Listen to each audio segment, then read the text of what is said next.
up my appetite. Don't leave me here high and dry. Oh, well, I don't wanna jinx it, baby, and twist myself at the spine. Don't wanna overthink it, baby. It's just twist your body and mine.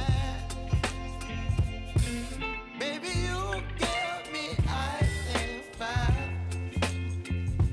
You're giving me wind and rain. You're some kind of butterfly. Baby, you give me midnight. You whip up my appetite. Don't leave me here high and dry.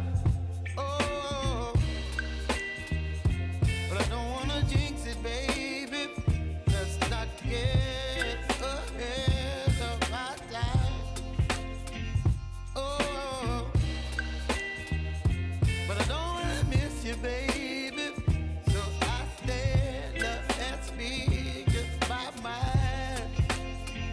Oh.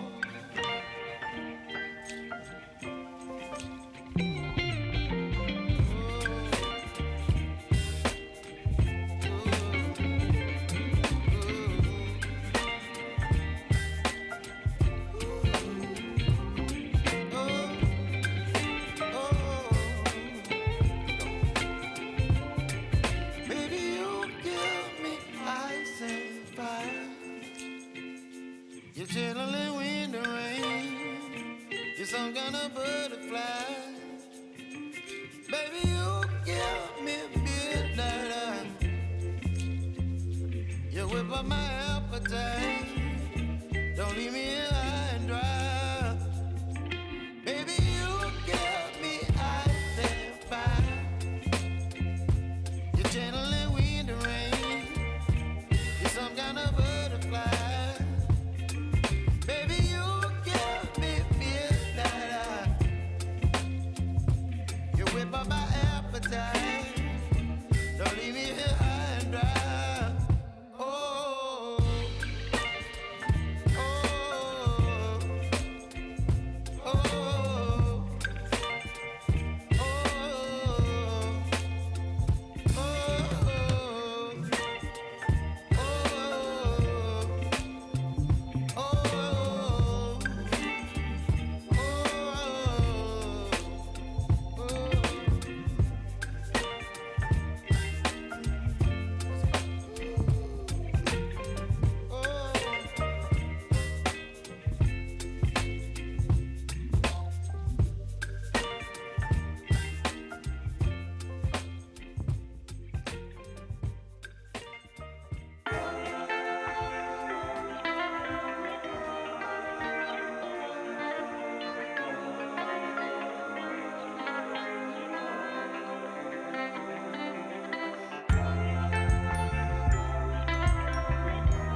thank you all for your patience as we figure things out again here, like we do every year.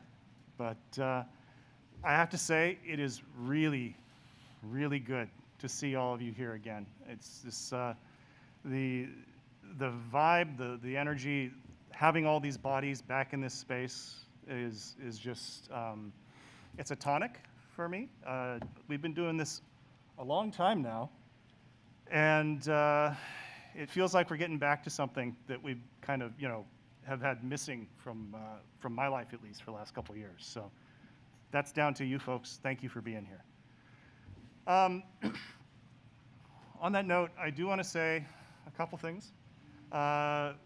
We do have masks available out at registration and at info booth. If anybody is interested in those, it's not required, but again, highly encouraged. There are people who do depend on this, for their safety. So up to you, but that's there for folks if they want it. Now, I say we've been doing this for a while. One of the things that we have been doing for a while is I am the cavalry. Right? This is a movement, a groundswell, a bottoms up, answering the call and the need of the society that started here and has kind of grown with us. It's grown beyond us. It takes place many different places, many different things during the year. It takes place in small ways. It takes place in the halls of power in Washington, D.C. But it's something I'm particularly proud to have been able to, in a small way, enable through our participation here. It's been 10 years since that happened, and a lot has been accomplished. And I think it's nice to look back and reflect on that. So our keynote for this first day is going to be Josh Corman, one of the founders of that movement, talking about kind of how we got here, what has been accomplished during that time, and what the future looks like. And it's just one of the things that we do here. I love what Jack Daniel has always said.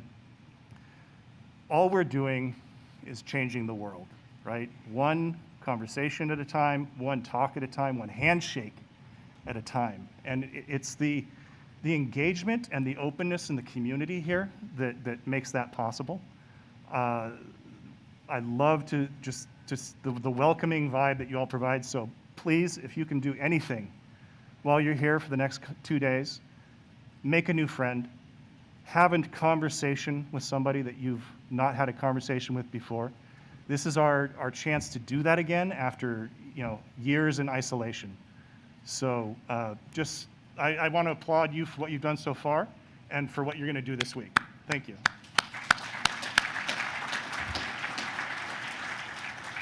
And without further ado, I'm going to get out of the way because other people have more interesting things to say. So please join me in welcoming Josh Corman to give a talk about how we crossed the river together.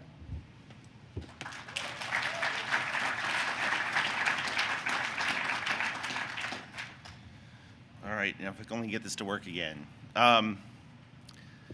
Hi.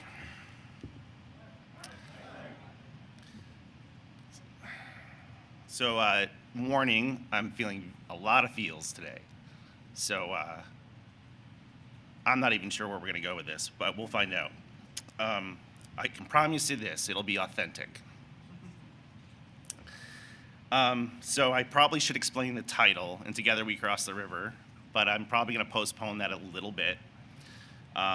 So it was August 1st, 10 years ago, after being rejected from DEF CON. Nick and I offered a talk titled The Cavalry Isn't Coming, and it was a conversation. It happened in this room, configured a little differently.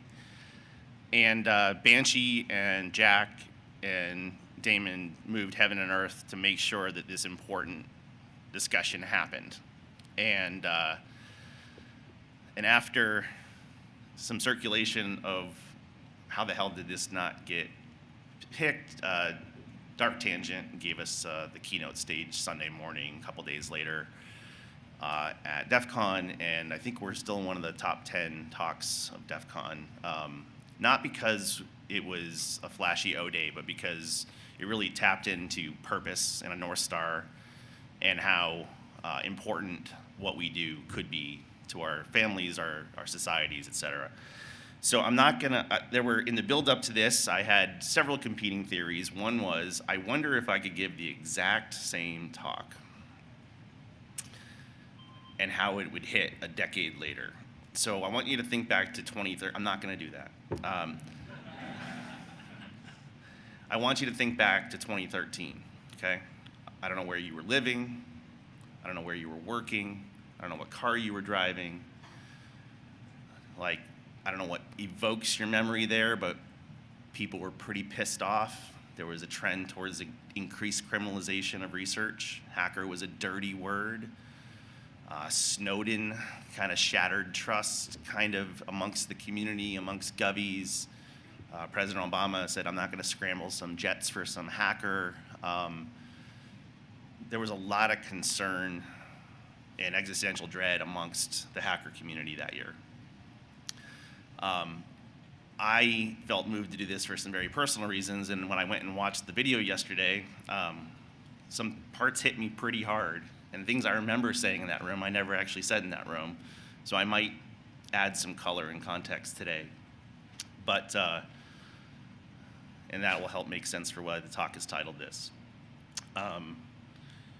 But what I did say in the room is that our dependence on connected technology was growing much faster than our ability to secure it in areas affecting public safety and human life. And after doing a whole lot of looking high and low in the government, and for the adults, there weren't any. And it was incredibly demoralizing to see that the cavalry isn't coming to save us. After researching Anonymous for a couple of years with Jericho, and being concerned about the rise of personal power curve of the individual in a hyper-connected world, the corollary to that is, all right, if they're powerful, so are we. And if no one's coming to save you, it's also empowering, because then you know it falls to you. It's you or nobody. So you don't feel helpless, you make a choice. Am I gonna fight or not? So the call to action was, what are you willing and able to do? Can we be that voice of reason, that technically literate, honest broker? Can we be a helping hand instead of a pointing finger? Can we transcend the rock star culture and the glory and ego culture and instead try to solve real problems? And instead of bringing a pointing finger and anger, can we bring empathy and a helping hand? Instead of taking a tactical view of finding and fixing a single flaw in a single medical device from a single manufacturer in a big contested public debate, could we hack the incentives so that all medical devices were safer? And we had no idea if any of this would work. I think I was at feeling my most powerless and shattered when we made the call. And a decade later, boy, does the world look different. So I don't know your personal touch point for 10 years ago, but to bounce between then and now quite a few times, hackers are cherished in public policy circles. We have government officials here today. We have a DEF CON policy track. We have a Black Hat policy track. We have hackers on the Hill. We have hackers in the White House. Hackers helped write the White House National Cybersecurity Strategy. Hackers have passed federal laws. Hackers have passed UK laws. Hackers have influenced transparency regimes across the globe. We went from a full disclosure mantra now to every federal agency has to have a coordinated vulnerability disclosure program. Now, that was not an easy journey from 10 years ago, where hackers were increasingly criminalized, to having good faith research carve-outs for DMCA and CFAA and being invited to White House meetings and testifying to Congress. And I have no idea how we did it. I mean, we can give you data points. You can come to our track today and tomorrow, and you can hear some of the success stories and some of the blueprints. But Bo Woods and I joked that if we ever wrote a book, it would be called "We Have No Idea What We're Doing, but It Seems to Be Working." But I think when we reflect on what worked and what didn't, something like this, something as transformative as this, could not have happened outside of the BSides family. Hackers are not a single tribe. We're a tribe of tribes and sometimes warring factions. But this is the community that thinks of their place in the world, that wants to mentor others, that wants to give people their first speaking. I mean, the very birth of BSides was that first-time speakers could never break into the cabal of the gatekeeping of the Black Hat Conference. We're hearing the same things over and over from the same rock stars. Yes, they're accomplished. Yes, they're amazing. How do you get new blood and new talent? And it's very hard to break through. So one of the spirits of BSides was to democratize that power instead of hoarding that power, to inform, inspire, and influence, and help, and shape, and cultivate. And only this community could have given us that refuge to ask this crazy thing 10 years ago. All right, I've been rambling. This journey for me did not start with this talk.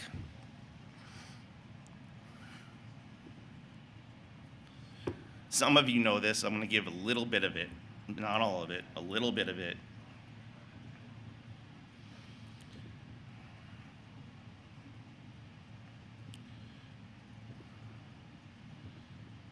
So there's a lot of fields in here for a lot of different reasons.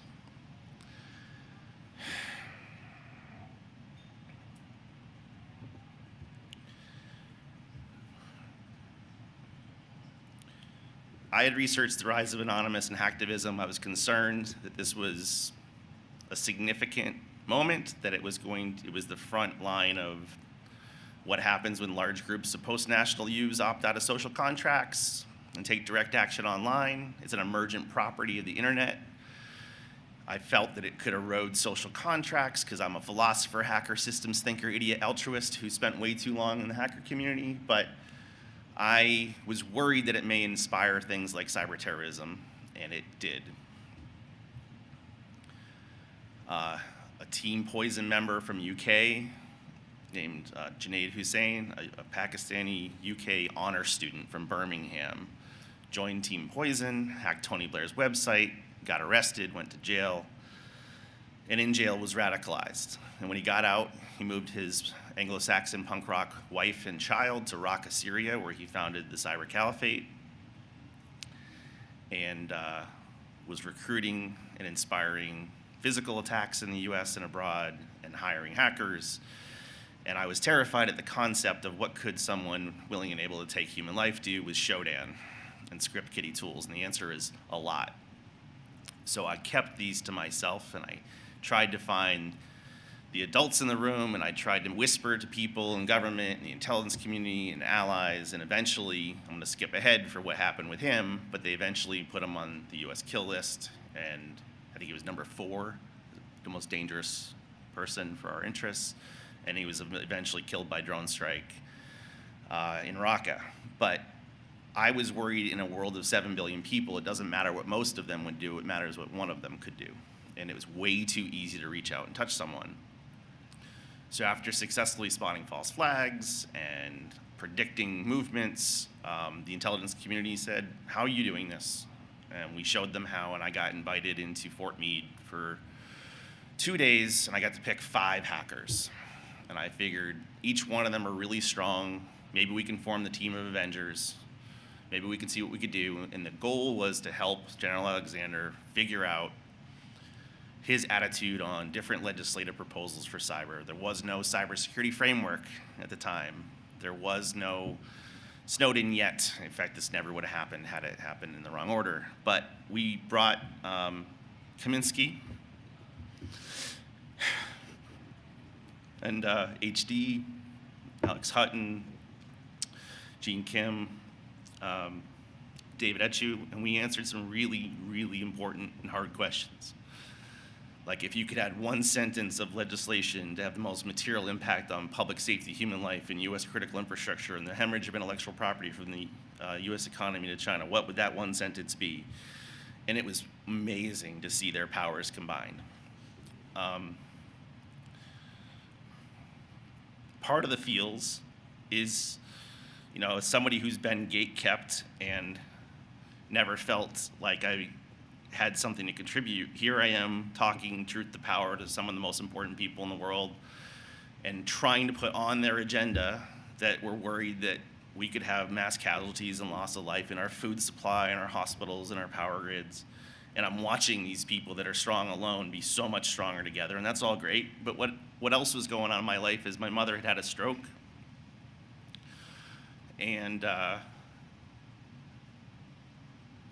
we knew she'd have some speech pattern things to fix, but in between day 1 and 2 of the most memorable moment of my life, what I thought was gonna be the pinnacle of my impact on the planet, if you wanna dent the universe, I go to my car, grab my cell phone, and I had 18 voicemails saying, "I'm so sorry, Josh, I'm so sorry, Josh, I'm so sorry, Josh." And finally, when I got to my sisters, I'm like, finally figured out what they were talking about, but it wasn't just a stroke, it was pretty aggressive brain cancer, so we knew that we'd be ending her life soon. So I sucked it up, went and taught a class, went back, didn't tell my friends, tried to do day 2, and we came up with breathtaking ideas. And we answered all the challenge questions. And at the end of it, when we did our readout, the answers were, we can't do that one. There's no statutory authority for that one. People would have to die first for us to try that one. You're absolutely right about this one, but good luck getting that through Congress. And basically, at the end of the readout, we couldn't do a single one of our transformative ideas, not even one. So it was both magical and demoralizing. And that was at the airport bar when none of us spoke for probably 30 minutes that I broke the silence and I said, half of the answer here. I said, the cavalry isn't coming. And we all got on our airplanes and we all flew home. Now, meanwhile, I didn't have the answer to the other half, but we started hospicing my mom, 58 years old, trying to watch her die with dignity. It came a point where we had to take her away from her home to my sister's house more close by.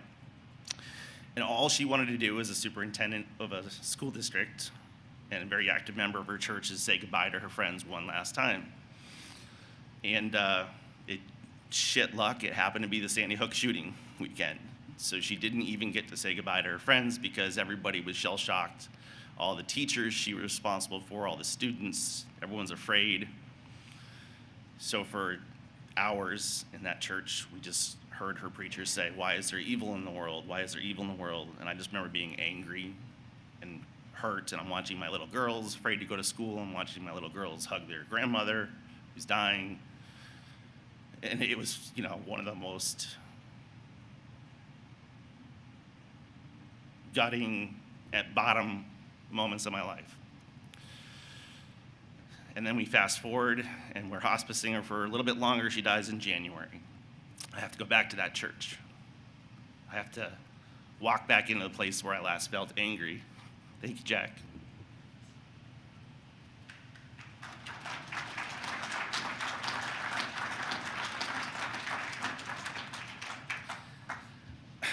I have to walk back into that place where I felt angry, and I don't like to be angry.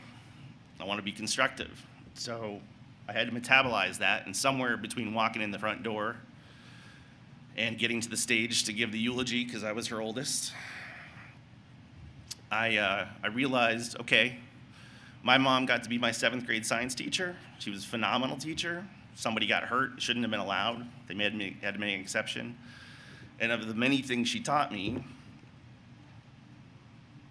darkness isn't a thing. It's an absence of light. Cold is not a thing. It's an absence of heat. So maybe it's not the presence of evil, but the absence of good. And maybe that's why I was so angry the last time I was there. So I asked her family, her friends, her parents, her siblings, her grandkids, what is the absence of Marie? And I didn't have an answer.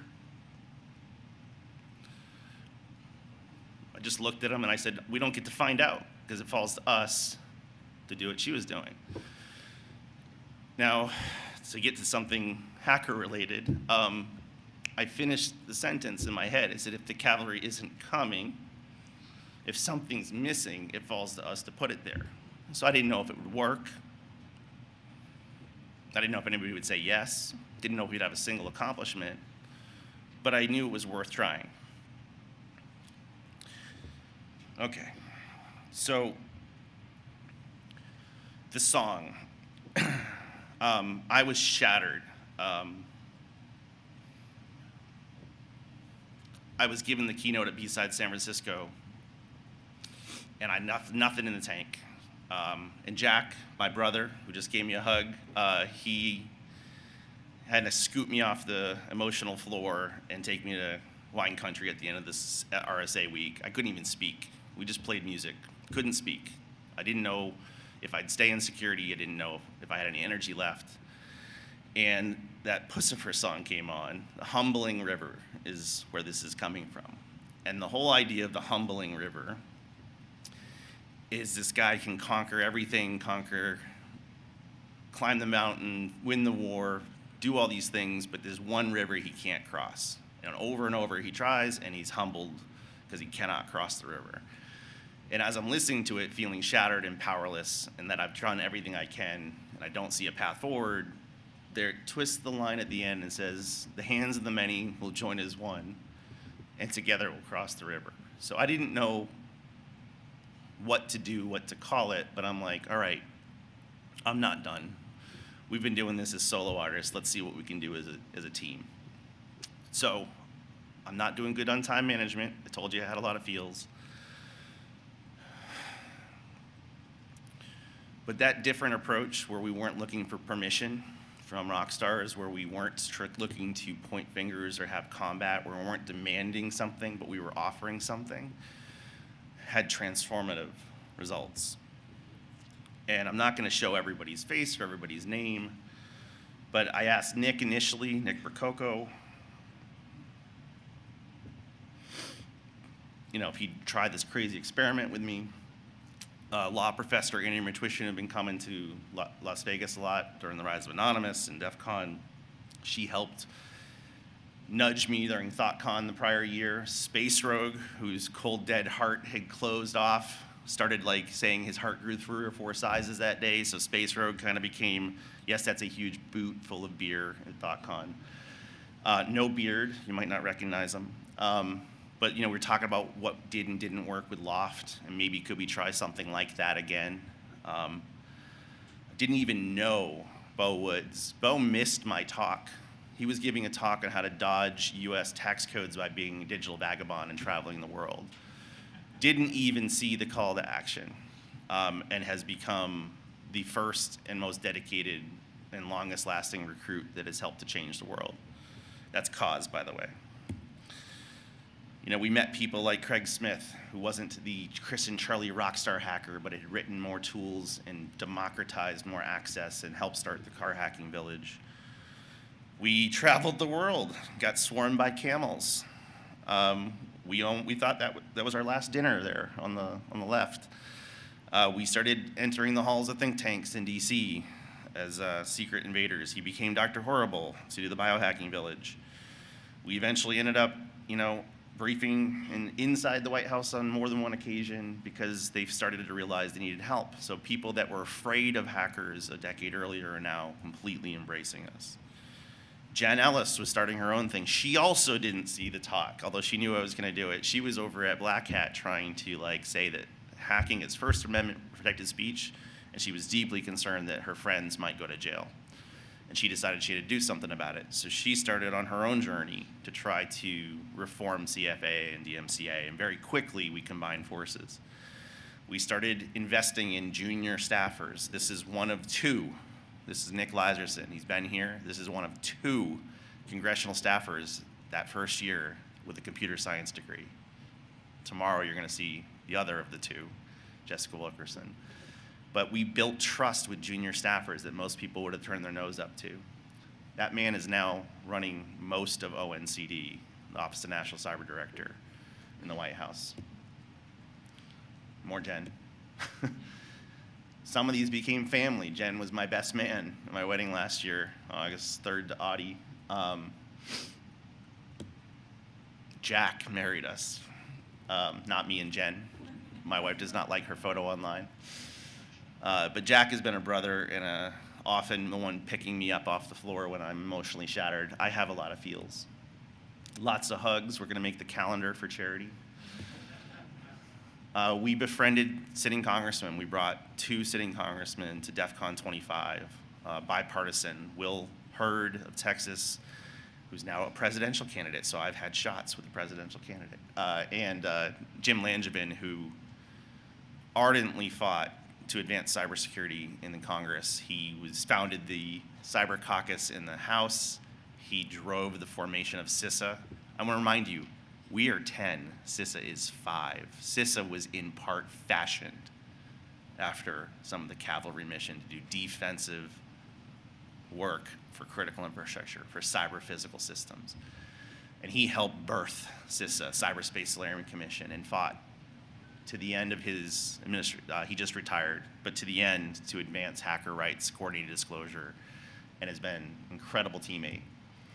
We hackers who grew up going to DEF CON and became physicians, and we started cybermedsummit.org, a nonprofit to do ER hacking simulations and crisis simulations with doctors. We worked with patients like Marie Moe, who is both a cryptology PhD hacker and a heart patient, who engendered empathy and gravity when we tried to reform public policy. We befriended nurses like Milena, Internet of Dongs, international hacker celebrities like Karen, who'll be here. Billy Rios, who hated this idea at first and was the one doing the prolific research and angry with the FDA, learned that coming to the table and finding common cause and common purpose took his previously ignored research and caused the first recall in history of a medical device for cyber reasons, an unmitigated pathway to harm. The prior standard of care was somebody had to die first, there to be proof of harm, and enough proof of harm to merit a corrective regulatory action. But we convinced them that in cybersecurity, an unmitigated pathway to harm was enough, and nobody had to die first.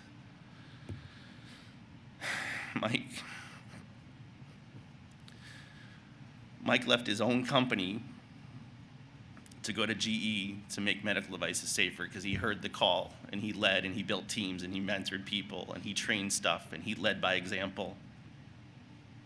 And when he thought he'd done as much as he could and went to look out, he heard a talk after our congressional task force, and he's like, no one's gonna fix this, I gotta fix it. And he started Scope Security, left his career again to put his neck out in advanced medical. And was also, like Jack, one of the people that picked me up whenever I was defeated.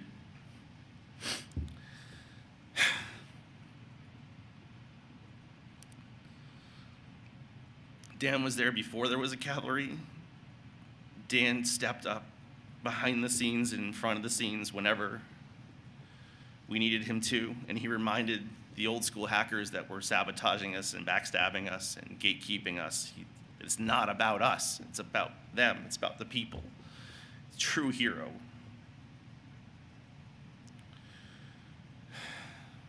And a huge loss. Damon has not perished.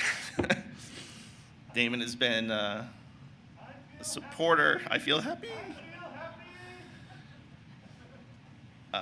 I'm just gonna rifle through a lot of this. We had quasi-govies like Art Mannion. We have our honor roll of government hackers who helped us save the world, like Alan Friedman, who's here. Not only did Alan help on SBOM and IoT labels, but also on coordinated vulnerability disclosure. And had we not suffered the slings, arrows, and attacks from some of your historically favorite rock stars, we would not have had carve-outs in DMCA and CFAA. We had to normalize and demonstrate value for coordinated vulnerability disclosure. So Alan continues to take up the unpopular, sexy, controversial topics and make them boring for govies. Leonard Bailey from DOJ specifically wrote the prosecutorial guidance that if you feel like prosecuting a researcher acting in good faith, don't. Suzanne Schwartz, who will be here tomorrow, has been an incredible hacker. She even made her hair purple at one point. She has demonstrated bravery head and shoulders among any others. And every time she had a victory with us, we were able to use that to cause pressure on other regulators, other executive, to do what she was doing. So she set the pace as a sprinting partner for this.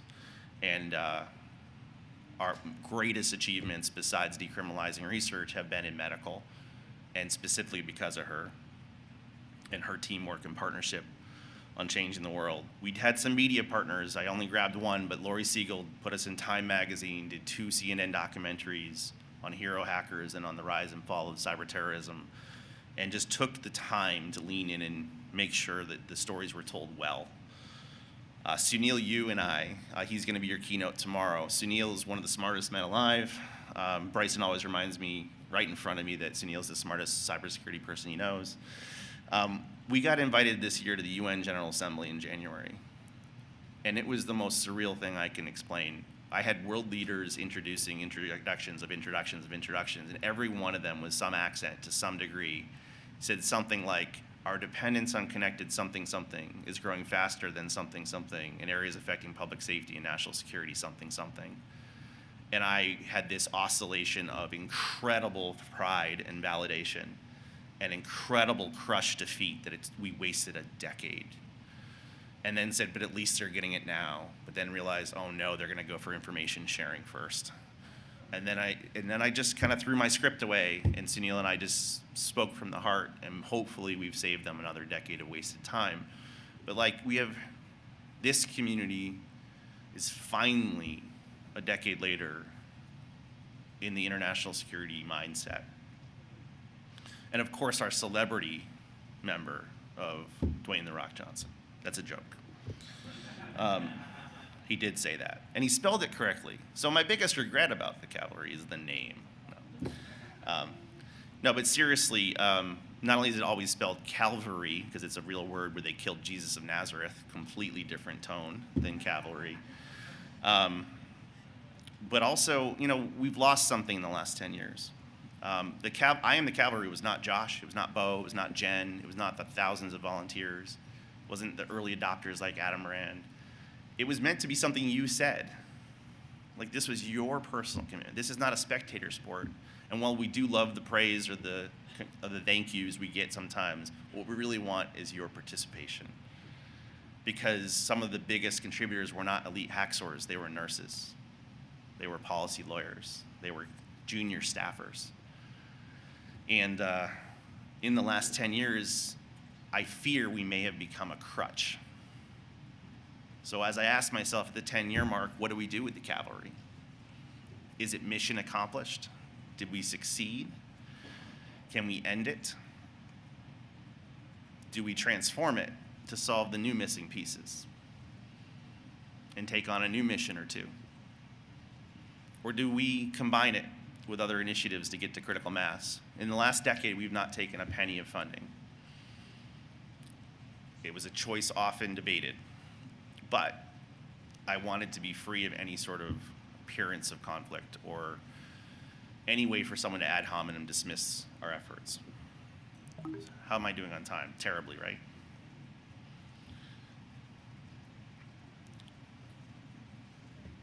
I don't know what that means. 5 minutes? Oh my God. Okay, so we're not gonna do what I intended to do. Okay, so verbally, here's some accomplishments, okay? And this is not a Josh thing. We did this. We crossed the river, okay?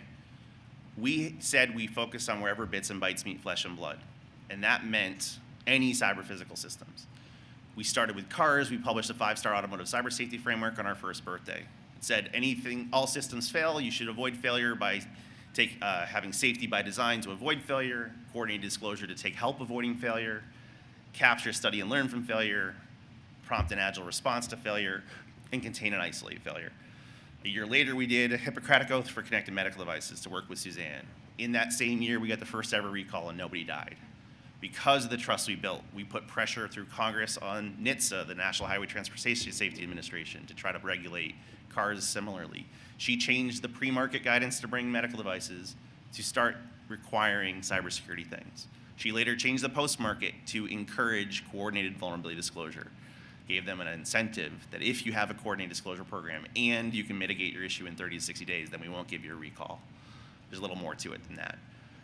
That work engendered enough trust that when the nation asked for a congressional task force on healthcare, I was the one and only hacker named to that 21-person task force. We told Congress, this is not about your HIPAA privacy. I love my privacy. I'd like to be alive to enjoy it. And we essentially pivoted them from a data privacy regime to a patient safety regime. We started that task force with the first dramatic attack on US hospitals. It was Hollywood Presbyterian Hospital in early 2016. Shut down patient care for a week. They had to cancel surgeries, divert ambulances to nearby facilities in LA traffic. It was harrowing. People may have died, but they didn't measure it right. And we ended the task force with WannaCry shutting down 40% of UK hospital healthcare delivery. So we were trying to add gravity to encourage more tight collaboration with us. And we're gonna skip a bunch of stuff in the middle, but the Mirai botnet happened, and it showed that even cheap consumer IoT stuff could shut down the internet for a day. So it was unpatchable, internet connected, unpatchable with default passwords. And Senator Warner spent hours with Bo and I and crafted the IoT Cybersecurity Improvement Act of 2017, which failed, thanks to lots of lobbying. But in the following Congress, during the pandemic, it was reintroduced in a watered down way. And in December 2020, while I was at my low running the CISA COVID task force, it passed into fucking law. Hackers passed a fucking law.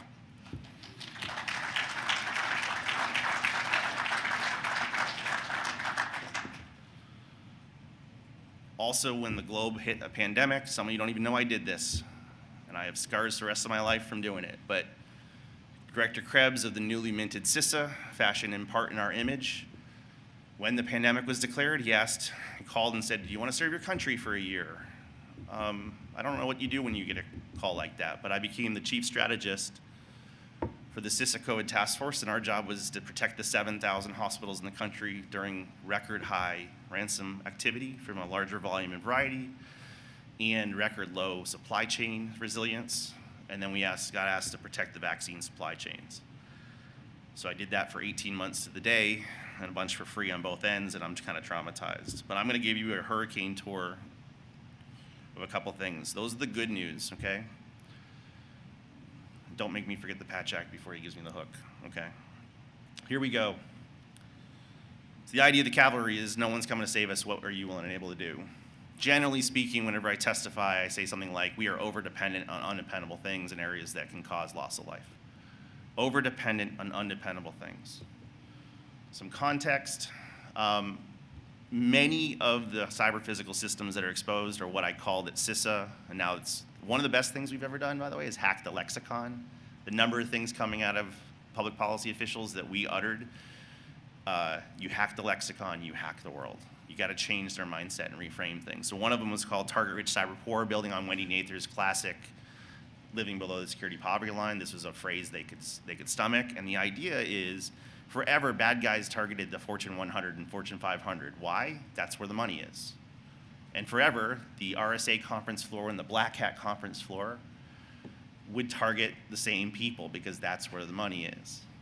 Ransomware changed everything because the unavailability of anyone can be monetized. So adversaries figured out how to monetize the cyber poor. Defenders still have not. And the result of that is we are seeing disruptions on a regular basis at the bottom of Maslow's hierarchy: food, water, shelter, safety. So when we started the cavalry, I was worried that things were flammable, and I wanted people to see that hacking is not just fucking credit cards. It's not just fucking privacy.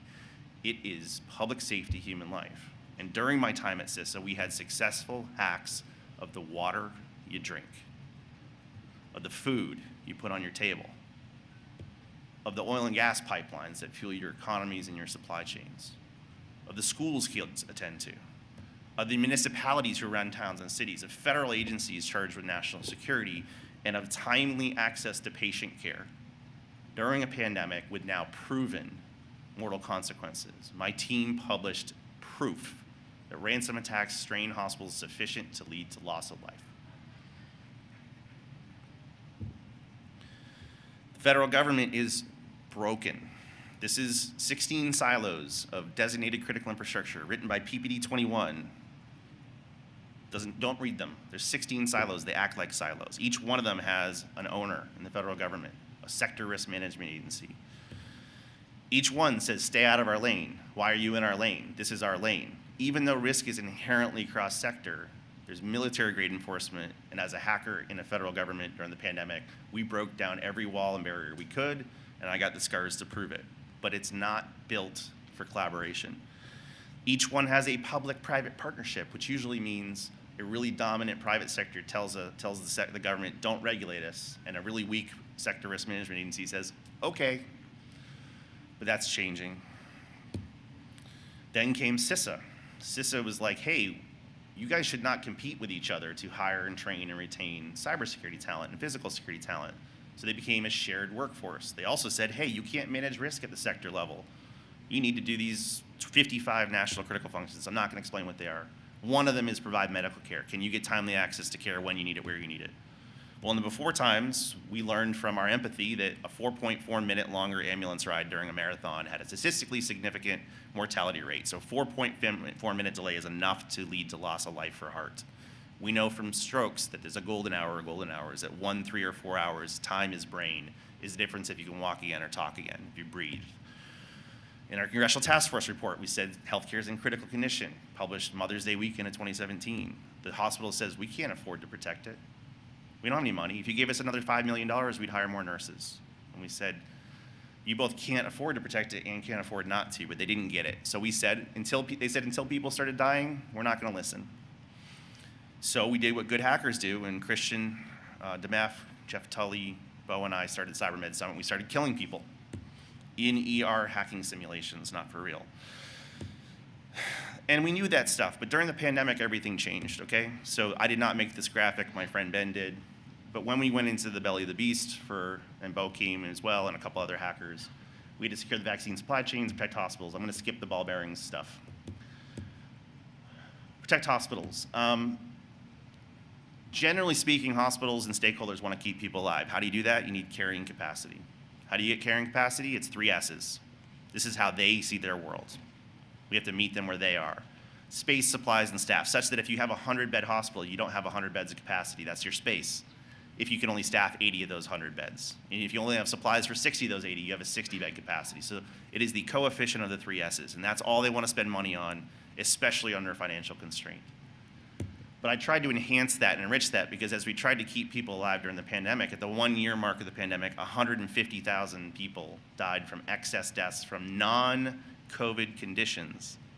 And my instinct was, I'll bet you these are time sensitive, like heart, brain, and pulmonary. And unlike the 500,000 COVID deaths, these were young people. The fastest growing demographic was 25 to 44-year-olds. Young people who would have lived but for timely access to patient care disruptions. So I enhanced their model and I said, it's not just keeping people alive. What are the latency sensitive? Think like hackers. What are the latency sensitive things where minutes or hours are the difference between life and death? And also, they didn't realize this, but the medical technology is a force multiplier of staff. A neonatal intensive care nurse in 1990 could handle a single-digit number of babies concurrently safely. But armed with a bevy of modern technology, they can handle 15 kids at a time through remote monitoring stations. So if the technology is a force multiplier of the staff, then the unavailability of that is a force divider. And what they couldn't understand is that unavailability dramatically affected patient care for the most time-sensitive and urgent care, which is exactly what happened in the first proof of loss of life on October 1st. This is not the baby, but October 1st of 2021, front page of the Wall Street Journal revealed a court case that's ongoing where a baby lost their life in Alabama when the hospital was ransomed and the unavailability of technology compromised the quality of care and the nurse-to-patient ratio is sufficient. The baby subsequently perished. In this neonatal intensive care unit, there are more than a dozen connected technologies that are vital to the delivery of safe care for those patient to caregiver ratios, and when they go away, it affects the patient.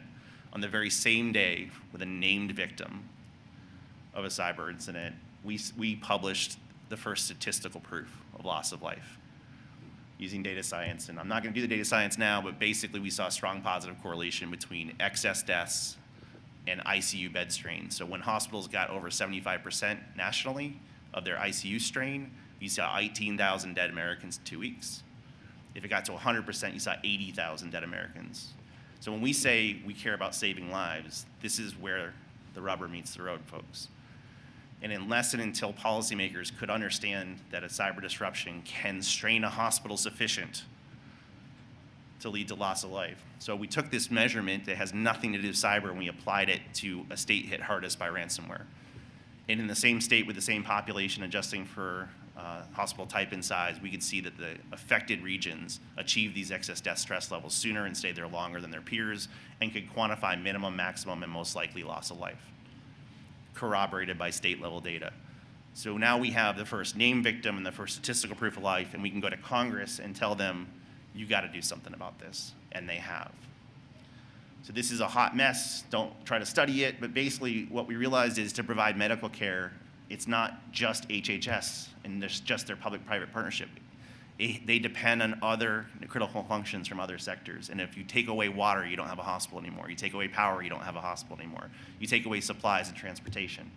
So back to Maslow's hierarchy, what we realize is the way the government, and not just ours, the UK and Australia, they're all listening to this new framing, is that when everything's critical, nothing's critical. So we had to stratify. So one way I did it is latency sensitivity. If you shut this critical function off for 24 to 48 hours, does anybody die? And what you end up with is less than 10 of the 55 are latency sensitive enough to lead to mass casualties. So these are some of them, poorly plotted, but provide medical care is probably the most important of all. And they depend upon each other. So any disruption in dependency could affect your ability to provide medical care in a region. And as people suffer excess deaths, it's cutting into the workforce that allows those things to stay resilient. So it's a positive feedback loop with negative consequences. And because of these uncomfortable truths, PPD 21, or Presidential Policy Directive 21, which is the Obama era definition of the 16 critical infrastructure sectors and the shared responsibility models, is not getting a refresh. It is getting a rewrite, informed from hackers and systems thinkers. And hopefully, we'll start to look at cross-sector risk. But the overwhelming majority of those things I just pointed out are target-rich and cyber-poor. They don't have CISOs. They don't have security budgets. They don't participate in public-private partnerships. They don't have someone to send to an ISAC or the money to pay for one. And Emma's going to talk about some of these target-rich, cyber-poor in the talk and to start the cavalry track. But with each wave of the pandemic, we were further cutting into the workforce. So hackers gonna hack. I'm skipping a bunch of other stuff here, but some of the leave behind so that we can live off the land later is, I said screw uttering best practices and just do zero trust and just do NIST. We need to talk about the bad practices. So we named 3 bad practices. Things like the use of unsupported and end-of-life operating systems in service of critical infrastructure and national critical functions is dangerous and materially elevates risks to public safety, economic, national security, and human life. This dangerous practice is especially egregious on internet-connected technologies. In other words, if you're using an end-of-life operating system on Shodan, it could lead to end-of-life of humans. So we wanted these things to be negligent. Number 2, I couldn't say shit and I couldn't say Shodan, so instead of saying get your shit off Shodan, we published get your stuff off search. So if you have 0 security play, at least get your shit off Shodan. See what your adversaries can see, because often that's enough to disrupt things. The most important vulnerable weak link in the vaccine supply chains for 4 of the candidates was a single sole source manufacturer on the planet. They had 1 plant, 3 IT people, 0 security people, and they were all over Shodan. You could have sneezed on them and killed another couple million people. So we might feel good about our public-private partnerships, we have neglected the target-rich but cyber-poor in ways that could affect your life. To their credit, CISA finally accelerated and started publishing the KEV list, the known exploited vulnerabilities list, that takes out of all the CVEs ever written, 3% ever get exploited, and they winnow it down to the ones that are known to have caused harm in critical infrastructure. You should be living by this, not CBSS stuff. They also made the CPGs, the cyber performance goals. The White House really liked my bad practices and really liked my crawl, walk, run, kind of get your stuff off search, and said, what do you do after that? So this is 30 of the 430 controls of the 36 controls of the 400-page NIST cybersecurity framework. Because 10 years after the voluntary NIST cybersecurity framework, what's been clear is most owners and operators of critical infrastructure have volunteered to ignore it. So if you can't do all of it, do the crawl stage of crawl, walk, run. I've been pushing transparency in SBOM, saying SBOM's coming. It's here. The Patch Act is an acronym, but in early 2022, Congress, in a bipartisan way, introduced a law saying we need mandatory minimum cybersecurity requirements for all FDA-approved medical devices. The lobbyists lost their freaking minds. But part of why they did it is we are starting to see losses of life. And we need to preserve the trust and safety of the public. So it was introduced in a bipartisan way and passed almost unanimously in the House. It was almost dead on arrival in the Senate because of millions of dollars spent to kill it. In May of that year, I testified to the Senate. I considered playing that 5-minute for you, but the job was to convince one particular holdout senator if he should fight for this or not. And even though all the Patch Act was stripped out of all the legislative vehicles and it should have been dead, in December, while I'm on my belated honeymoon with Audie, he fought his ass off and he got it stuck in the appropriations omnibus bill. And the Patch Act is law of the land. Hackers passed a second fucking law.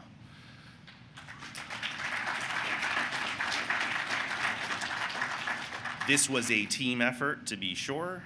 Kevin Fu's original work, the FDA's courage, health staffers, Bo, lots of people raised this village, raised this child. That said, you cannot bring a medical device to market anymore if it is not patchable, if it does not have a coordinated vulnerability disclosure program to work with good faith hackers, and if it does not have a software bill of materials and threat models and a bunch of other stuff. So it won't fix the legacy problem we have today, but going forward, large, small, medium, rural hospitals will all have more safe and defensible things. Hackers helped write most chunks of the White House National Cybersecurity Strategy. Senator Warner is doing it again. He wrote a paper that said cybersecurity is patient safety, and he's intending to introduce regulation on the hospitals who are too fragile to care. So what we have to do, what the hackers have to do, is ask, how do you take the fact that for the next 15 years, no matter how much help and regulation we push, hospitals are going to be routinely ransomed. They're going to successfully be ransomed for the next 15 years. So one of my analogies is after 9/11, we recognized you can have hijackers get on a plane and turn the plane into a missile. And we did a lot of stupid shit as a country and as an international community in response to that. But one of the smart things we did is we added steel reinforced cockpit doors. So they'll get on the plane, they won't get in the cockpit is the idea. So I've been asking, what are the steel reinforced cockpit doors of hospitals? What things, if you shut them off, could lead to loss of life? It's electronic medical record system, it's heart, brain, and pulmonary. We also have to ask, what's the regional impact of the 7,000 hospitals in this country? If a hospital goes down here in Vegas, there's another one within driving distance, maybe, to not have loss of life. But if a hospital goes down in the middle of rural America, you're probably going to see elevated loss of life. So which systems are too isolated to fail? And unfortunately, they're failing in droves. So I've been asking, how can the hackers help here? Not to hack things in hospitals, but the things that are truly connected to loss of life or national security resilience.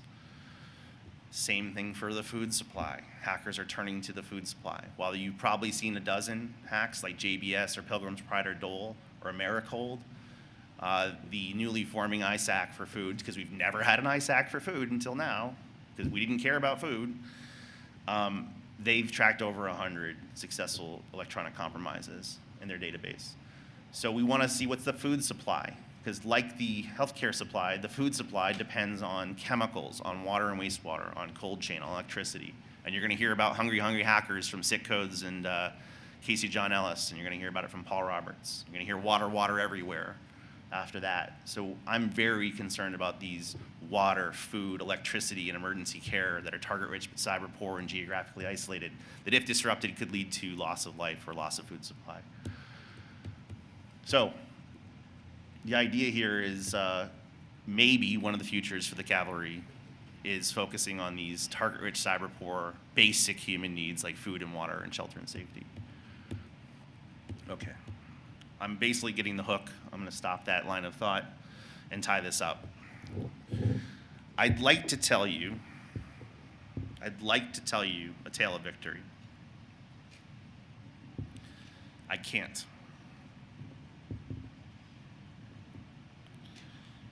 Because while I thought the cavalry could end and we could say we did a good job, I thought I could tell you that. I thought I could say, well, maybe the cavalry should transform. Maybe we should just focus on food and water and electricity, and that's what the track today is about. And then I said, well, but if I spent the next 10 years on hospitals alone, I'm still not sure we could succeed, because it's one thing to get the medical devices safe, but this map, guys, this map, are hospital closures. There's 7,000 hospitals in the country. 85% of them are medium, small, and rural. 15% are large. The 15% have a CISO. They go to ISACs. The 85% don't. In this time-lapse photography, these are hospitals that have closed forever. If there isn't a nearby hospital, the people that live in those zip codes are going to have a higher death rate for heart, brain, and pulmonary. They are closing, and no one's replacing them. Now, they were closing before the pandemic. They're further strained during the pandemic. And many of these small rural hospitals have 4 weeks or less of cash flow on hand. 4 weeks or less. So where does cybersecurity come in?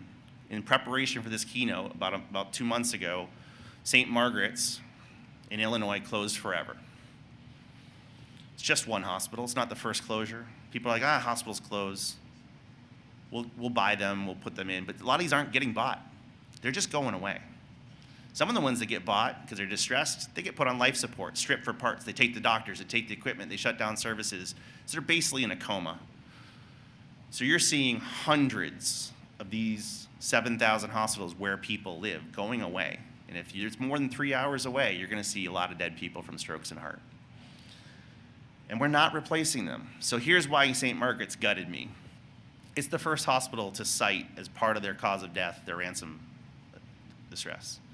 Because if most of these hospitals have 4 weeks cash flow on hand, and a typical ransom will shut you down for 6 to 8 weeks, 6 to 12 weeks, it's a death sentence.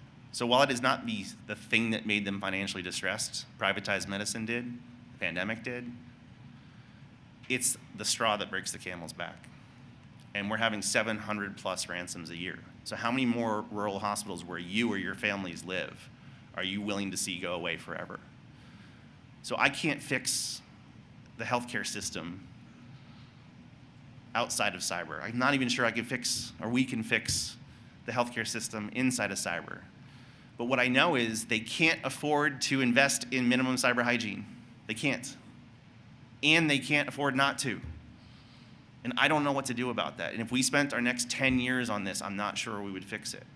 So I am humbled again while we have crossed the river. And we have done exactly what I set out to do. I didn't want to fix a single medical device from a single manufacturer. I wanted to hack the system and the rules for all medical devices. We did that. And on the other side of that river, I can now see more and more turbulent rivers ahead. So we are not public health officials, but we have failed to integrate into their hazards model that if you don't spend enough on cyber resilience, you might go out of business. So we have to have empathy for their situation, but also advocacy that if we don't do anything, we could see another several hundred closures or predatory acquisitions. And you may not get timely access to care. It's one thing if it's a consult and you have to drive overnight to get to it. It's another when you're in desperate need of time-sensitive care. So I'm basically out of time, but when I look at this and I zoom out, by the way, straws that break the camel's back. When I zoom out, I've been asking since January, do we end the cavalry? Do we transform it into something else? Like the bottom of Maslow's, like pure healthcare? Or how do you get scale? Because what we're doing at current course and speed, it's not enough. And we've asked a lot of you. If you look at Bo or Jen, we're exhausted. So if there's new recruits, if there's new leaders, then maybe we kill the cavalry and we start the Cavalry Academy. What if we make a boot camp and a recipe book for if you want to save the world, if you want to make the world a safer place, we will mentor you, accelerate you, boot camp you. So an incubator accelerator for people that want to change the world. This only works if someone in this audience wants to pick up a project and have the audacity to try to pass laws or change incentives or connect the dots that make sure those hospitals are not just evaporating on our watch. We did not cause these problems, but we have a unique ability to solve them. So I'm still trying to answer that question. Friday was my last day in the private sector. I'm uncertain what the path forward is, but I'm committing myself to spend the next up to 3 months seeing who reveals themselves. I didn't even know who Bo Woods was when I made the last call to action, and he helped me change the world. Some of you in this room can help for the next decade. So I don't know if there's any of you or which of you, but if you'd like to do something bigger than yourself, as the world increasingly depends on connected technology, they increasingly depend on you. So who wants to change the world? Find me.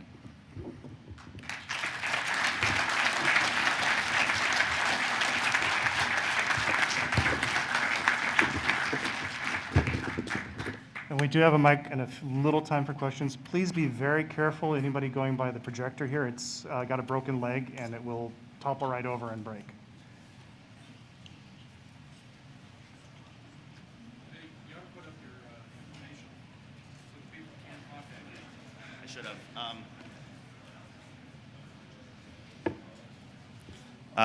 The best place to find me for the next 2 days is in the Copa Lounge for the Cavalry track, and several of the things we touched upon will be explored in greater detail. You can find me online most places at Josh Corman, JOSHCORMAN.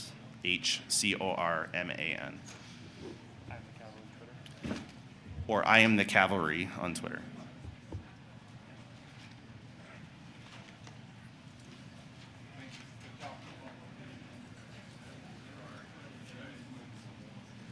All right, thank you, everybody. We have the first round of talks starting at 10:30.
Today's talk is Authentication Proxy Attacks. I got to admit, finding out that I was right after Josh Corman, the indomitable Josh Corman, was a bit intimidating. But you know, we're gonna talk a bit about this, and a few of the things Josh said resonated with me. The first is the fact that it's up to us, it's up to all of us to make this difference, make the difference in the organizations that you all collectively represent. So in this talk, my focus is on the practical. I'm hoping that everybody, regardless of where you are, right, so we talked about Wendy Nather's security poverty line. Google it if you haven't heard it, but I know that many of you are below. Some of you are above. My goal here is not just to speak to the people who are at or above, the well-resourced, right? The ones who can send you here and, you know, pay your way and all that kind of stuff. I want to make sure that everybody has the opportunity to take something back with them.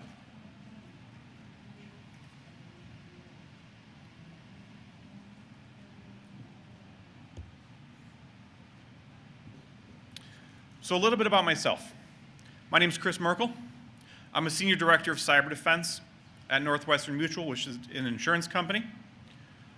I've been doing security for a long time, long enough where I stop telling you what it is in years, because I just rather not. It's been too long. I've been coming to BSides Las Vegas on and off for over a decade now. I love this conference. I love the vibe. I love the people that come here. This is, hands down, top 5. I like to reverse engineer malware for fun. Most of my days are spent leading teams of people who do the fun things. So I still try to spend my time doing that. I also have bad habits and opinions. Yeah, I like Nano over Vim. I have been convinced that pineapple actually does taste good on pizza. So my mind can be changed. And I put those 2 bullet points in to remind myself that my terrible opinions and decisions do not represent those of my employer. That's like a little mental bookmark right there. All right? And then the last point here. I got to meet John McAfee here almost 10 years ago. How many of you were here when he came to BSides? A couple of you? That was wild, okay? That experience of hearing him get grilled in depth by people who understood facts, details, and timelines was crazy. And reflecting on it, my first point here about being in security for a long time, the longer I've been in security, the longer I can start to understand John McAfee's overall arc to go from cybersecurity luminary to bath salts enthusiast to crypto grifter. I used to think, man, how did that happen? And now I've been doing this for a while, I'm kind of like, that doesn't sound half bad. I'll have my contact information on the last slide as well. You can find me on the Fediverse and on the Zuckerverse. I'm out there right now. The other thing I want to point out here is that the stuff I'll be talking about here is not solely my research. I work with some of the most brilliant people working in cybersecurity, in counter-threat, in intelligence, in threat hunting, in incident response, in detection engineering, and I am sharing that collective knowledge with all of you. So let's talk about all of you. You did it. You got multi-factor authentication. Look, it is the year 2023. And I know some of you are thinking to yourselves, Well, yeah, but mostly. Oh, okay, that's fine. But take the victory lap. Okay? That's a big deal. If you've pushed your organization through, if you've had those conversations about user experience and the challenges that come with that, particularly if you're working with consumers, clients, people outside your organization, those are tough conversations. You did good. Now, some of you may have also moved on from SMS. Okay? SMS is weak, but SMS is great. Okay? It can be both. I'll talk a little bit about why that is. If you're in this position, most of the threats that your organization faces against your logons, your sign-ons, your authentication, you've mitigated those. That's great. Okay? But as we know, our adversaries, they change their tactics, and we're going to talk about that. So, with the good news comes the bad news. And the bad news is that even while you might have multi-factor authentication, protecting your organization and its assets, increasingly, it is not enough.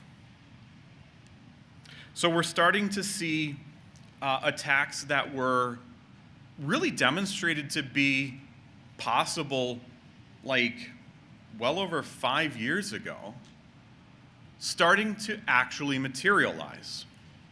Okay? So we're seeing these types of campaigns going on. And so what I'm going to be talking about is an evolution in adversarial tradecraft that's taking your typical adversary in the middle and moving it to the next layer for targeting organizations for whom they've done those fundamental cyber hygiene basics like turn on multi-factor authentication. Okay? So that's the bad news. Now, shout out to CISA. So CISA entered this conversation about almost 2 years ago. And they released a paper on this. I strongly recommend you look it up, but I have summarized it for you. It's fantastic. And what I love in particular about this, and by the way, again, another shout out to Josh Corman. He talked about changing the dialogue, changing the framing, right? So what did we used to say? We used to say that you need to make sure you have strong authentication. And if you got into the weeds with somebody, they would say, well, I've got a long password, so that's strong authentication. Oh, no. No. You need multi-factor authentication is strong authentication. Well, okay, I can do that. Well, the problem is, and I'm going to assume most of you understand this problem to some extent or another, these other second factors have weaknesses, and specifically, the weakness of token theft is what I'm going to talk about today. And so they embraced the term phishing-resistant multi-factor authentication. Now, here's why I love that term. It's a term of art. I'm saddened that it was first an industry term before CISA came up with it. But what that means is, as you are talking to the decision makers in your organization, and they're going to ask you questions like, are we resistant to phishing attacks? You might say, are we okay? You might say, it's time for your outrageous speaker request. My Now, what? When we have speakers who apply to speak in the program, we have this thing called an outrageous speaker request. It's a little field at the very end of the application Okay. that gives them a chance to ask for anything else they might want. What did I In ask this for? case- It was really late at night. In this case, we were asked to bring back green apple Skittles, which has Yes, been please. Yes. discontinued and replaced with lime, I believe, again. Lime is terrible. They got rid of the lime. For those who are not up on the drama of Skittles, lime was around, they got rid of it, they put in green apple, now they got rid of green apple, brought back the lime, and so now everybody's angry. It's a classic Coke, new Coke thing anyway. So there is now on change.org a petition to bring back green apple Skittles. And I have here flyers to hand out to everybody in the audience. I ask you to please consider honoring our speaker's request and helping us to bring back green apple Skittles here at BSides. Change the world, one person, one thing at a time. One Skittle at a time. So according to this handout that he's provided me, the change.org petition only has 834 signatures. That means if every one of you in this room, by my rough count, went and petitioned for this change, we could get this over 1,000 people. We can do this.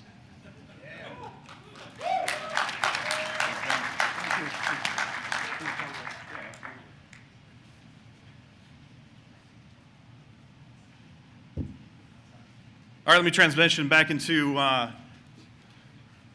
where I was. All right.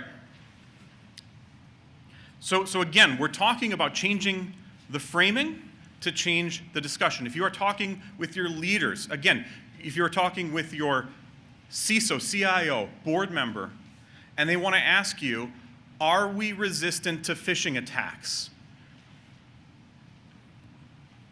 Now your answer can be some, but not all. We don't run phishing-resistant authentication in our organization. And it's not just your opinion. Now you can bring up Eagle Shield, because that carries a lot of weight. We'll talk a little bit more about the technical mechanics of this in a minute, I promise. Token replay attacks are on the rise.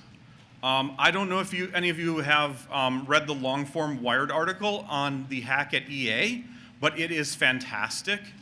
And I strongly encourage you to look at what can happen when you start with one stolen Slack token, okay? This data is a little old, but it comes from a good source from Microsoft.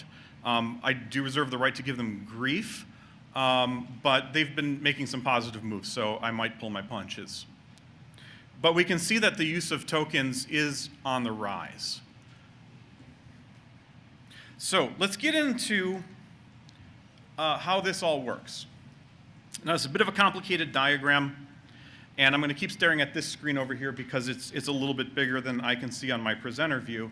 But we're going to walk through, step by step, technically, how this attack works, okay? So first, it's going to start with a phishing message. Y'all get this, okay? Your victim is going to enter their creds, and they're going to enter in their MFA. Now, that could be a code request from SMS. That could be a device approval, something along those lines. Now, again, I'm not talking about FIDO2, WebAuthn. This is everything that's not that, I think. The attacker has a proxy setup. So what they're doing here is they are taking your actual logon page and just proxying it. They're not making a copy. They're not doing like copy and paste into Word and then back into HTML. I always laugh when I see Word HTML in adversary pages and stuff like that. It really cracks me up. It also makes me sad because it totally still works.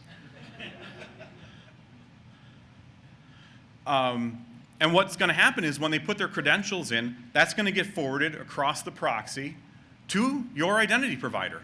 So your identity provider is like, oh, I've received credentials because they were asked for. They were requested by this proxy, and now I'm getting this back. This all looks normal to me.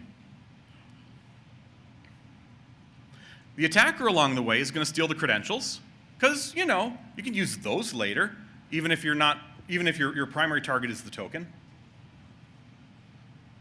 The identity provider, they don't know what's up. This is just a request from a client for auth. That's normal. So they're going to go, yep, everything checks out. MFA, A-OK, here's your session token. Now, the attacker is like, yeah, cool. I have your session token. That session token, that gets passed right back to the user. So the other thing you tend to run into with these phishing attacks is what have you done once you've actually... Updates. Thank you, Jamf.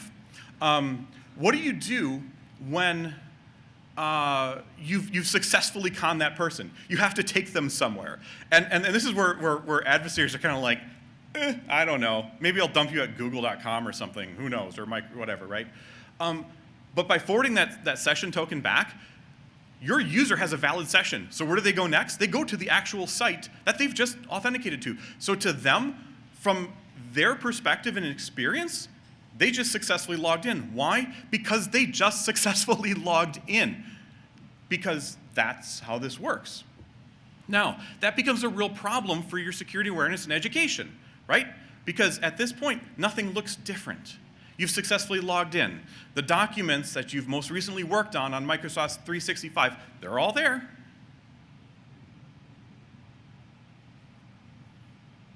So now, what does the attacker do? They just replay the session token. Now, I'm not an expert in all of the Microsoft primary tokens, refresh tokens, sub-tokens, app tokens.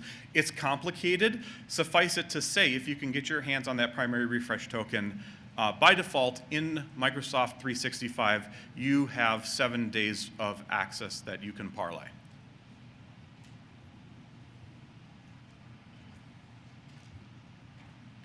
And then, of course, those creds go on to secondary markets, maybe get used in password spray attacks. Go find those little corners and edge cases in your organization where you haven't quite gotten that two-factor authentication in yet. So let's talk a little bit about delivery. I could give a whole talk on this. Instead, I'm going to give one slide. Delivery methods are getting pretty interesting, in my opinion. First and foremost, we are seeing these types of advanced MFA proxy attacks coming across bog standard, dumb phishing emails, okay? Still works. Why change, right?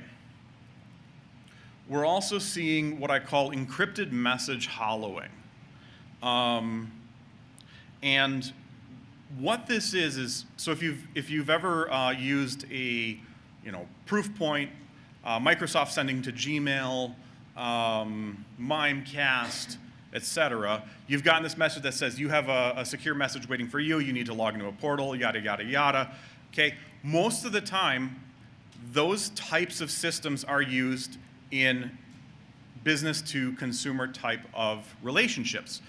And what that means is you don't want to necessarily burden that poor end user with having to set up full MFA or whatever it is just to read that one important email that you want to send them about a healthcare issue, about a financial transaction, about a real estate deal, whatever it is, right?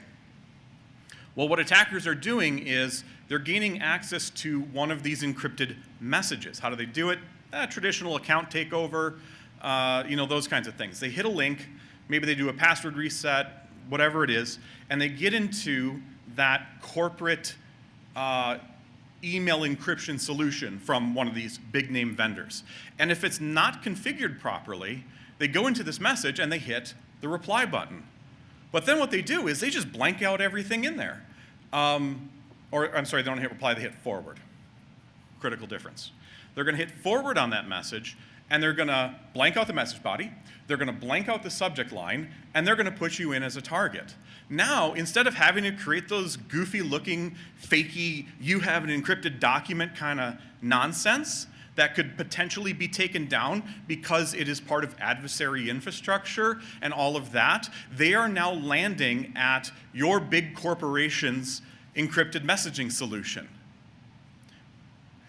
But what they're seeing is a wholly new message. And we have witnessed one adversary group literally make hay from one account and one message, just blanking it out and using it over and over and over and over and over again.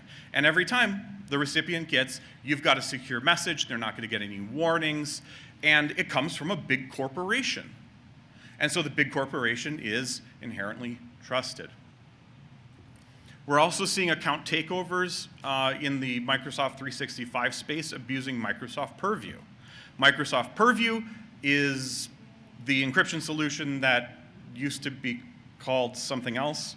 I guess their rebranding worked because I can't remember the old one. But it's basically when you hit Send Secure in Microsoft Outlook, that's Microsoft Purview messaging. As a tenant administrator or as a Exchange administrator, you have very little ability to inspect what goes into that, okay? And if somebody is in the Microsoft 365 world and they receive a Purview message, it actually gives the attackers additional credibility because you get this green banner across the top of your Outlook that says, congratulations, this message is encrypted. And if you're the end user and you see a green bar with a green check mark in it, how do you interpret that? Do our end users go, wow, that's fantastic. They employed transit encryption on this. I feel good about that. No, the way they interpret this is, oh, bar is green, I'm safe. I don't have to think about those security awareness messages anymore. Click. If you're sending it outside of a Microsoft organization, you're going to, to Gmail, whatever, you're going to get that typical log into the portal. You'll get a message attachment. That message attachment is fully encrypted. You can't inspect any of this. And that really is unfortunate. So I talked a bit about what the victim experience is like. This is what it looks like. The only thing that you're going to see different is the URL in the browser bar. You can't fake that out. You can do tricky things, right to left. All those obfuscation techniques that we know and love. But again, your security awareness messaging, it's a lot less effective at this point. Why? Because if you have a branded portal, like I show off one on the right here, this is the one they see every single day. If it's a standard Microsoft logon, it's the standard Microsoft logon. So what's your click rate already on fake logons? It's pretty bad, right? But when you have nothing to tell somebody, I mean, yeah, you can tell them, go look at the browser bar. But again, think about this whole attack chain from end to end. You receive an encrypted message from a well-known, reputable corporation. Maybe it's somebody you already do business with because they've done account takeover for that outside organization you're working with. You receive an encrypted message. The encrypted message has a green bar on it. Now it's trusted. You click on that. I do not believe that it is even fair to ask our users to catch this.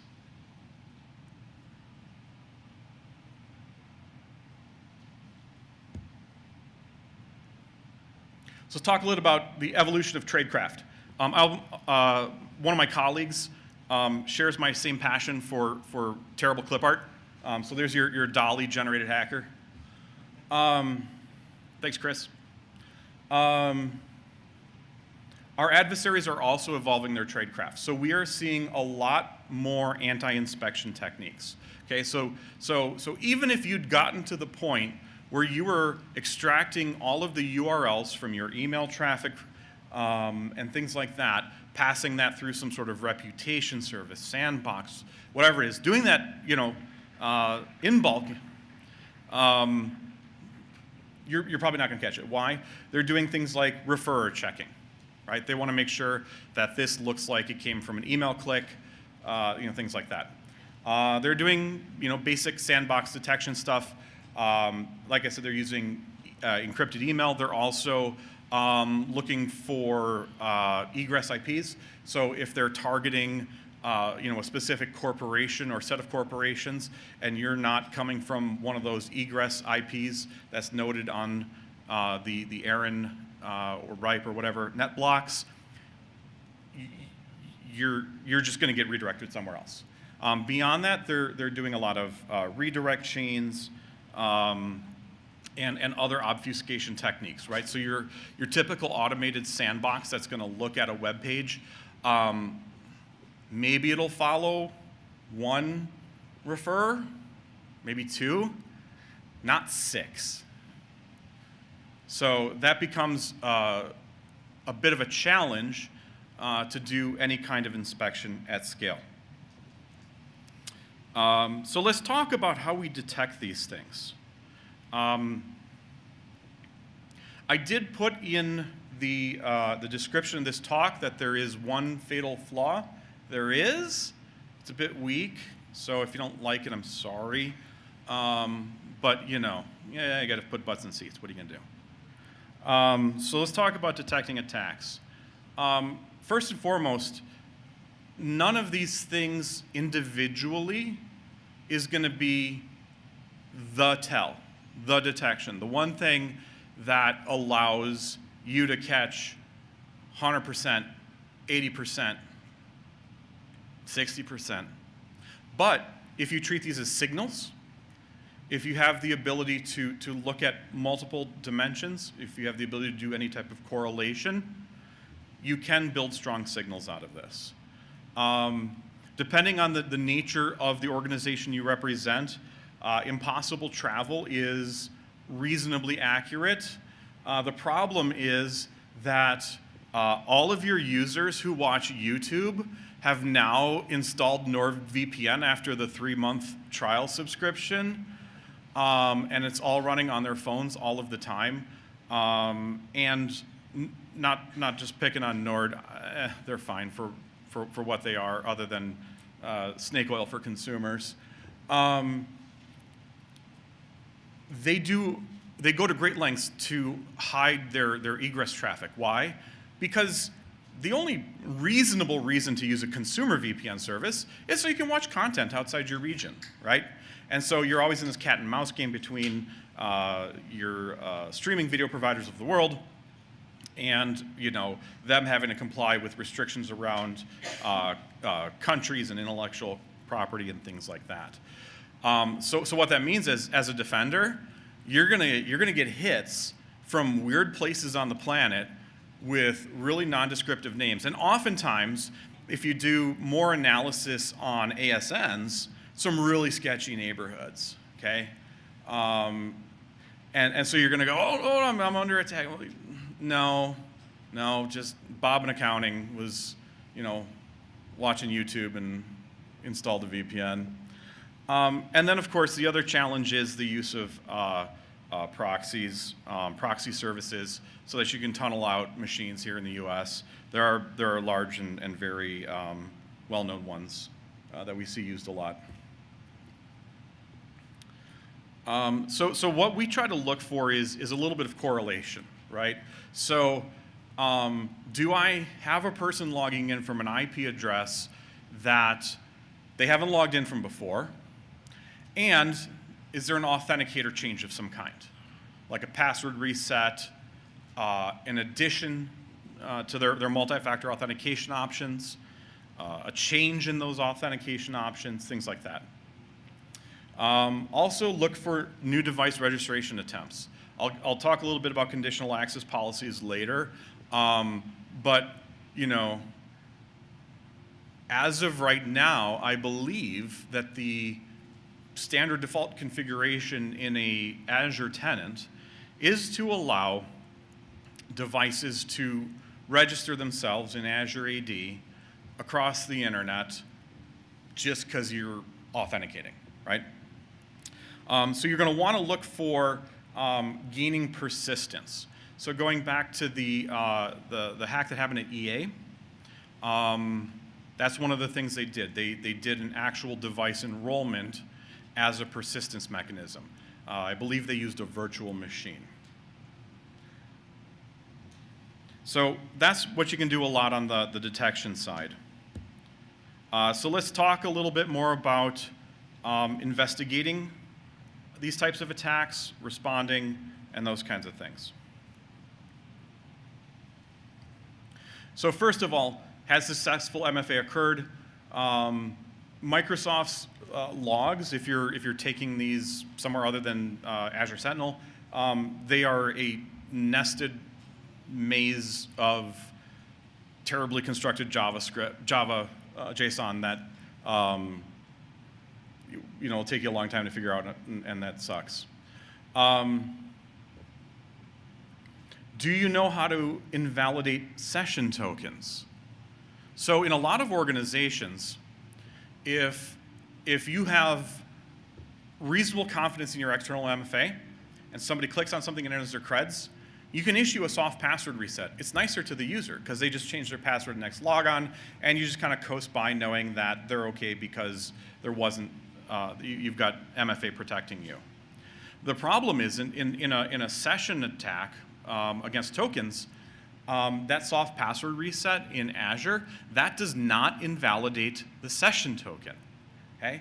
So even if you detect the user clicking on a phishing email and entering their credentials, you do that soft password reset, the attacker's still in, they still have that token. Now here's what sucks. You gotta do a hard password reset. And by hard password reset, I mean change it to an arbitrary value of your choosing and then make them figure out how to recover. Call the help desk, the self-service password portal, probably not gonna work because the attacker could use it, right? That is really not great user experience, but that's where we are right now. So beyond just Microsoft-specific tokens, think about the other things that the attacker might have had access to: Slack, other federated systems or other systems that might have provided their own token that's not tied necessarily to the SAML token that comes with Azure AD. You're going to want to look at your Microsoft 365 logs for evidence of access. So what did they do once they got here? The thing that I've seen most commonly is mail forwarding rules, right? Because while the attack is a little more sophisticated, these are people who are just using software as a service like Evil Proxy, okay? They are not the geniuses who invented the technique. They're the ones using the commoditized kit that they paid money for. So the adversaries are still the same lowest common denominator kind of folks. So unless you're in a more highly targeted sector with more advanced adversaries, most of y'all are just dealing with cybercrime. And what do they want to do? They just want to compromise that mailbox. So they'll set up an Exchange mail forwarding, or not an Exchange, but an Outlook mail forwarding rule. You want to look for user creation events, right? What kind of a account did they compromise? Did they access data on OneDrive and things like that? I should also point out that in the last month or so, CISA successfully bullied Microsoft into giving full log access to people who have Microsoft 365 tenants.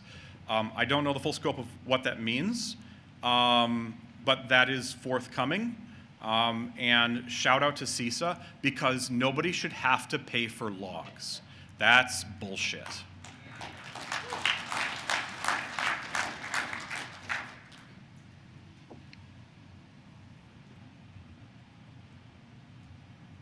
So let's talk about continuing to go on the offensive, threat hunting. Make sure you know your authentication endpoints. You can do Shodan hunts. We talked a little bit about that. Look for the usual typo squats, page titles, things like that. If there's a page title that's specific to the Microsoft logon flow, you should never see that come from anywhere other than Microsoft. So if that page title exists and you can detect that in your network traffic, if you have the inspective capability to do so, look for it.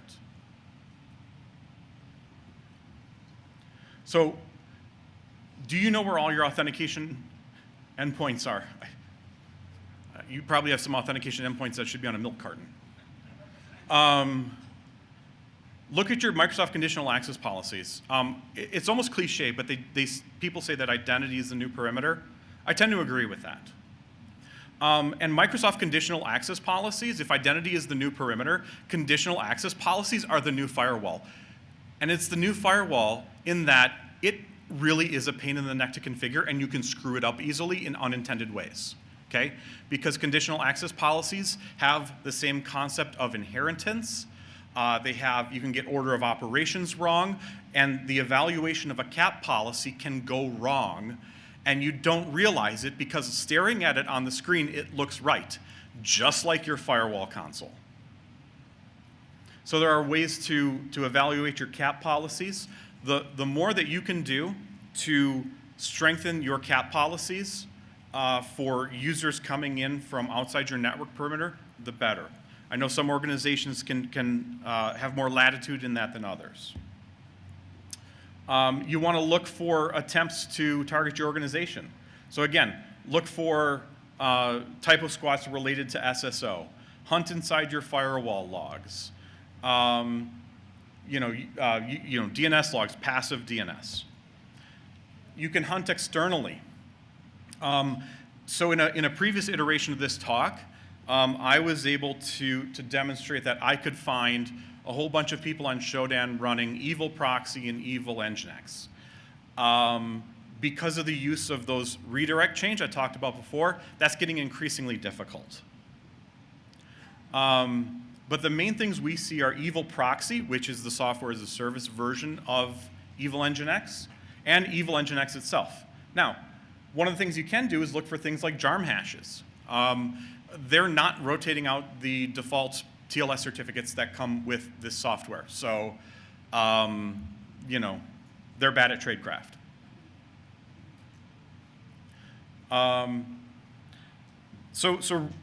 And then I'm sorry, there was one thing I wanted to go back to and point out here, if we go back to the victim experience. Now,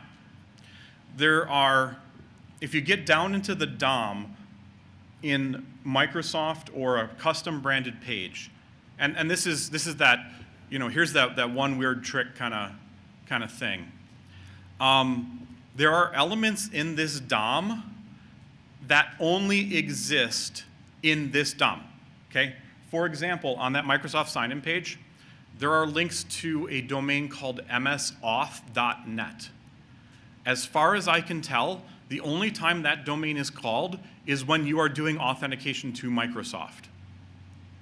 So if you see that in your network traffic coming from a source that is not Microsoft, that means somebody is proxying the traffic.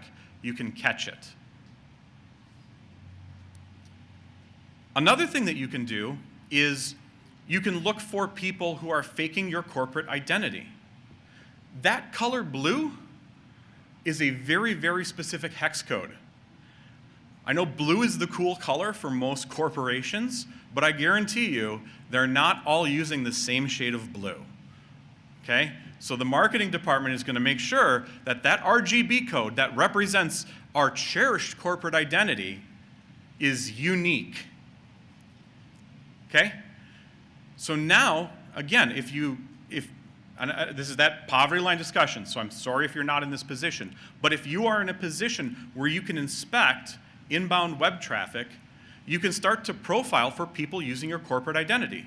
Then you start to tune out and filter out the people that are known, right? That SaaS provider that made a copy of your logon, that's totally okay, right? Any other additional logons you might have to your sites and systems. And then you can catch them using your color or your logo, specific size, shape, whatever it is. So that is one thing that you can actually search for and hunt for that can give you a tell that your corporate identity is being abused, regardless of whether it's coming through one of the proxies I'm talking about or if they're simply doing copy and paste into their adversarial infrastructure.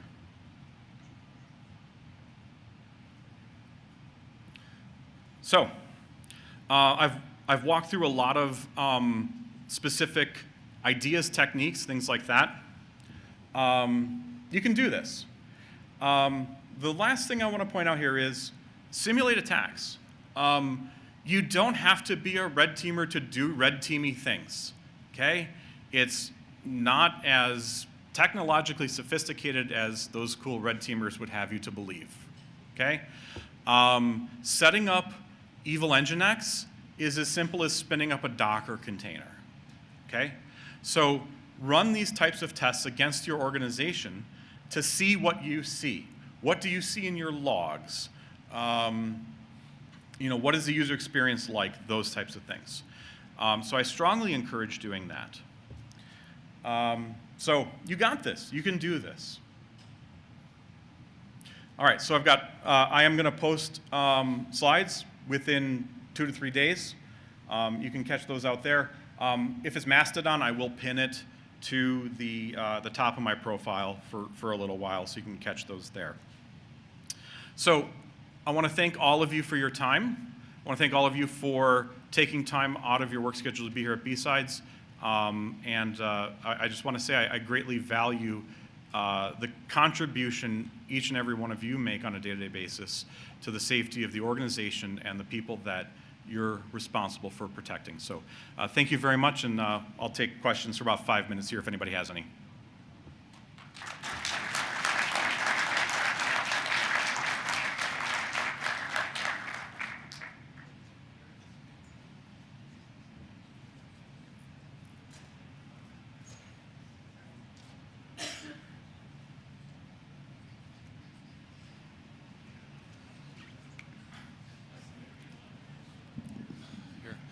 So I saw the Microsoft Authentication window, and that came up, like where it has someone looks at the URL and you said, hey, we shouldn't rely on our users to look for that, and I completely agree. But I don't, maybe it's just my organization.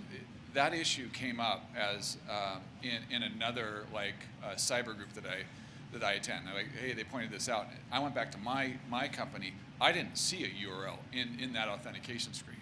So that's weird. Like just seeing that banner itself or having that revealed. So I don't know what's common or not. But I was like, well, So what I see commonly is I'm not so much sure about the Microsoft side.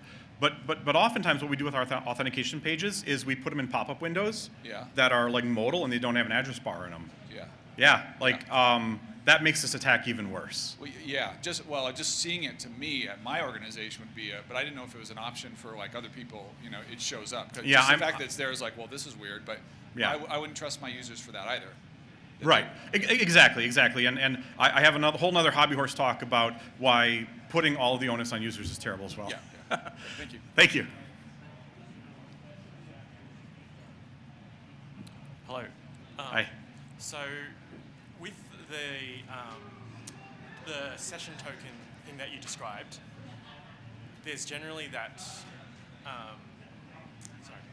Yeah, a little closer to the mic. Can you hear Thank me you. now? So with the session token attacks, I guess one of the countermeasures that you can take is reducing the validity of that token. But how do you strike that balance, with user productivity? Because often users are quite lazy, and your IT managers are going, I don't want to deal with complaints from users about constantly needing to authenticate and re-authenticate. Absolutely. So the crux of the question is, how do you balance user experience against the life cycle of a token and making people re-authenticate? I don't know. I mean, an adversary can get in and establish persistence very, very fast. So I don't think the solution is shorter token life cycles. Microsoft is starting to roll out, or they have risky behaviors or risky sign-on events. I would strongly recommend implementing those. And this is actually where my gripe against Microsoft is. I don't think they should allow logons from things like browser agents that aren't actual web browsers. I mean, it's such stupid low-hanging fruit, but it still seems to work for some reason. The one thing that I think that should happen is there should be a matchup between the token and the actual browser agent that was used for the token, okay? So if your browser agent changes and you have a successful auth with that token, it should just auto-invalidate the token. Microsoft has not implemented this to my knowledge. They have some token protection stuff, but it doesn't quite go this far. But frankly, there's no reason why you should be able to proffer the same token between Chrome and Firefox, even on your same machine, because that token is just sitting there in a cookie in the local cookie store. So it should never be proffered from anywhere other than the first place. But that's what they're doing. I guess first more of a comment. I have heard Microsoft has something in beta that's exactly what you're talking about. Yeah, I haven't I know they're seen it. working on it. My question is, Microsoft Authenticators, passwordless authentication. Microsoft claims it's phishing resistant. Is it, according to CISA? Yes, I do believe it is. Thank you. So if you're using the right configuration, Windows Hello for Business and Microsoft's Authenticator, if you're using in the right configuration, it's storing the certificate in an enrolled device, whether that be your Windows laptop, things like that. Yes, there are a lot of great options there. I'm a Mac user in an enterprise. None of those are available to me. So the problem is that's great if you're an all Windows fleet. It starts to break down when you have any type of BYOD, Mac situations, things like that. So I've gotten the stop sign. I want to thank all of you for your time again and the fantastic questions. Thank you very much.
kind of butterfly. Baby, you give me midnight. You whip up my appetite. Don't leave me here high and dry. Oh, well, I don't wanna jinx it, baby, and twist myself at the spine. Don't wanna overthink it, baby. It's just twist your body and mine.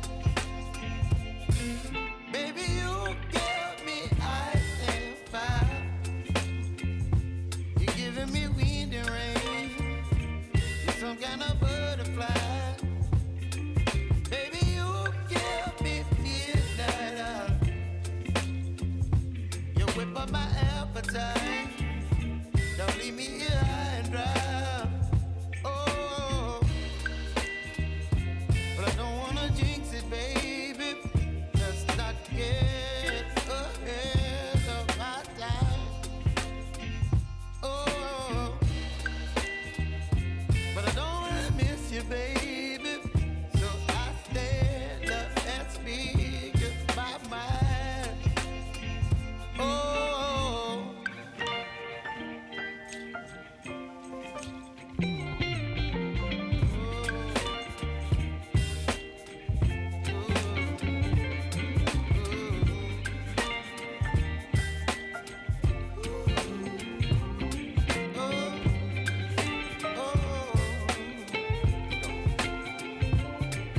Baby, you give me ice and fire.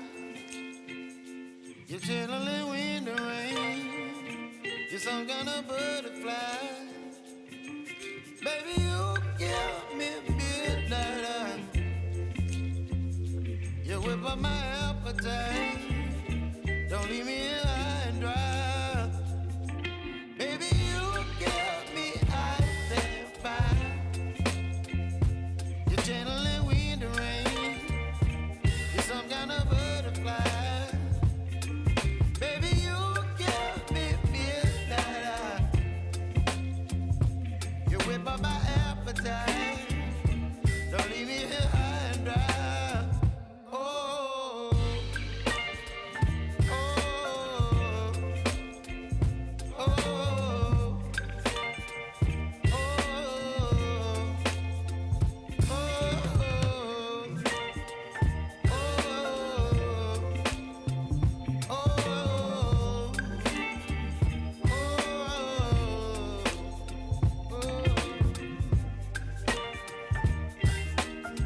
Vegas. This is the talk on the dark playground of CI/CD, attack delivery by GitHub Actions, given by speakers Yosuke Kobu and Yukuto Yamamoto. We would like to thank our sponsors, especially our diamond sponsor Adobe and our gold sponsor Black Cat, Toyota, and Conductor One. It is with their support, along with other sponsors, donors, and volunteers, that make this event possible. These talks are being streamed live, and as a courtesy to our speakers and audience, we would ask you to check to make sure your cell phones are set to silent. If you have any questions, use the audience microphone so that YouTube could hear as well. Please welcome our speakers.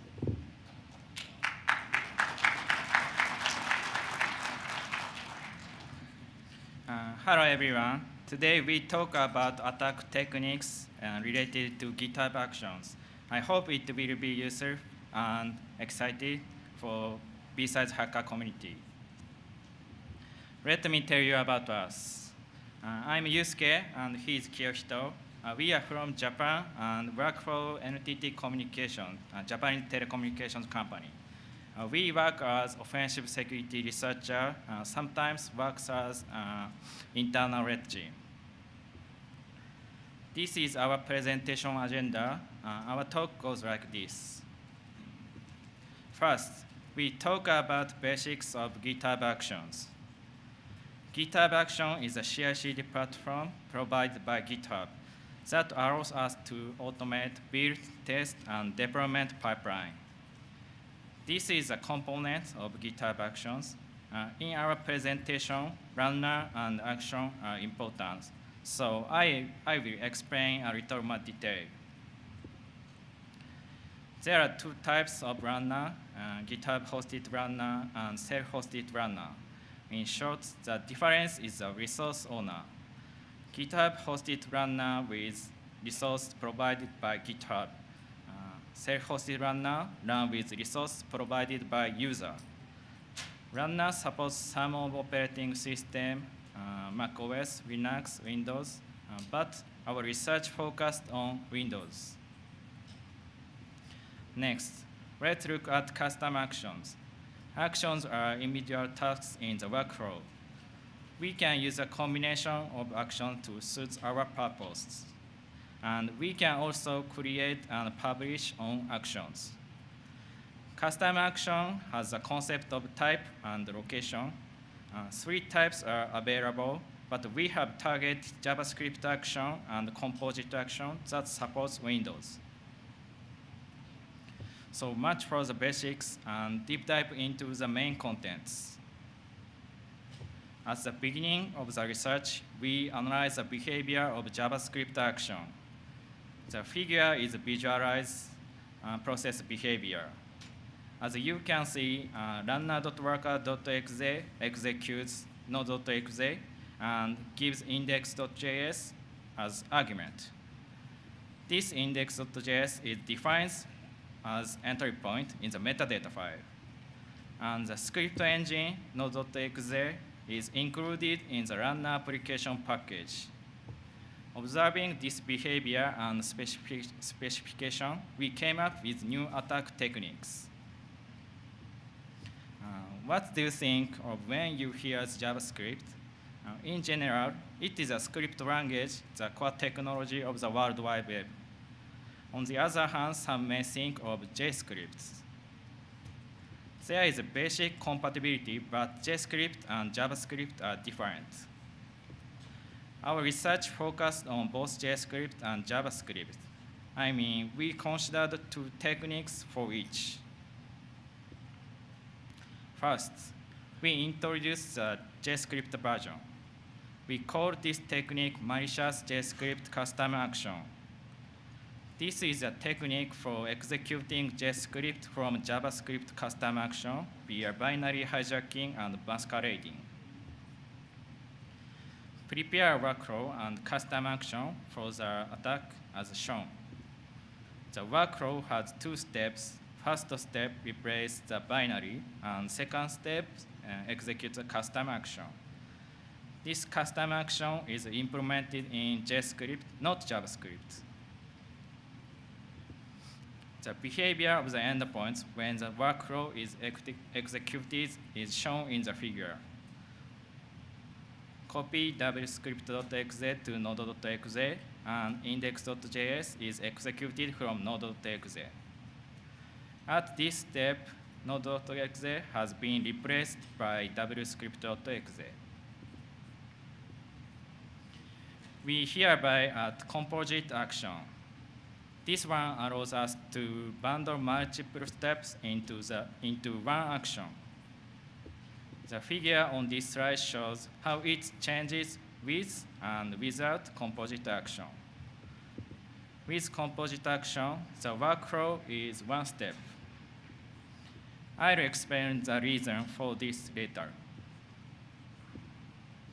Finally, the JavaScript custom action combined with the composite action looks like this. We call this technique as malicious JavaScript composite action. And here is the actual code we developed. The workflow calls composite action, and composite action copies wscript.exe in step 1 and calls the custom action in step 2. Index.js is written in JavaScript in which the attack is implemented. An attacker can arbitrarily attack by changing the JavaScript implementation.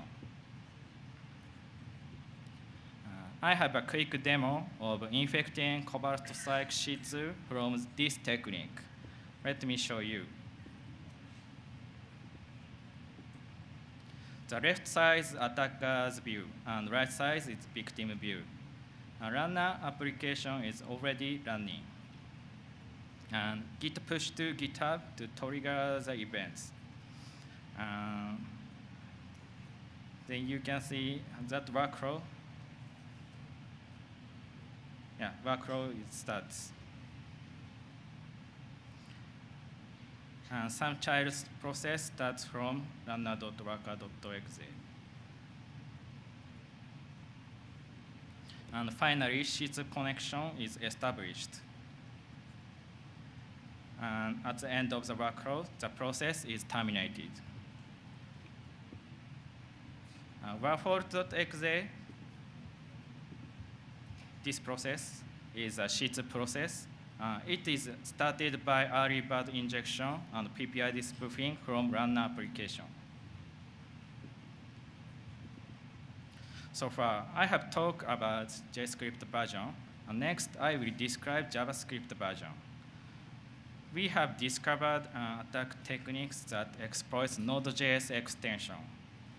Node.js has extension called C++ add-on. This one can be used for attack. We call this technique malicious JavaScript custom action. There is a package called memory.js, which implemented functions like open process and inject DLL. We use this library in our POC. Here is the actual POC code we developed. The workflow calls custom action. This custom action includes simple DLL and node modules for the attack.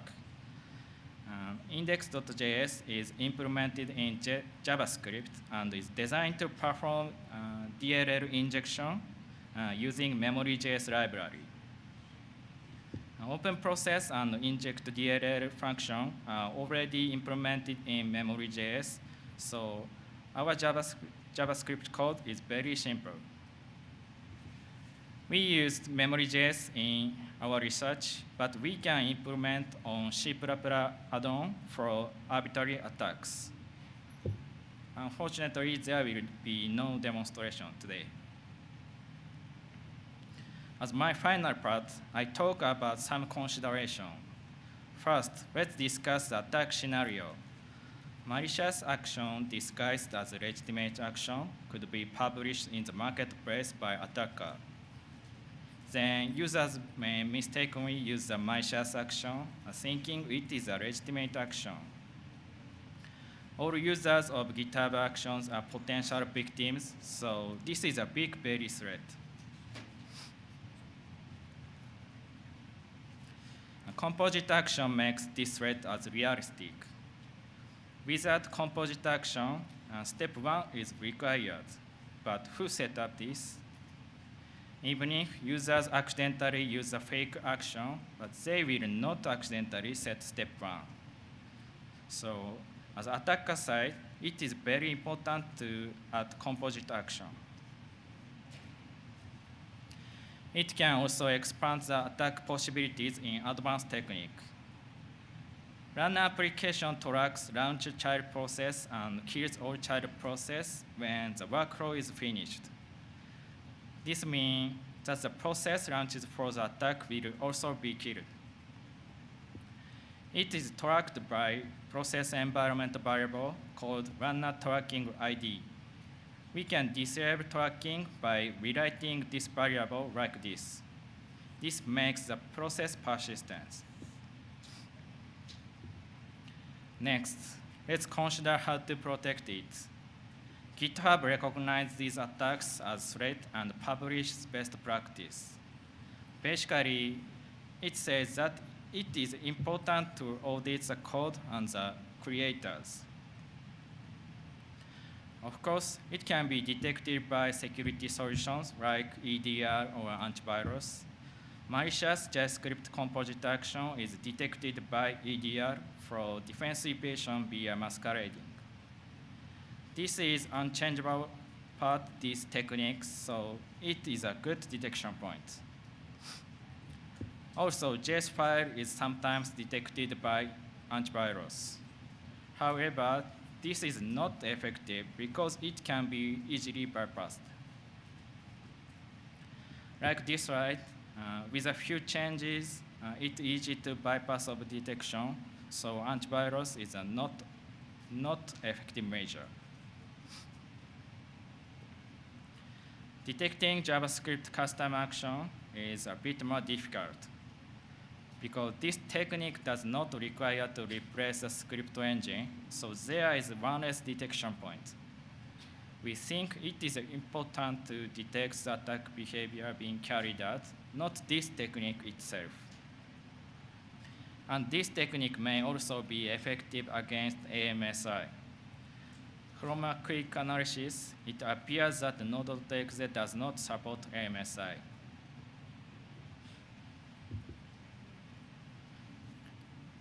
So in my part, let me introduce GitHub Actions C2. GitHub Actions C2 is implemented by utilizing the GitHub Actions runner application as an agent. This is an abstract image of GitHub Actions C2. The runner application runs on target machines connecting to GitHub, especially attacker's own repository. This connection becomes C2. To operate this attack, attacker pushed a malicious configuration file outside GitHub. This C2 has two features or threats. The first is the source process is a legitimate application. So runner.worker.exe, like that. And second point is that the destination is a legitimate domain and IP. I will explain more precise. So how to establish C2? So as officially stated, runner application when launched performs a long polling against GitHub to await jobs. So to manage runner as a C2 agent, assigning a unique label is needed. This allows attacker to send command individually when establishing a C2 connection with multiple targets. Without a label, attacker ends up sending same command to all connecting runners. How to send commands? So any shell commands can be executed via GitHub Actions workflow. Workflow jobs are described in a configuration file on attacker's repository. So we can trigger the workflow by GitHub events like push. And in this case, we can use webhook event called repository dispatch. We can call this event using a call while passing instruction from outside of GitHub. Plus, using just introduce malicious custom actions, more advanced attack can also be performed. I will show you a short demo to make it easier to image. Victim runs the runner applications, and then after that, the attacker sends commands, calc.exe and firmware. Then you can see the calc.exe is launched. And we can see the firmware result. So attack scenario is almost the same as C2. Firstly, attacker create a public repository for attacks. And then send the runners application to target using techniques such as phishing. After that, target user unknowingly runs it as shown in the demo. About detections. So since source process and destination domain is legitimate, C2 establishment is hard to detect. So it's very ordinary way, but don't miss a lot for activities related to GitHub Action C2, just they seem legitimate. Last part is other threat related to GitHub Actions. I will briefly introduce three threats. First threat is freejacking. Freejacking is the process of using free cloud resources to perform crypto mining operations. Attackers execute mining script using GitHub resources, and they get rewards. To utilize GitHub resources, the attacker send pull requests triggering mining using others' repository. To prevent this, GitHub changed the specification, and approval has been required to run workflow from public folks since April 2021. So attackers have shifted their focus toward automatically creating GitHub account, executing GitHub actions, and exploiting GitHub resources. Secondly, malicious public fork and pull request. The idea is that if a self-hosted runner is being used with a public repository, GitHub actions may become a potential entry point for external attacker to gain initial footfall. GitHub recommends using self-hosted runner only for private repository. However, it's worth noting that there are numerous organizations still utilize self-hosted runner.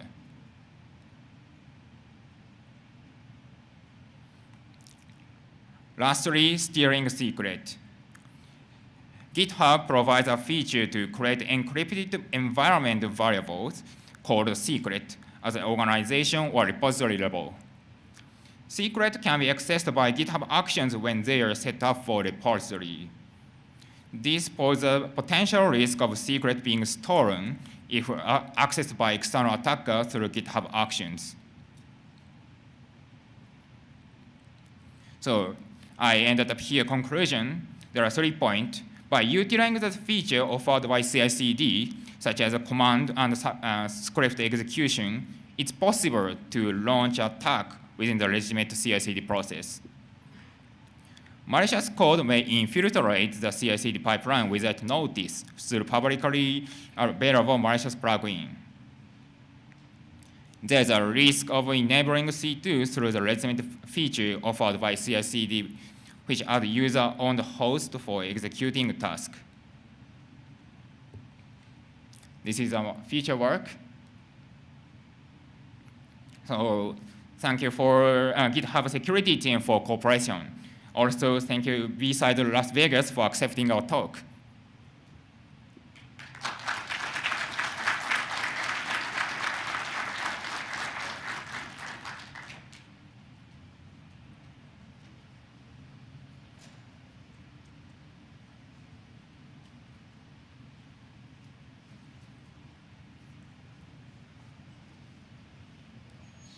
If anybody has any questions, you guys have 5 more minutes to ask.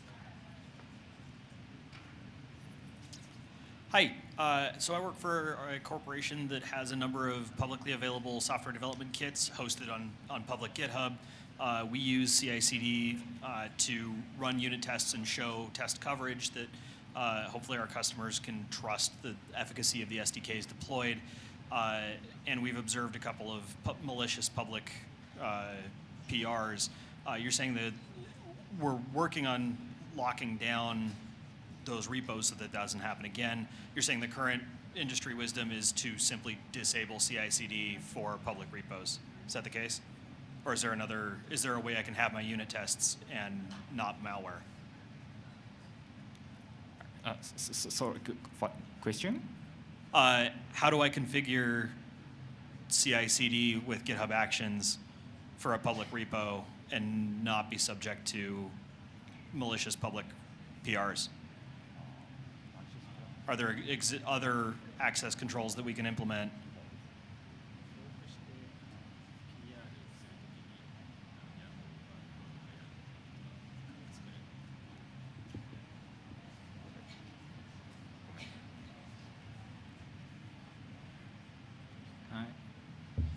Sorry, it means how to set the malicious CI/CD pipeline. Yeah, so the GitHub suggestion is to only use CI/CD on private repos, but our customers will only use our SDKs if they have unit tests run, and we can show a certain amount of test coverage. So we need to use CI/CD on public repos in order to get that assurance and get that testing. There's just no way of hardening a private runner against malicious public PRs. Is that?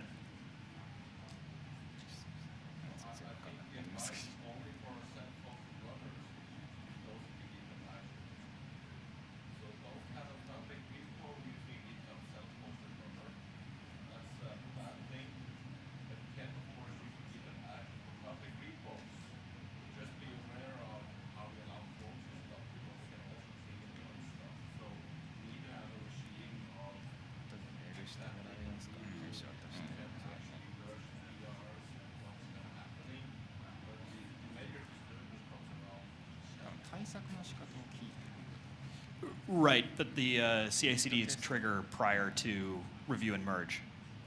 Yeah, but you basically define what the eventual trigger was.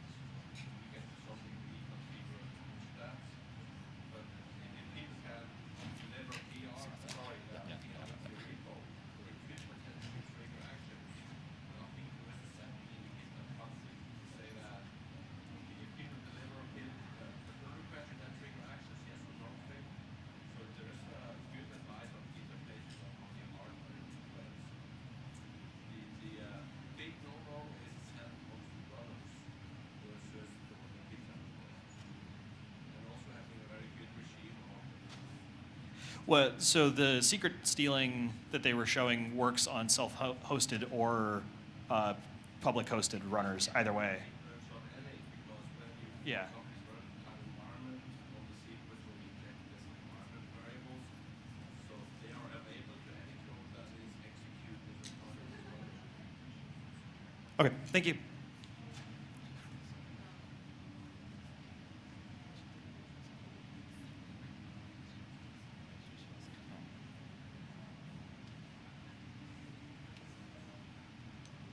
Thank you for the insightful talk.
Of embedded devices. And the best thing on EMBA is it is open source. So right after our talk, you can go straight to a GitHub repo, download EMBA, and start analyzing firmware. And at the end, making the Internet of Things a little bit more secure. So my name is Michael Messner. I'm a penetration tester and security researcher at Siemens Energy. And during my daily business, I perform penetration tests on critical systems and environments. And this is the area where we developed EMBA and where we are using EMBA on a regular basis. But first things first. So in today's environments, everything is now connected. It starts with your private IoT at home, or better, it starts with your IoT on your body. Probably you have a smartwatch. The smartwatch is connected to the smartphone, and the smartphone is connected to the rest of the world. Or you're going to work by car. Your car gets updates over the air, which means over the internet. The traffic lights are connected. Critical infrastructure, highly interconnected. If you're working in a big company or in a small company, it doesn't matter. Your IT infrastructure, your OT infrastructure, ICS, everything is connected. And on the bottom level, there are running these little gray boxes. Yeah, no, they are not always little and not always gray, but they're running some operating system on it. And this could be, in rare cases, a full-blown Linux operating system. In more cases, it is a stripped-down Linux operating system.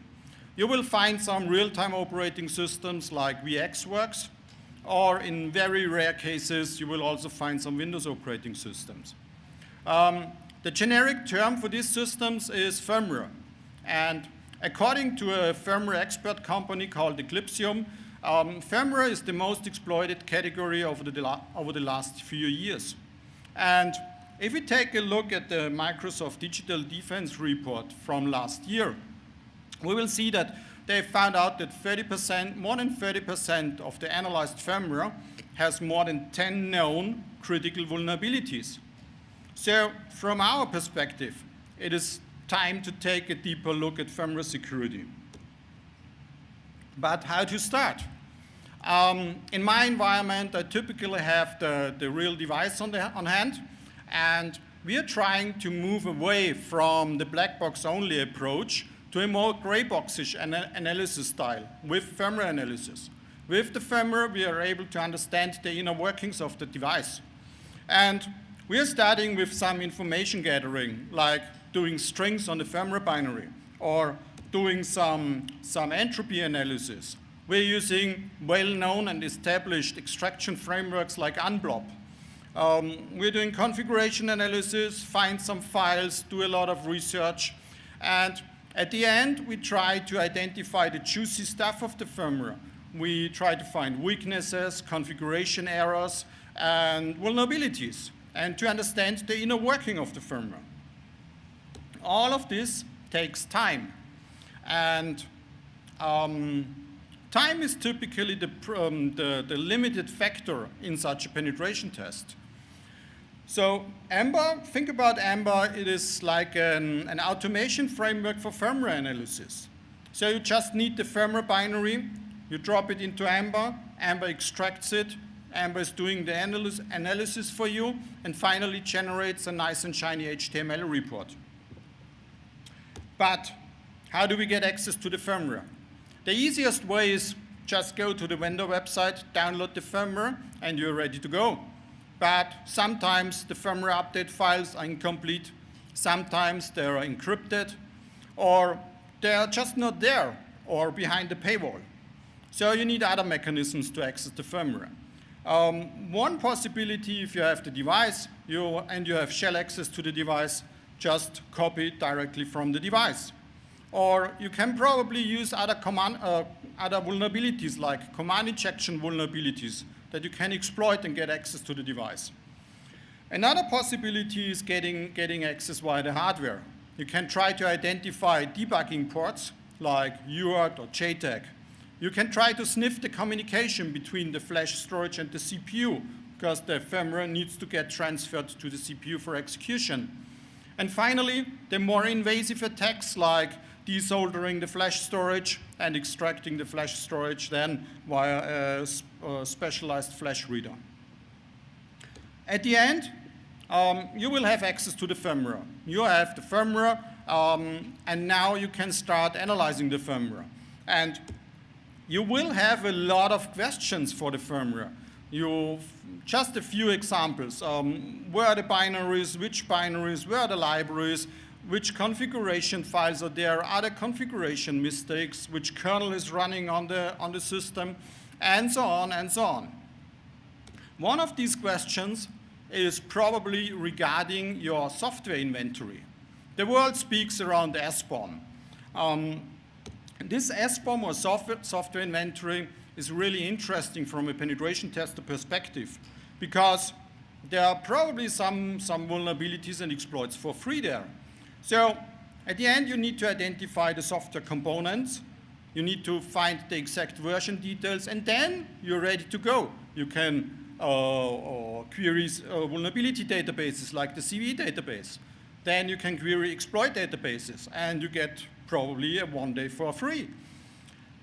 The goal for every penetration tester is not doing this manually. The goal is that this should happen automatically in the background. And EMBA has a hybrid approach implemented for doing this. So first of all, we are trying to analyze a package management system if it's available on the firmware.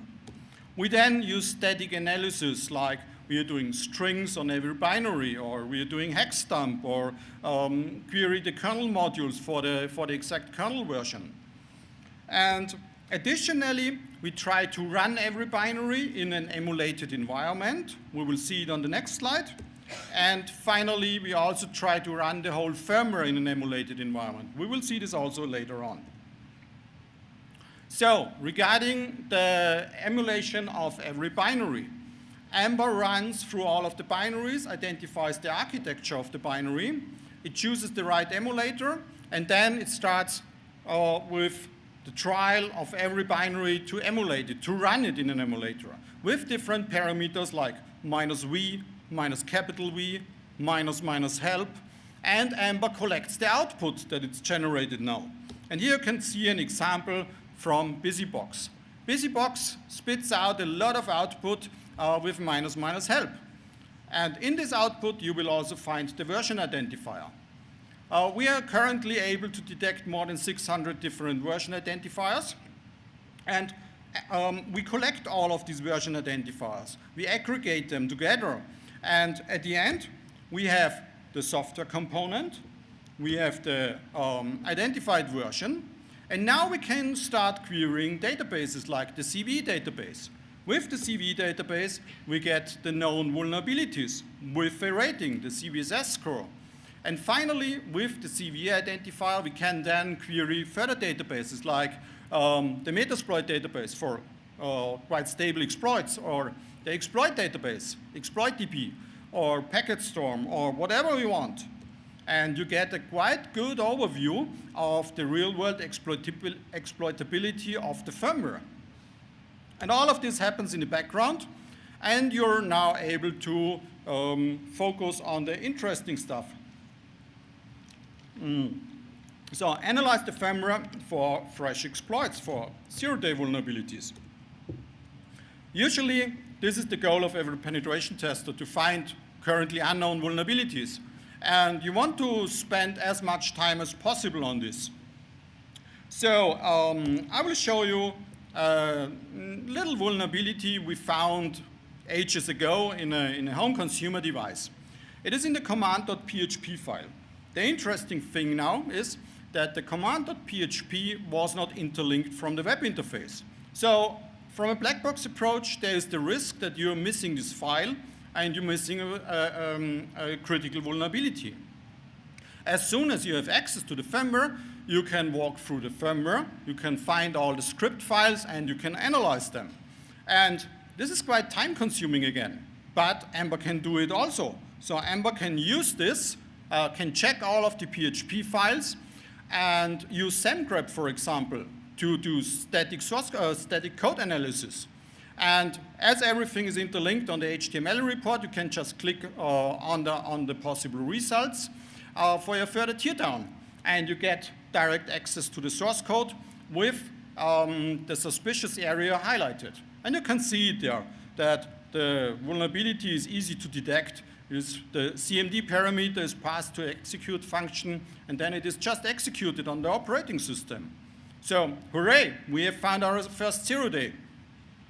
But EMBA can also help you in, EMBA cannot only help you in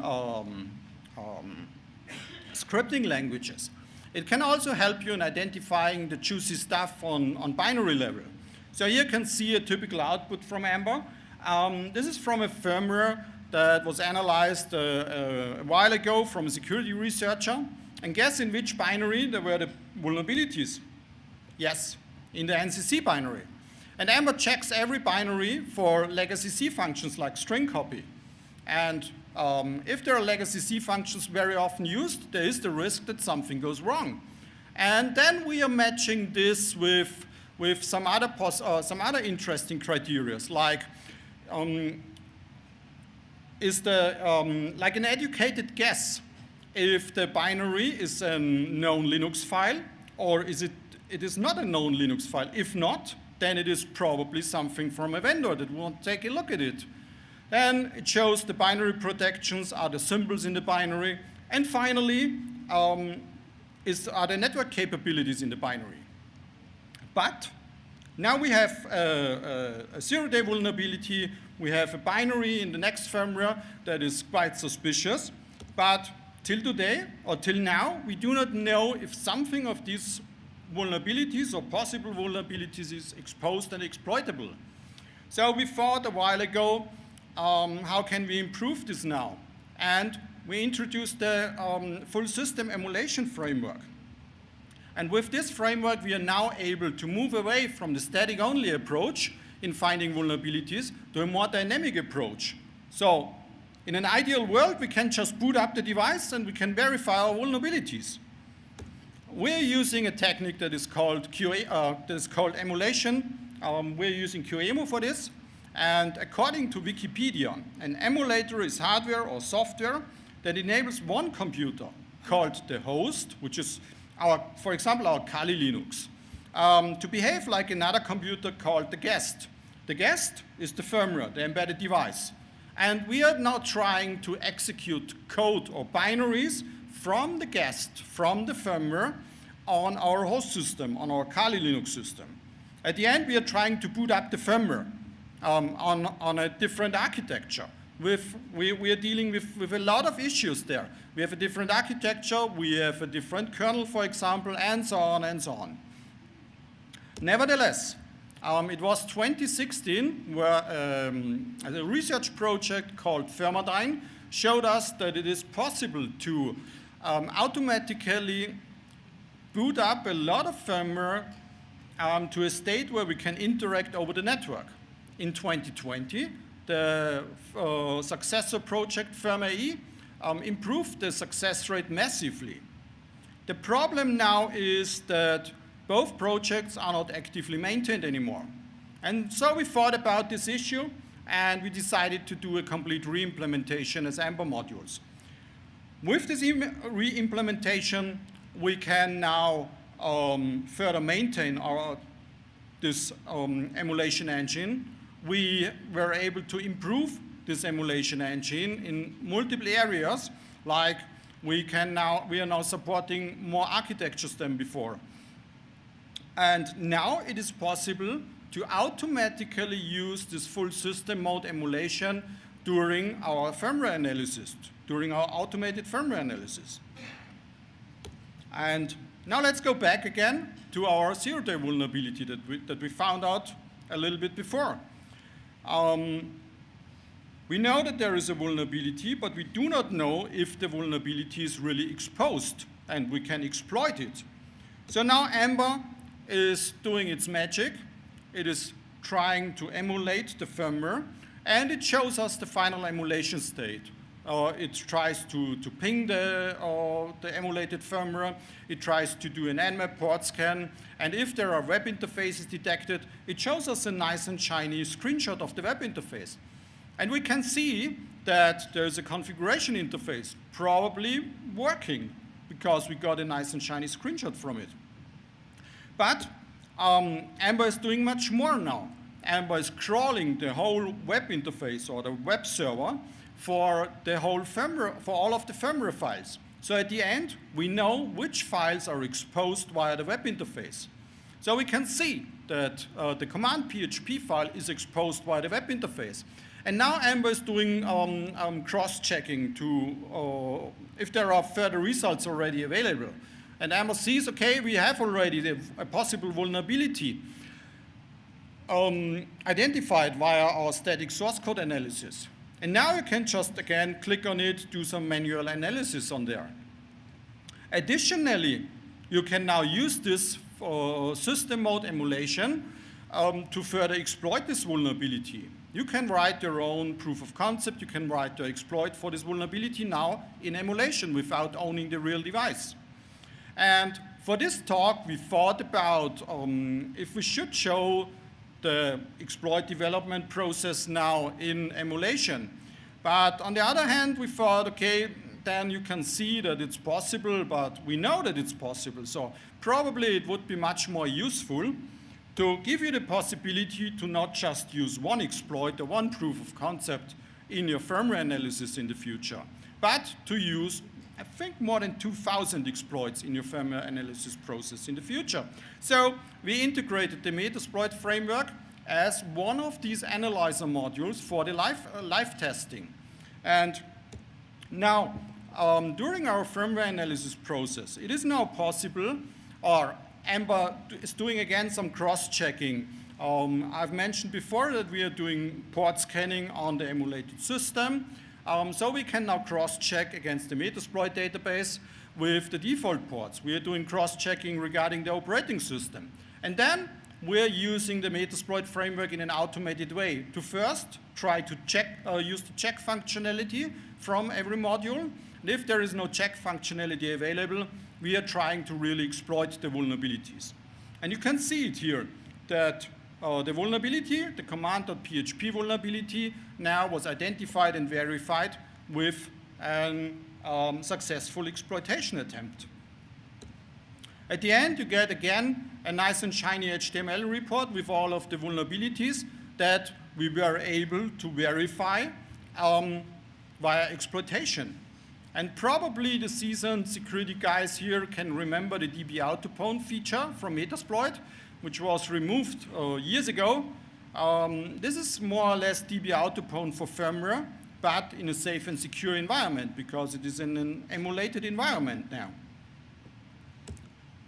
So we've shown now that firmware analysis is not only configuration analysis, it is not only generating an SBOM, it is more a hybrid mechanism. It is static analysis, it is dynamic analysis, And at the end, you get a much better understanding of the real-world risk of the firmware. And last week, we have released version 1.3.0 from EMBA, and there we introduced a quite interesting, nice new feature, the AI assistant firmware analysis. So from now on, you can also use ChatGPT to get a second opinion, a second meaning of the possible vulnerabilities. So, thank you very much. I think, do we have some questions now?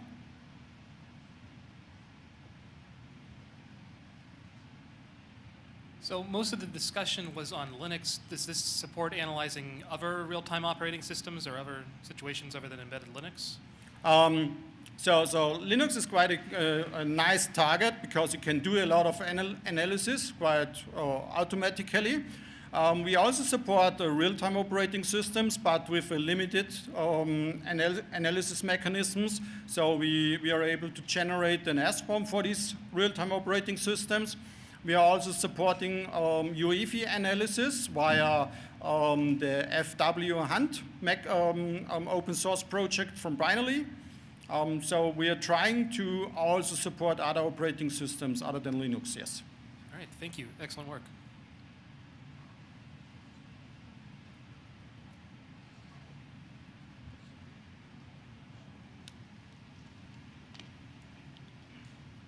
Yeah, so I'm curious about the dynamic part of the emulation.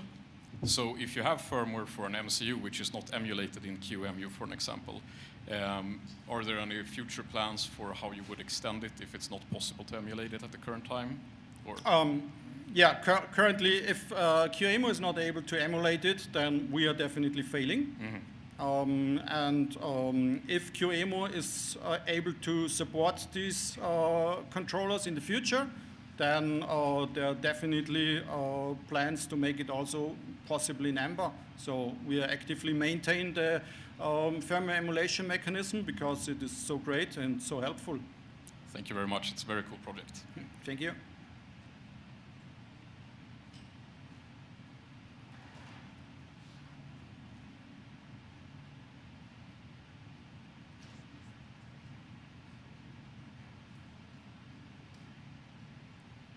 So I do need to ask, what is the AI-assisted edition? So we can query ChatGPT via the API. So currently, we get results from SamGrep and other static source code analysis tools. And if you enable the AI assistant mechanism, then we upload these files to ChatGPT and ask GPT for an analysis. And the results are quite interesting and quite good. So you get a quite nice second opinion on the vulnerability that are already found via other tools. And in the future, we are planning to also include this possibility for not static already found vulnerabilities so that we can extend it massively in the future. Would it do it also with some binary code you showed as a string copy or this kind of thing, and maybe trying to get the assembly around the function to figure out if it's somehow vulnerable? We have already, we did some tests on with the decompiler from Radare 2, but the results were not that good. But probably in the future, if the results are getting better, then probably we can also do some interesting analysis via GPT there. Thank you. That's very cool. You're welcome. Awesome.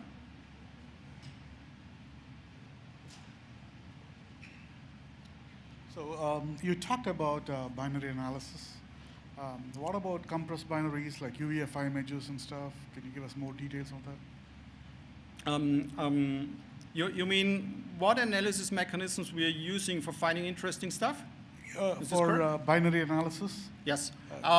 First of all, we are counting the usage of legacy C functions, how many times they are used, and this is not by itself a vulnerability, but the more often they are used, the more likely it is that there are some problems in there. We are testing the binaries regarding regarding the binary protections, we are testing the used functions in the binaries. If there are functions used that are indicators for network activity, and we are doing some further analysis where we are generating from every binary the whole output via the strings command, and we are analyzing this output for private keys, for passwords, and some other stuff like this. So multiple things that we are doing in the background here.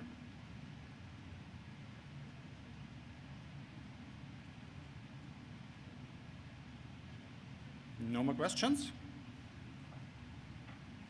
Then I think we are ready to go for lunch. Thank you very much.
giving me wind and rain. You're some kind of butterfly. Baby, you give me midnight. You whip up my appetite. Don't leave me here high and dry. Oh, well, I don't wanna jinx it, baby. Can't twist myself at the spine. Don't wanna overthink it, baby. It's just twist your body and mine. Baby, you give me ice and fire. You're giving me wind and rain. You're some kind of butterfly. Baby, you give me midnight. You whip up my appetite. Don't leave me here high and dry. Oh, but I don't wanna jinx it, baby. Let's not get ahead of my time. Oh, but I don't wanna miss you, baby. So I stand up and speak just my mind. Oh.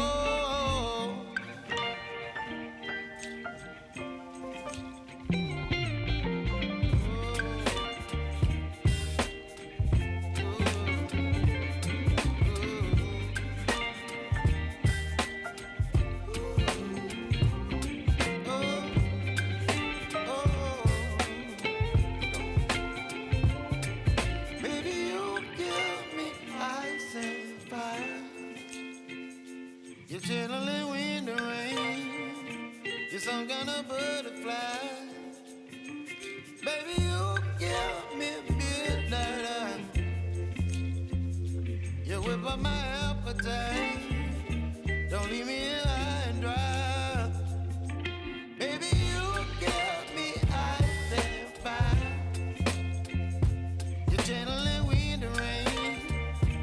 You're some kind of butterfly. Baby, you give me midnight. You whip up my appetite. Don't leave me here high and dry. Oh.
whip up my appetite. Don't leave me here high and dry. Oh, well, I don't wanna jinx it, baby, and twist myself at the spine. Don't wanna overthink it, baby. It's just twist your body and mine. Baby, you give me ice and fire. You're giving me wind and rain. You're some kind of butterfly. Baby, you give me midnight. You whip up my appetite. Don't leave me here high and dry. Oh, but I don't wanna jinx it, baby. Let's not get ahead of my time. Oh, but I don't wanna miss you, baby. So I stand up and speak my mind. Oh.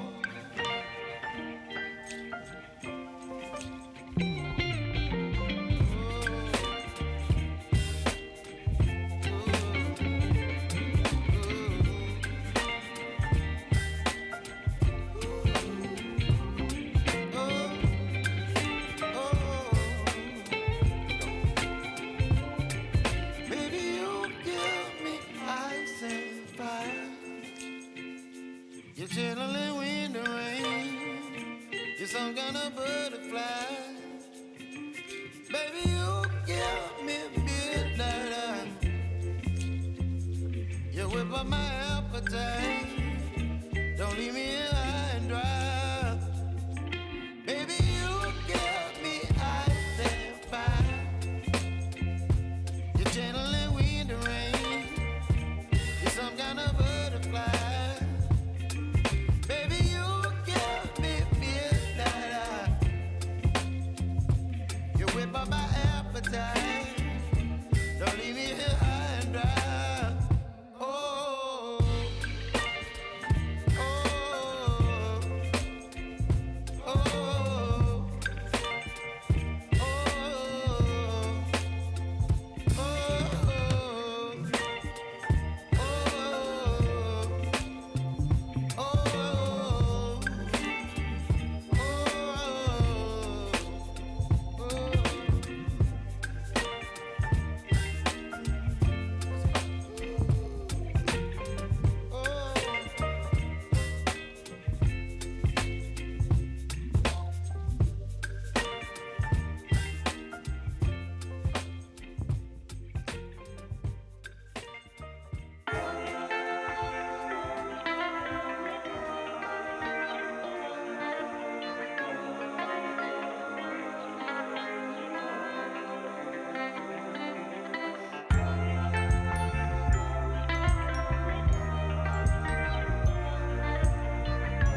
Hello, everyone.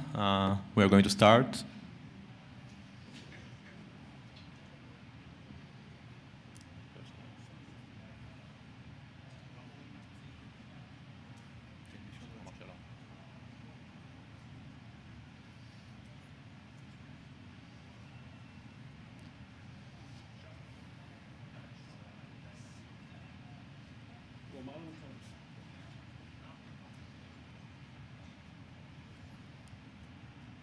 Hello, thank you. Thank you for joining. Our lecture for today is Google Workspace Forensics, Insights from Real-World Hunts and Incident Response. My name is Doron Karmi, and on my left is my friend, Ariel Sharf. We are both senior cloud researchers at Mitiga, and also we have something in common. And today we are going to talk about Google Workspace Forensics. We're going to share a little bit about what is Google Workspace, a little bit about the log structure, and some challenges that we found in the logs while performing forensic investigations. We are going also to talk about what we did in order to overcome those challenges and share some real cases that we found during incident response and threat hunts. At the end, we are going to show a particular visibility gap that we found in Google Drive. So let's start. So first of all, what is Google Workspace? As you may know, Google Workspace is a cloud-based collection of tools that were designed to make collaboration between individuals and organizations much easier. It includes many services such as Google Drive, Gmail, Google Calendar, Google Keep, and more. What you have to know for this lecture is that this is a very, very popular platform. There are more than 6 million paying businesses all over the world, which makes it a high target for threat actors to exploit and steal data. A little bit about the logs before we dive into them. So first of all, they are divided by the service. Once you enable Google Workspace logs, they are divided by the services that you have enabled. They are collected in near real time, and the typical retention period is 6 months, with some exceptions. Today, we are going to be focused specifically on Google Drive, but everything that we are going to say applies to all the logs in Google Workspace. But before we start, we would like to share with you a story. Cool. Hi. Before Doron dives into the log structure, I want to share with you a story. One of our customers saw that internal data was published publicly and want us to investigate it. So we got to work. As part of our investigation, we ran basic anomalies detections and found suspicious activity. We saw an external user from gmail.com that performed approximately 15,000 download events at the same time step. It's a lot, and it was really interesting, and we had a lot of questions about that. For example, what are the file paths? Who created them? Who shared the files externally? In order to answer these questions and more, now we're going to learn about Google Workspace log structure with Doron. So let's talk about the log structure.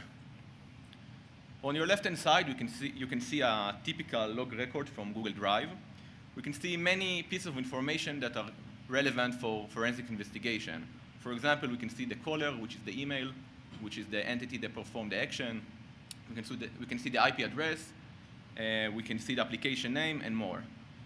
What we also can see is a list of dictionaries which called events, which we expanded here on the right-hand side. For example, we can see an event of type upload and its parameters. The parameters is another list of dictionaries that represent the parameters of each call. So what we can see here is actually 2 lists of dictionaries for each log entry. This is quite challenging, as you may agree. But other than the log structure, we found other challenges in Google Drive and Google Workspace logs that we are going to show you right now. For example, the first thing, user agent field is missing. There is no user agent across all the logs of Google Workspace. We can see many types of information, again, such as the IP address, the event name, and more, but there is no user agent. And it might be challenging when you want to perform some anomaly detection without having the user agent. Another thing that we found is IP addresses inconsistencies. Here we can see 3 download events coming from the same user, which is blurred, but this is the same user, from Google Drive, all in the very same second, but from 3 different IP addresses. This could be misleading the investigator while performing the investigation. Another thing that we found is that there are no paths in file-related log entries. For example, in download event, you cannot know from where this file was downloaded. You can see some information about the document, such as the document title, the document type, the document name and ID, but you cannot know the path. So we can all agree right now that this is quite challenging, but what you can do in order to make it much easier to read, to investigate, and to be ready for an attack. So let's talk again about the log format and specifically about the events. What we can see here is a list of dictionaries that represent the events of each log entry. And why there is a list of events? This is because the way Google tied different events is the following. There is one event that will be marked as the primary event, and this is actually the action that was taken by the user. For example, in this case, this is upload. But following this event triggers other actions in the background that are all related. This is quite difficult to understand. So what we do in order to make it easier to investigate, we split each sub-event in the events field into a dedicated row. So here we can see 3 different events that originally were part of the same chain, and we split them into different rows. Try to think about the case that you would like to search for all the files that were publicly at some point in your organization. You don't care if it was created as public or was private and then moved to be public. You just would like to know that it was public at some point. With this technique, you just need to search for the event name that represent public access, and you will know all the files that were public. Another thing that we would like to highlight is talking about the parameters. The parameters represent the parameters of the call that was taken. For example, here again, we see the upload event, and we can see a list of dictionaries that represent the parameters of the call. For example, we can see that this is a primary event. We can see the document ID, for example, and we can see whether this file is encrypted or not. What else we can see is that each dictionary has 2 types of keys. First one is the name of the parameter, and 4 other keys that represent the type of this key, of this parameter. For example, the first one, primary event, is Boolean. The second one, document ID, is string because the value is populated, and the third one is also Boolean. In this case, from our research, we found out that whenever everything is null, it means Boolean set to false. So again, this is quite challenging. You would like to investigate something, you would like to be fast, you would need to understand the logs right away. So what we do, we restructure the data format. We actually omit all the type-related keys, and we leave only the parameter name and its value. This is much easier to read, much straightforward, and the investigation can be much quicker. The third thing that we do is we enrich the data. What do I mean? Under the parameter, in some occasions, you may see the originating app ID. Not sure if you can see it here. Originating app ID is the first parameter. And this ID represents the application that took an action on behalf of the user. So in the log, you will see that the email address or the actor that took the action is someone in the organization. But actually, this action was taken by an application. And sometimes this is important to understand during an investigation. For example, in this case, this is the Slack application. Remember earlier that we talked about IP address inconsistencies. This could be one of the reasons why we see those inconsistencies, because sometimes the IP address would be the IP address of the hosting provider of the application, but the actor will be the user, and this mismatch could be confusing. So understanding this is coming from an application could help the investigation.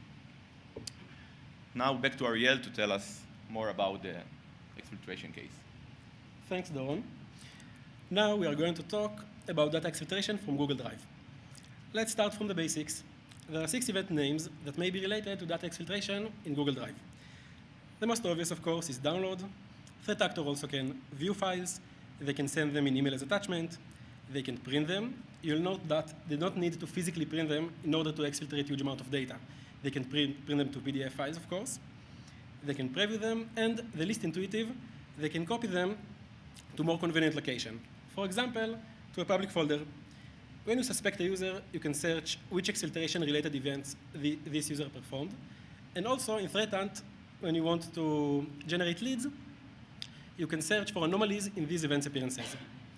For example, this is an anomalies graph based on these events. Each line is a user, and as you can see, we can see how many exfiltration-related events each user performed over time. For example, the green user here performed on February 27th approximately 20K of exfiltration-related events, and it might be really interesting to investigate it. Now let's talk about sharing files in Google Drive. We're going to talk just about sharing files from shared drive and not from the private drive. So when you share a file or folder in Google Drive, this window pops up. In this window, under the general access section, you can choose a group, anyone with a link, your organization, or restricted. Restricted means just users that you explicitly mention in the upper section get permissions to this object. And also you can choose access scope, viewer, commenter, or editor. In our example, we changed the group from our organization to anyone with a link. This click actually generated 4 events: 2 change document visibility events and 2 change document access scope events. In this table also, you can see 3 parameters we extracted from the parameters column: target domain, old value, and new value. At first look, it may be really confusing, but when you are looking back, you can see here a pattern. In the first couple of events, the start state, people within domain with link and can view access scope, changed to the clean state, private and none. After that, in the next couple of events, the clean state changed to the end state, people with link and can view access scope.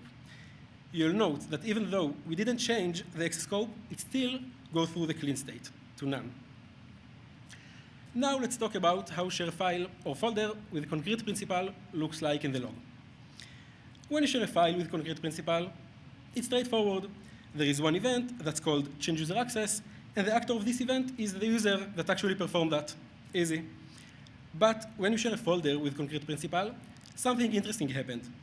For the main folder, there is one event that's called change user access, and the actor of this event is the user that actually performed that. But after that, for each file and folder recursively under the main folder, there is a special event that's called change user access hierarchy reconciled, and the actor of these events is system.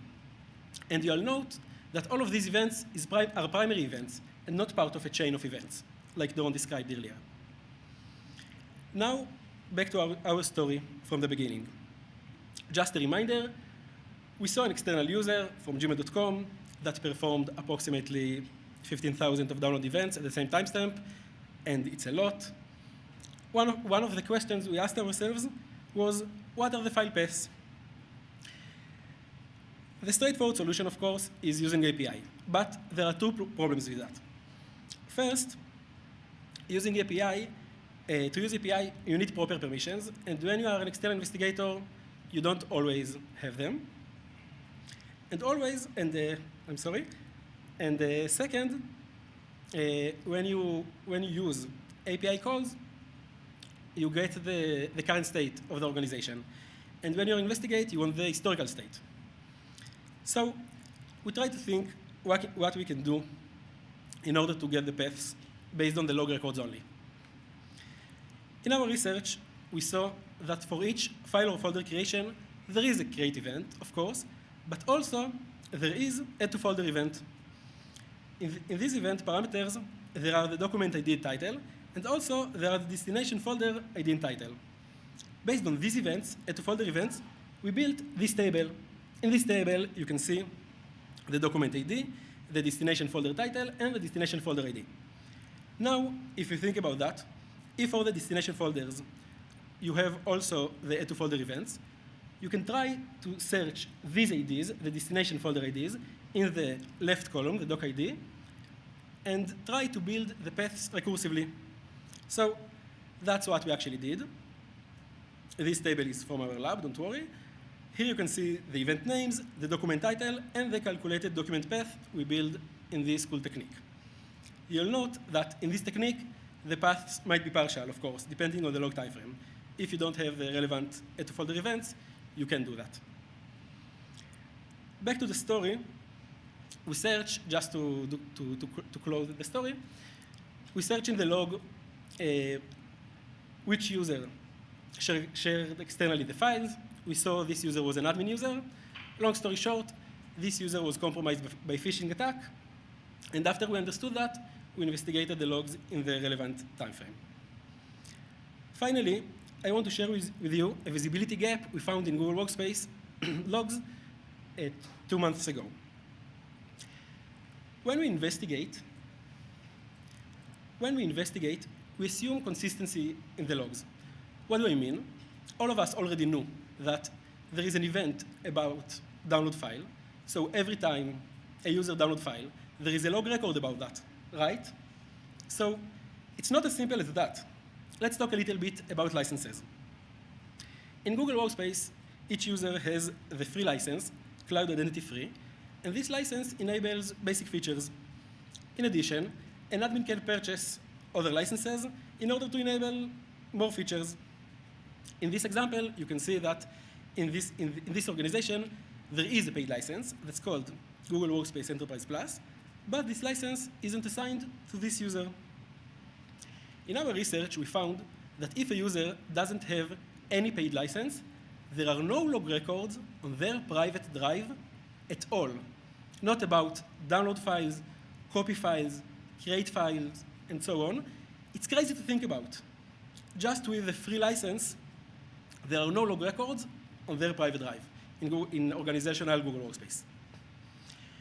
Based on this finding, we try to think how the attacker can exfiltrate not just the private drive, but also the shared drive with minimum log records. Now we want to share with you a use case how the attacker can perform something like that.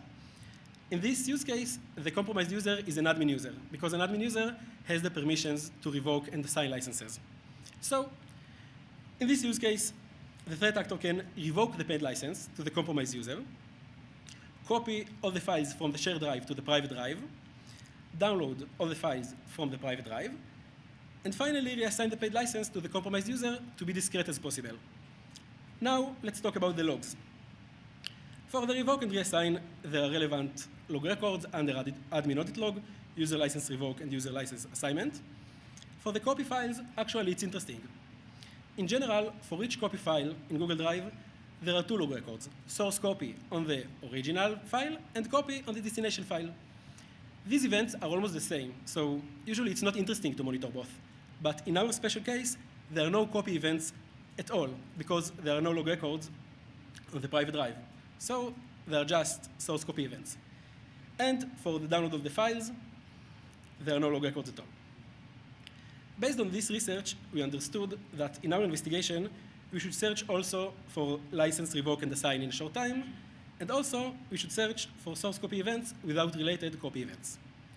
Doron, to you. So let's talk about what we had today in this talk. So we talk a little bit about what is Google Workspace, how the log's structured, and what are the challenges in those logs.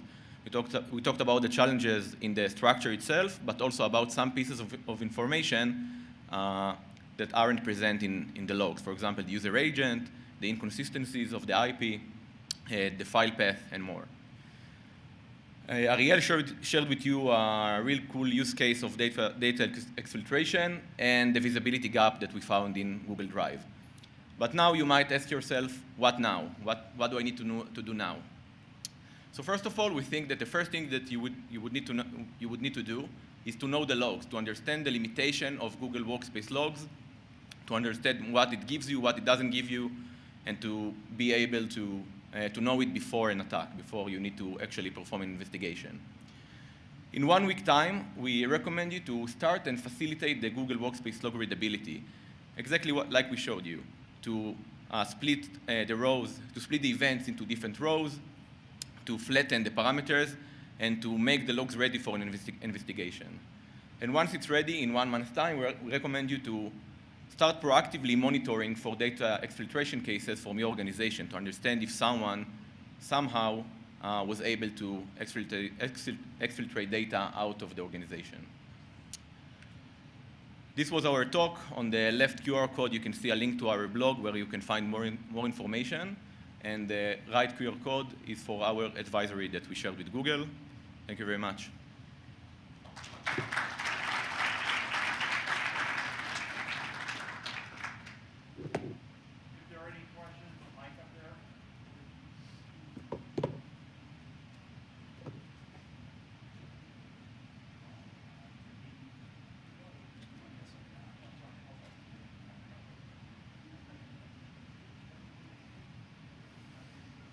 I think it's over there.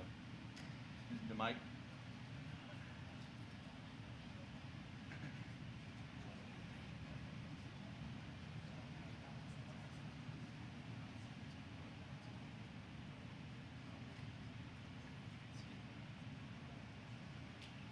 Check, check. Perfect. Well, thank you for the presentation. That was great. I'm curious. So I've set up event logging where I could have a notification or an alert if stuff happens in GCP. In like their logging, they have a logging product where they can actually show, kind of more or less the same thing, but for different GCP applications. Do you know if Google Workspaces and GCP share the same resources for the backend where I can actually query those logs from the logging platform? Query Google Workspace from GCP. Usually Google shares a lot of resources on the backend. So, they share a lot of platforms. I'm not completely sure. I think that you would need to store them in some other solution to be able to query it, cross-query those resources. But we need to check that. I'm not completely sure.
Good afternoon. Welcome to BSides Las Vegas.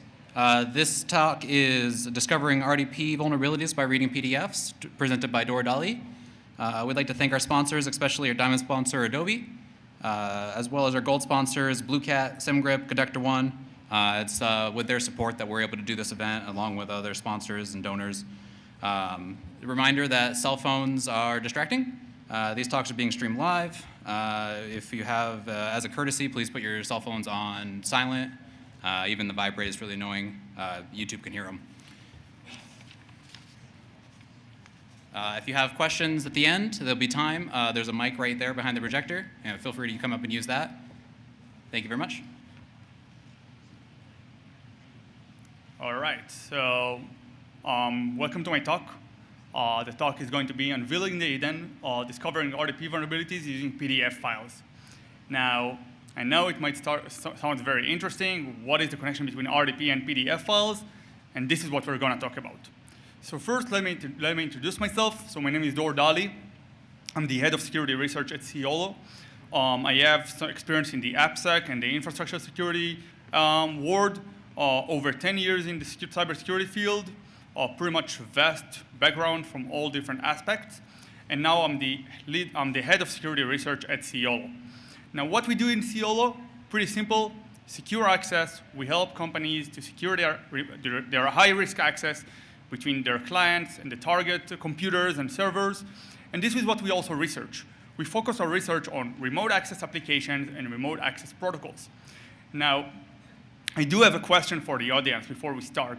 How many of you, when you do some security research, just read a big PDF file from A to Z, and just by that manage to find 5 different CVEs in a high-used protocol? Because this is what I did. And when I talk about highly used protocol, I talk about something that we are all familiar with, which is RDP. So if you are not familiar with RDP, this is the Windows, the dialog that you most likely seen in when you used your computer. And you use it in order to connect to a target server. So if you want to have some access to a remote server, you just use this dialog, and you connect to a target server that you want. Now, RDP has been researched for quite a while, but it has all different aspects, and this is a pretty big protocol. Now, one part of this protocol is something that is called RDP Gateway. Now, what is the RDP Gateway? RDP Gateway is a role in Windows Server that allows you to have some kind of RDP proxy that you can install in your DMZ. So this is a server role, and it allows you to create an RDP tunnel between a client that is outside in the wide internet to a server which is inside your on-prem environment. And this works by creating a TLS tunnel between the client and the RDP gateway, and then the RDP gateway connects to the target computer. So it's very important to remember those names, the RDP gateway and the target server, because those are the stuff that I will use throughout the presentation. So now that we know what is RDP gateway, we need to think of a research methodology. How we can research this thing that is called RDP gateway. So I decided to take quite a unique methodology for the research. I decided not to use Ghidra, not to use IDA, not to use WinDBG, and of course not to use the crowd favorite, Calc. I just decided to read the manual. This is what I did. Just read the manual from A to Z and understood how it works. So when we talk about the manual, we also used a little bit more stuff for the research. We used some previous research, and there was a little bit amount of research on the RDP gateway. So we used that. We used some protocol analysis tools. The one that most famous is Wireshark, just to understand how exactly the protocol looks like. We did use a lot some open source implementations. Now, RDP is a closed protocol, right? It's built by Microsoft, and it's pretty closed. But there are all different open source implementations for this protocol, such as FreeRDP is the most known one. But the one thing that we used the most was protocol specs. Now, if you're not familiar with protocol specs, so actually Microsoft releases on their website a list of 1,000 protocols, list of PDFs for over 1,000 protocols that they are using in their systems. And one of them is the RDP protocol. So all the information about how to implement and how to use the RDP is over there on their website. So also, one of the protocol specs is the RDP gateway protocol spec, which is called MSTSGU, which means Terminal Services Gateway Server Protocol. So that's what we did. We just read this protocol. And this is a small glimpse for what this protocol looks like and how it works. So first of all, we do see that the connection starts with an HTTP connection. So in order to create a TLS tunnel between the client and the RDP gateway, we start by creating a TLS connection between the two. Now, after we created the TLS connection, we have some version and capability negotiation in order to tell the RDP gateway what we support and what we don't. And by the end of it, we get two things. We get a tunnel and a channel. Now, in order to understand what are tunnels and channels, it's pretty simple. I'll use some analogy. So the tunnel is like the road that you have, and the channel is like the lanes on the road that you have. So that means that you get one tunnel, and you can get more than one channel on that tunnel.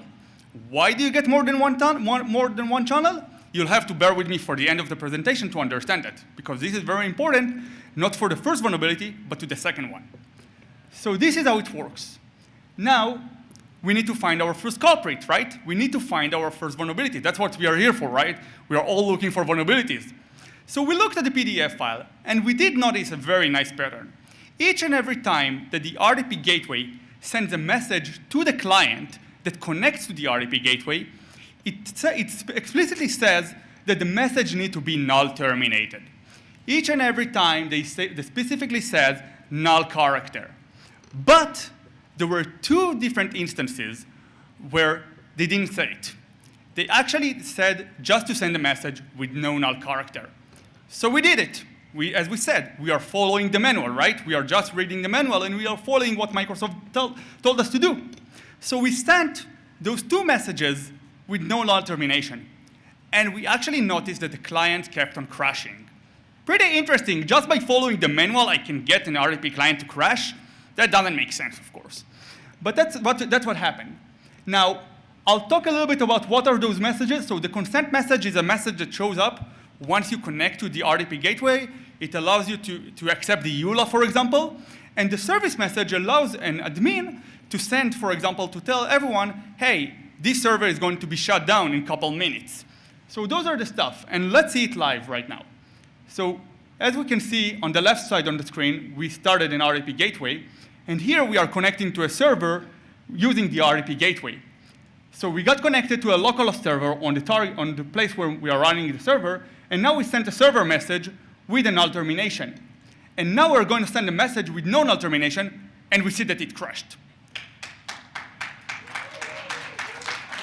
I mean, I just followed the manual. I didn't do anything crazy up until now. So I know that I promised that we didn't use any of the big guns like WinDBG or GDRAM and all that stuff. But when I saw it, I was like, I must check what's going on here. So I looked into the stock trace, and I actually saw that there are some problems with the heap. Now, because this was pretty easy to do, first of all, I decided, OK, I need to report it to Microsoft. Before I try even to exploit it, I first need to report it to Microsoft before someone else will find it, because, I mean, that was very easy. So I did send it to Microsoft, and while I was sending it to Microsoft, I tried to exploit it. But before I even got to do it, Microsoft told me that I got an RCE on RDP client. I mean, pretty simple and pretty insane. OK, so that was pretty nice. I actually then later tried to understand what was going on there. And actually, there is an off-by-one vulnerability in the heap that kind of like messes up with the heap headers and stuff. That's the story, and it's actually exploitable, and you can actually get an RCE by sending this message. So that was nice, right? But that wasn't enough for me. I wanted something cooler. I wanted to find something even bigger just by reading the manual. I mean, I just read the manual, and I got an RCE. I can probably find some more stuff there. So that's what I did. So remember that I told you about the lanes and the road? So one reason that they allow you to have multiple channels on the same tunnel is to support UDP. Now, as we probably all know, UDP is a lot more faster and allows you to have better performance connection. So what Microsoft allows you to do with the RDP gateway is to create a secondary channel, which is a UDP channel. So by the end of creating the main channel, which is the TCP channel, you get something which is called a cookie. Now this cookie is the only authentication mechanism that you are using to authenticate to the UDP socket of the RDP gateway. So you get the cookie, and you just send it back over the UDP socket, and once it verified the cookie, you got authenticated. So I was like, cool, what is this cookie contains, right? So let's understand what it contains. So the manual told us this is a signed and encoded byte blob that contains a struct called authent cookie data, and this struct contains a lot of very interesting stuff. First of all, it contains the username. It contains the scheme, which we are using, which is UDP. It contains the expiry time, the server IP that we want to connect to, the server name, and the port that we want to connect to. So this means that we have a lane which we can actually control and divert to a different tunnel, to a different road. So if only we can manage to understand how we can forge this cookie. So that's what we tried to do. So we looked at the byte stream. Now, they didn't tell us how it's signed or how it's encoded, but once I looked at the byte stream, I noticed a pattern that was very familiar to me. I noticed that the two first bytes were 0x30 and 0x82 in hex. Now, if you have ever played with certificates and PKCS, so I noticed that this is an ASN sequence. Now, it's also very easy to understand if you convert it to base 64, and you see that it starts with MII, which might sound a little bit more familiar to the audience. And then once I understood that this is an ASN1, I needed to understand what exactly type of encoding it was. And this was something called CMS, cryptographic messaging syntax. Now, what is cryptographic messaging syntax? It's pretty simple to understand. Essentially, you send the data, the signed data, along with the signature and the public key of the private key that you used to sign the data. So this means that anyone who gets this byte that contains the data and the signature and the public key can actually verify that the signed data wasn't tampered with, right? So what do we do if we want to try to check if Microsoft worked correctly here? We just we do something very simple. We create a self-signed certificate and actually put our own public key that was signed using our self-signed certificate in that byte and sign it with our own self-signed certificate. And that actually worked. We actually managed to get an authentication bypass. Now, what it gives us? First of all, we get event viewer log forgery. Second of all, we get the full SSRF from the RDP gateway into your internal network. And all of that over UDP protocols, such as DHCP, SNMP, DNS, syslog, whatever UDP protocol you can think of, we can get an SSRF into it. The third thing is network denial of service. Because this is a UDP, what Microsoft decided to do in order to work correctly, in order for that to be more reliable, I would say, for each time that you are connecting, they are sending 3 packets over the network to make sure that at least one of the packets will get there. So by sending 1 packet, I get an amplification of 3 times. Pretty cool. And all of that have been vulnerable since Windows 2008, which is pretty insane. Now, let's see it live.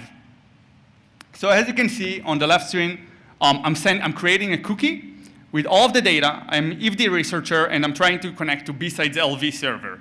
Now, of course, and all of that in port 514, which is a syslog port. And I'm connecting to a broadcast address. Now, what happens is that I'm sending 3 broadcast messages in syslog in the network with some data, which means that I'm going to spam all the syslog servers in your network. And here you can see how I created a simple event viewer log, which can make all the SIEM people in your organization go wild to understand what the fuck is BSides LV and who is if the researcher. So that was pretty nice.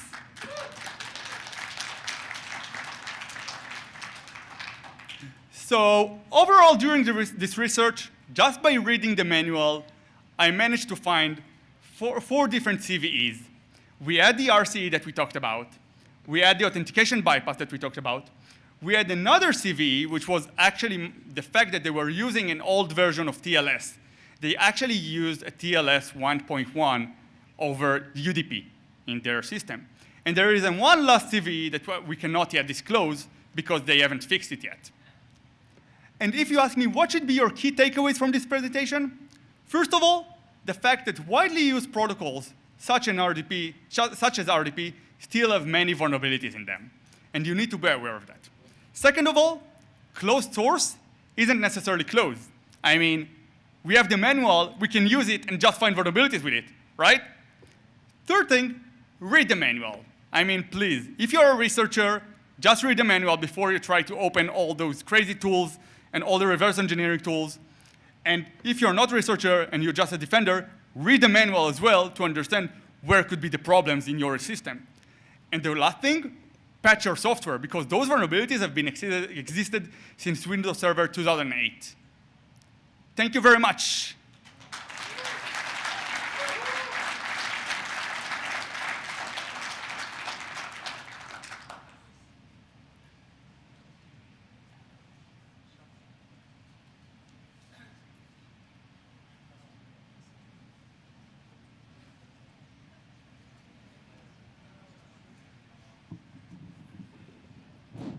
All right, if anyone's got any questions, feel free to come up and use this mic.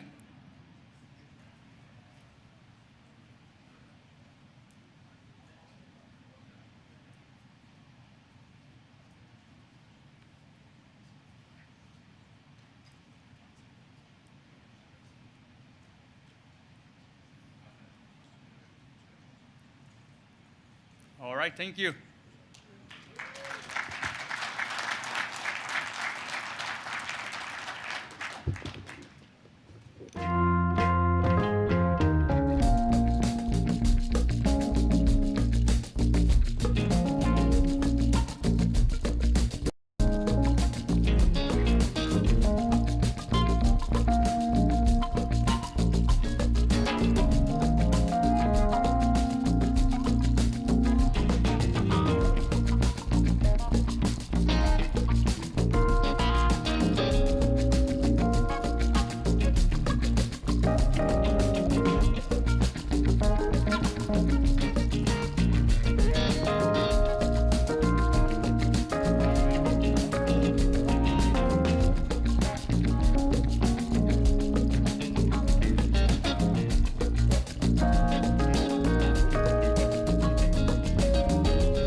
Good afternoon. Welcome to BSides Las Vegas. This talk is by Aaron. It is PowerPC, Emulation, and Transition. I got a few announcements before we start. We'd like to thank our sponsor, our diamond sponsor, Adobe, and our gold sponsors, Prisma Cloud, SendGrip, PlexTrack. It's with their support that we're able to do this event and keep going next year. We also want to thank all of our donors, the volunteers, everybody.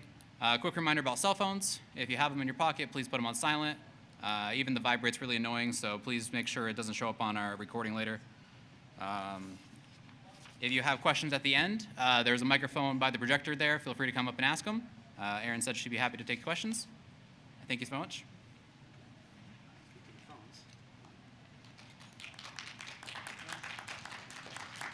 5 seconds while I remember to turn my phone on silent.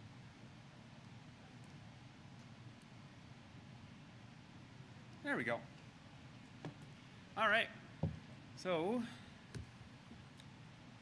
let's get going. I am Aaron. Oh, I can't wander. Oops. Sorry, bad habits. We'll see how this goes. I'm Aaron Cornelius, or Acorn. Take your pick. And if you want to know what the hell the thing in the bottom left is, go to onionshark.com. It's got a little background story there. Pronouns she, her. I'm currently senior staff security researcher or something like that at Grimm. I've been at this job for a little over 6 years. In this particular job, I do a lot of reverse engineering of hardware, software, do vulnerability research, I do training development, give training. One of the things that is one of my key passions, sure, that'll work, key passions, is helping to teach people and helping to mentor people. And now I'm going to give all of you one of the things that I tell you, something that I tell the people that I mentor, which is if somebody knows what they're talking about, if somebody sounds like they know what they're talking about, there's only 3 possibilities. One is that they're full of shit, which is an extremely popular option. Second one is that they've been working with that system, software, whatever, for like 3+ years. Last option is that they made the thing, right? They created it, so they know everything about it, probably everything.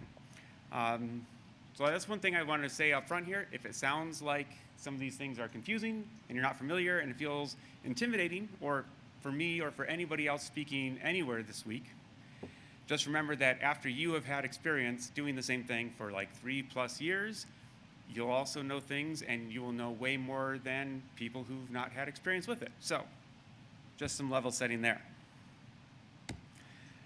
So this talk is about emulation and PowerPC and transition. We'll get to that. We'll get to the story time in a little bit, but before we do that, I need to lay some technical baseline here. Why emulate something? There's a couple different reasons. In my line of work, I specialize in cyber physical systems. So it's bare metal systems. We don't get quite as much visibility with the debugging. And so trying to attach JTAG debuggers to embedded systems can be problematic at times, or it can just be slow. I've worked with a lot of really weird architectures and really weird piece of crap debuggers, and they're slow, and they make everything kind of more annoying than it feels like it really should be. So that's one reason that having an emulator can be handy. Also, full system emulation provides a lot more opportunities for collecting information and for, especially for doing reverse engineering. Slide my notes. It can be, in reverse engineering, for example, if you have a program that has tamper protections in it, right? Anti-debug features. On Linux, one of the ways that you get debug access to a program is with the ptrace system call. So programs which, PTRACE, the ptrace system call, so if the program itself wants to stop anybody else from debugging it, it can just call the ptrace system call for itself and register as a debugger. Which means then that nobody else will be able to debug that particular application. They'll be prevented from it. Then that program itself knows that if once it registers for that, nobody else can attach after that.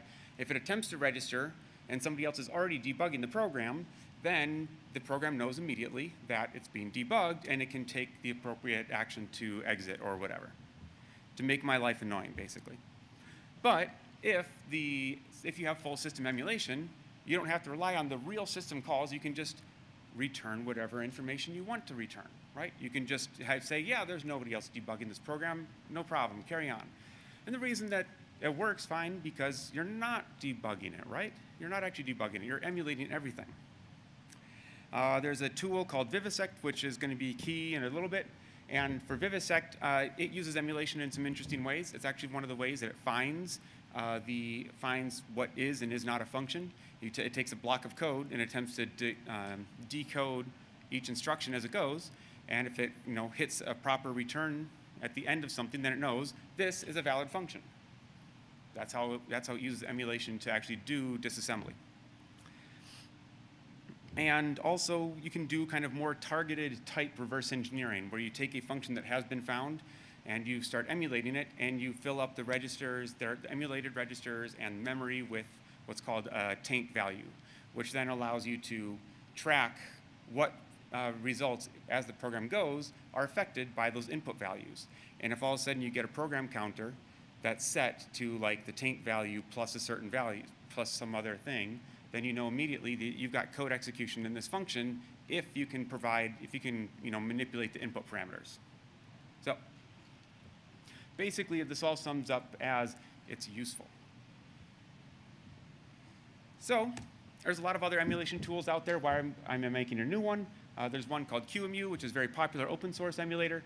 Its code base is terrible. This is my personal opinion. Sometimes things just don't mesh well. Like if you look at a code base that people have written, if any of you do any sort of development whatsoever, you'll know that people have different development styles. And sometimes they don't really play happy together. Like the way one person does things doesn't make sense to somebody else. That's just the way it works. People think about problems in different ways. So existing code bases don't make me happy. And also they can break. Like if you've ever tried to emulate a full system Raspberry Pi image, last I tried to do that, it was actually fully broken, even though I was trying to do a Raspberry Pi 3. And it's because the Ethernet device, the emulated Ethernet device that tried to have the instructions I'll tell you to add, doesn't work. So in the end, also there's because I want to, right? There's something very valuable about making a new tool. You learn a lot about how things work, and you gain new knowledge and expertise in the process. And also, it was my job. So, that one kind of overcomes the rest of them, but there's other good reasons too. PowerPC, I said this talk is emulation, PowerPC and emulation. PowerPC, why in the world is anybody using PowerPC? Who in the hell uses PowerPC anymore? And the answer is in embedded systems. A lot of cyber-physical systems, if you must be that way. And it's very common in automotive. It's very common in aerospace. These industries have used it for a long time. At the time they started using these PowerPC chips back, in the mid 90s, whenever they first were created. I didn't look up the timeline. It's been too long since I've done that. Why were they using PowerPC versus something else? Maybe there was a good technical reason at the time. Maybe it's basically because they want to, right? If an industry uses a particular thing, if a company uses a particular platform and tool, they will just keep using it because that works, right? A friend of mine says, if it works, don't breathe on it, don't fucking touch it, otherwise it's going to break, right? So if the system works and they know how to debug it and they know how to develop for it, they will keep using that same exact platform. So short answer is they use it because they have used it. There isn't a whole lot that actually does emulation for PowerPC. There's a few things. QEMU does provide some. But you can emulate like an early 2000s Mac with QEMU. But when we started this process, I haven't checked recently, but when we started this process, any of the standard open source debug emulation tools, they did not support some of the newer, I should probably put some quotes around that, newer PowerPC features like VLE. VLE stands for Variable Length Encoding. You can think of it very much like ARM Thumb 2. So there's an entire instruction set that's not supported in the emulators. And also there's additional custom features for some of the embedded controllers that is not really addressed within current emulation tools. Again, very much like the last slide, it was also part of what I was assigned. I was assigned to make an emulator for PowerPC. So here we are, right? What project was I assigned to? Oh yeah, DARPA AMP program. I almost forgot to put it down there. So DARPA AMP program itself, I'm not going to go and read a bunch of stuff to you. You can look at the web page right there if you want. It stands for Assured Micropatching, and you can read about it if you want more detail. Because I've already gone on too long without getting to the story, I will give you a very quick summary of what AMP is about. The goal here is to, this project is to, the goal is to create or advance the state of the art in tools that will take a binary and lift it up into high level language, let you modify that high level program, whether it's C or something like C, and then take that modified program, recompile it back into a binary, and then take the original binary and then patch it in a way that's unobtrusive to the actual program execution. The very last and most challenging, in my opinion, part of this project is to make those tools be able to provide assurance that the changes that are made don't negatively impact the behavior of the program. So that's what's been going on. I'm not going to be going into details about these particular tools because that's not really what I've been working on, right? That's the overall goal of the program. There's a lot of other tools that have been talked about this year, previous years, like OFRAC from Red Balloon last year. Fish is going to be doing a talk about Anger, and Anger's been there's been a lot of changes going on with that. I think that's a DEF CON talk. But there's a bunch of different tools that are used in the industry for doing disassembly and reverse engineering, and as well as new tools being created as a result of this program doing some really cool stuff. And that wasn't what I was working on. What I was working on is testing those tools. So part of the DARPA project is that there's a team that actually does a, there are companies, AIS, Cummins, and Grimm, were the team that actually is testing, and also, with some people from CSU, are the team testing those tools. The end goal is to be able to find bugs in a real embedded controller because Cummins is a partner, and that means that the end goal, the end test, is going to be on a real Cummins engine controller.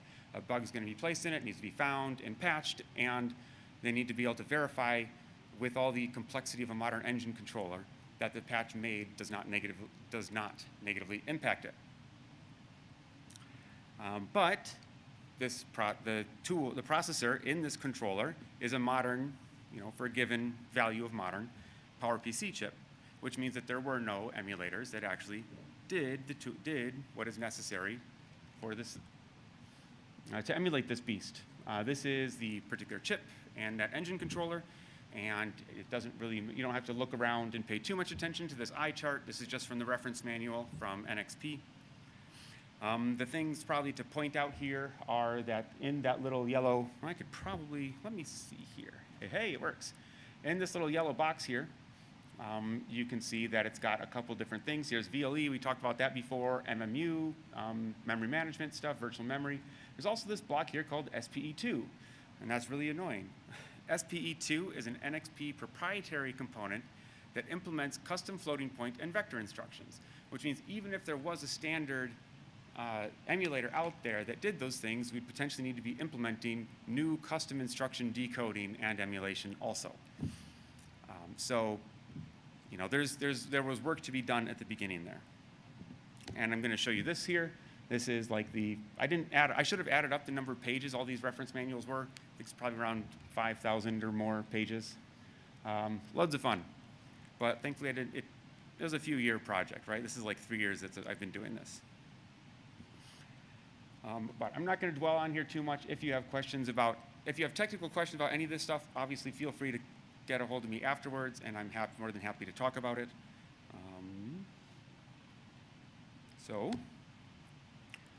Almost to story time, but we're going to really quick mention this here, Conway's Law. I don't know if anyone's familiar with this particular, not law, idea, concept.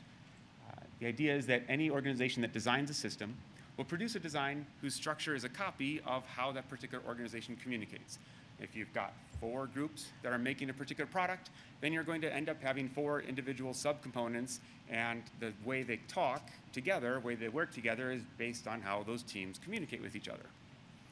So, and in terms of at a lower scale, I know this is true. This should be fairly obvious because the way I write tools and write tools for myself is all based around how I think about problems, right? So the tools that I write work well for me, and they let me look at the pieces of information that I find interesting during the while using the tool. This is also one of the reasons I encourage everybody to make their own tools, because oftentimes the tools that are out there don't really mesh well and work for the way you think about problem solving, or let's try to solve particular problems. So, and like I said before, making your own tool will help you, learn more about it in the process anyway. So, it's time for some story. We'll talk about kind of how what the work that was done on the emulator, the different challenges that were there. By now, I assume it's obvious that I'm trans, and when I say figuring myself out, whoops, what was that? Figuring myself out. Did I miss one? Oops.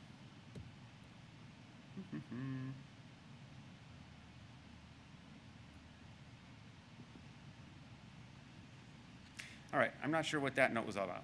I must have typoed something here. I'm not going to go into the nitty-gritty of a bunch of things because I don't have the time for it, and things can get a little personal. And also, this talk is already way more personal than anything I've ever done before, and I've been a little bit nervous about that. Hopefully, it's not coming off too badly. We'll see. I'm sure I'll find out afterwards. So what do making an emulator and PowerPC and coming out as trans have to do with anything? Nothing. They're not related. Well, okay, I suppose PowerPC and the emulator are related to each other. Coming out as trans is more of just a thing that happened at the same time as the other things. I was started on this project. Well, let's start here, right? So, here's the beginning. This is the only surviving selfie I ever actually tried to take of myself before coming out. I have no idea how it wasn't deleted. It's only really relevant in this particular situation because this is around the same time that I started thinking more in depth about, myself and like gender, do I have one, etc. It's worth mentioning right here that I don't mind old pictures of myself, and this can be extremely personal for trans people, and so don't assume anybody you talk to is okay with looking at old pictures or showing people old pictures of themselves, right? It's an extremely personal thing. Personally, it doesn't look like me, and it never felt like me, so it's kind of more of an abstract thing. Only reason I find old pictures kind of interesting is because how different they look from me now. It's also worth mentioning that this is probably around the time that, at this time, I'd already learned that I was ADHD, diagnosed as an adult, and I was slowly learning how that impacted me in terms of, how that impacted life, I guess, for me. It's probably the most generic way to say it. The story is about kind of emulation in PowerPC. It's also essentially a part, the undercurrent of all this is related to reverse engineering. We're developing an emulator because it needs to be emulated for this particular program that we're working on, but we're doing the emulator in a particular way because it also should help us be able to, use this tool in the future for doing reverse engineering, right? This is the one reason we structured it the way we did, so we can get additional analysis and information from it. Part of this is essentially me looking at the patterns in myself, and mentally, and slowly reverse engineering essentially myself and my own brain. So, enough of this. Let's move on. Summer 2018, work started on the PowerPC support in Vivisect, which I talked about. Vivisect is a vulnerability research tool, vulnerability research toolkit, something like that. I always forget the specific words. There's also another coworker at this time created a PowerPC VLE disassembler plugin for Binary Ninja. That's up on that GitHub address there. Vivisect, which I should have put the address there, also is at like github.com/vivisect/vivisect. So let's see. Oops, not that. The next thing here, winter, summer, this, kind of improvements were made. The initial project, not a whole lot of progress was made initially because work seemed to keep getting in the way. Go figure. Eventually then, kind of the next year, Grim got an award from NMFTA to officially add and improve PowerPC support to Vivisect. Because PowerPC is so common in transportation, they were trying to kind of push forward a bit of the state of the art in terms of, tools for doing vulnerability research and disassembling PowerPC and embedded systems. I didn't help with the initial stuff, but I did make a load of unit tests for it. I made it the way I always do things, which is I script it. So I took an existing program, I found all the instructions in the program, and then I dumped those out with an existing tools, and I made a giant file of tests to run through and verify that the disassembly was correct. And I found a lot of bugs in both our tool and in the commercial tools, because there's bugs everywhere. All right, anyway. So next, here's the last picture I have before the pandemic started, before I started growing my hair out. I had always wanted to grow my hair out, but for some stupid reason, I felt that I should look professional instead, which was stupid, but that's kind of where I was at the time. Regardless of all the other completely terrible things that have happened due to the pandemic, at the very least, it was a good excuse for me not to get a haircut. I'd been working at Grim for about 3 years at this point, and I'd mostly overcome my initial imposter syndrome. I hadn't fully grown confident in my own abilities to teach and mentor at that time. Also, more mental progress type stuff. I'd already figured out that I was probably autistic at this point. As a result of that, it didn't really change anything too much. It's more along the lines of helping me realize that there's certain situations and physical, noise levels or whatever that become completely overwhelming for me.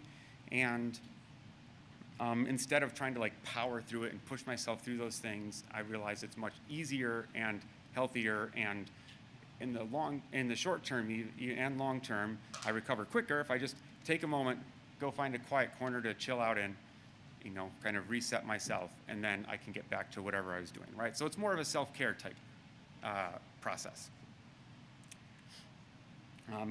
Say poor Erin here had no idea what was in store for her in the next few years.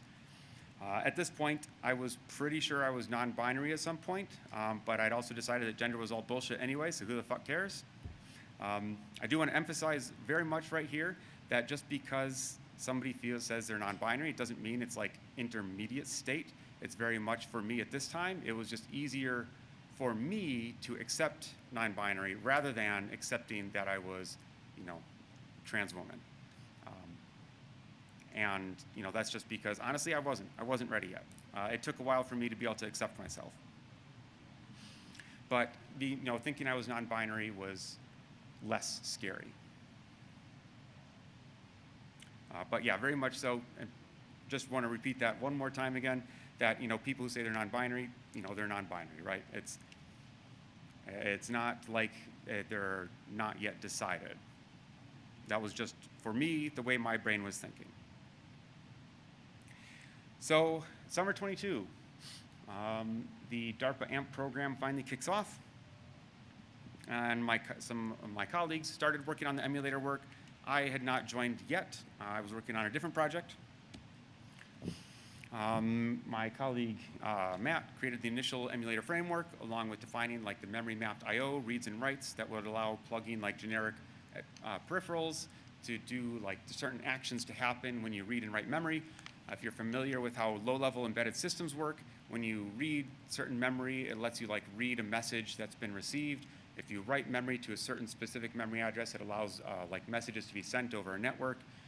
The type of network and the addresses you read and all that junk are part of the reference manual, so you just got to look it up depending on what you're working on. Late fall, I started helping Matt with the PowerPC emulator, which was really at that point was a lot of learning how Vivisect itself worked and how the emulator's capabilities in Vivisect was working. In December, we hired a new junior researcher also, who didn't have a lot of, Jordan, who didn't have much experience with doing assembly or programming Python, but he said he wanted to learn. And so much of the next year or so, I was helping mentor him to, teach him how to do Python and how assembly works, how to decode instructions, and so on and so forth. I don't think he's too pissed off at me for teaching him PowerPC as his very first assembly language, I hope. I do feel a little bad about it. So, software watchdog timer, that's what SWT is. That's kind of the first peripheral that was made. One of the benefits is that it forced us to kind of come up with the way we're going to manage the tracking of time. When a system boots up, it tracks like how many system clock ticks have occurred. So this was the first go at it. We tried to come up with something that was efficient. It did kind of bite us a little bit in the end, but it was good enough to start with. That's often what you need to do when you're developing a complex system. Next thing that was done, SIU, which stands for System Integration Unit, and FMPLL, which is Frequency Modulated Phase Lock Loop. Again, these are just words, garbage words from the reference manual. You don't have to care what they mean, but they're related to basically getting the system to power up and getting the initial things to behave properly and getting the initial system clock to be set. So with those three things done, we were ready to actually start emulating the real code, right? So I have a 2350, CM2350 boot that was on my desk, cracked it open, attached a debugger to it, and ripped the firmware out of it. I mean, strictly speaking, I did have another firmware image already, but this one was useful because it was, I like having duplicates of things. It helps me confirm how things behave. And also because I got the debugger hooked up, I was able to, even though hardware debugging is annoying and can be clunky and less easy than having an emulated thing to run, it is a nice to be able to actually hook up a debugger and confirm that when these particular values are set, that the correct things, that my emulator is doing the same behavior as the real thing itself. Like I'm able to read the correct values, I'm able to see messages be transmitted, and so on.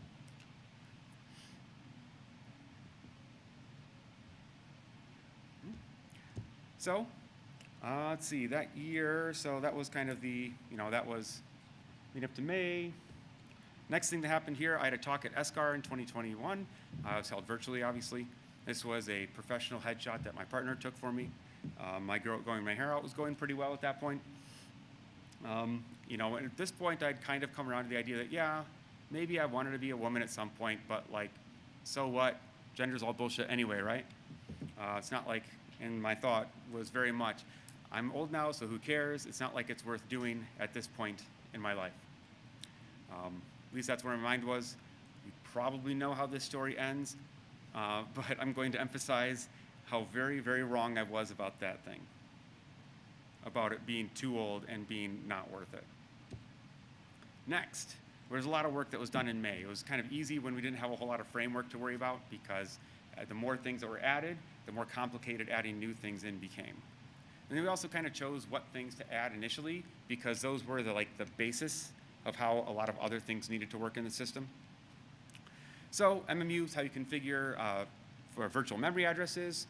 It's also on PowerPC, fun fact, that these are special purpose registers because everything in PowerPC is special purpose registers. It's one of the things that makes it kind of annoying. But over here, this MMU assist register 2, something like that. Yeah. These flags here are the ones that control whether or not a certain page of memory is VLE. And so if you want to know which parts of memory in a PowerPC system are VLE versus the regular 32-bit instructions, you have to have the MMU configuration. It doesn't have like a simple bit flag like it does in ARM. Also, fun fact, in PowerPC systems, you can configure different pages of memory to be big or little endian. This has no real relevance whatsoever. This is just one of those things that annoyed the shit out of me when I was trying to emulate this damn thing. So over here you see this E flag, that's the endian flag. So just, just in case you ever want to mess around with things and make terrible, terrible PowerPC CTFs, you can have a lot of fun with these things because nobody knows this or realizes these things. Next, made Flash. You don't have to worry about the, again, you don't have to worry about this Flash block layout. This is just kind of the layout from the reference manual. If you're not familiar with how Flash works in embedded systems, you generally have to erase blocks before you can actually write new values to them, which meant that to emulate how the system works, because this is an engine controller, and the way it takes updates over the CAN bus, and there's a dealer tools that then are able to send new programs to it. And if we're doing vulnerability research on this thing, we absolutely want to pay attention to how new programs are written into it and how we can manipulate and affect that. So I wrote Flash emulation. This is to kind of track and follow the proper process for erasing and rewriting memory. This is also how I bricked my very first virtual image, because I started everything up and ran it, and then everything was going great. The Flash program configuration worked perfectly, and then the program, the engine controller program, reached a point where it was looking for some information for something I hadn't implemented yet, and so it took some error path, and the error path had it go down and update Flash to indicate that this image is bad and it needs to take an update. And then every single time I booted the system after that, ran the emulator after that, every single time it stopped working. Like I couldn't get the same code flow that I had before, and it took me an embarrassingly long time to realize that, wait a minute, something's different here. And I got a new fresh image off of the real hardware and compared it and realized that yes, in fact, this one here has some flags set that are not set in here.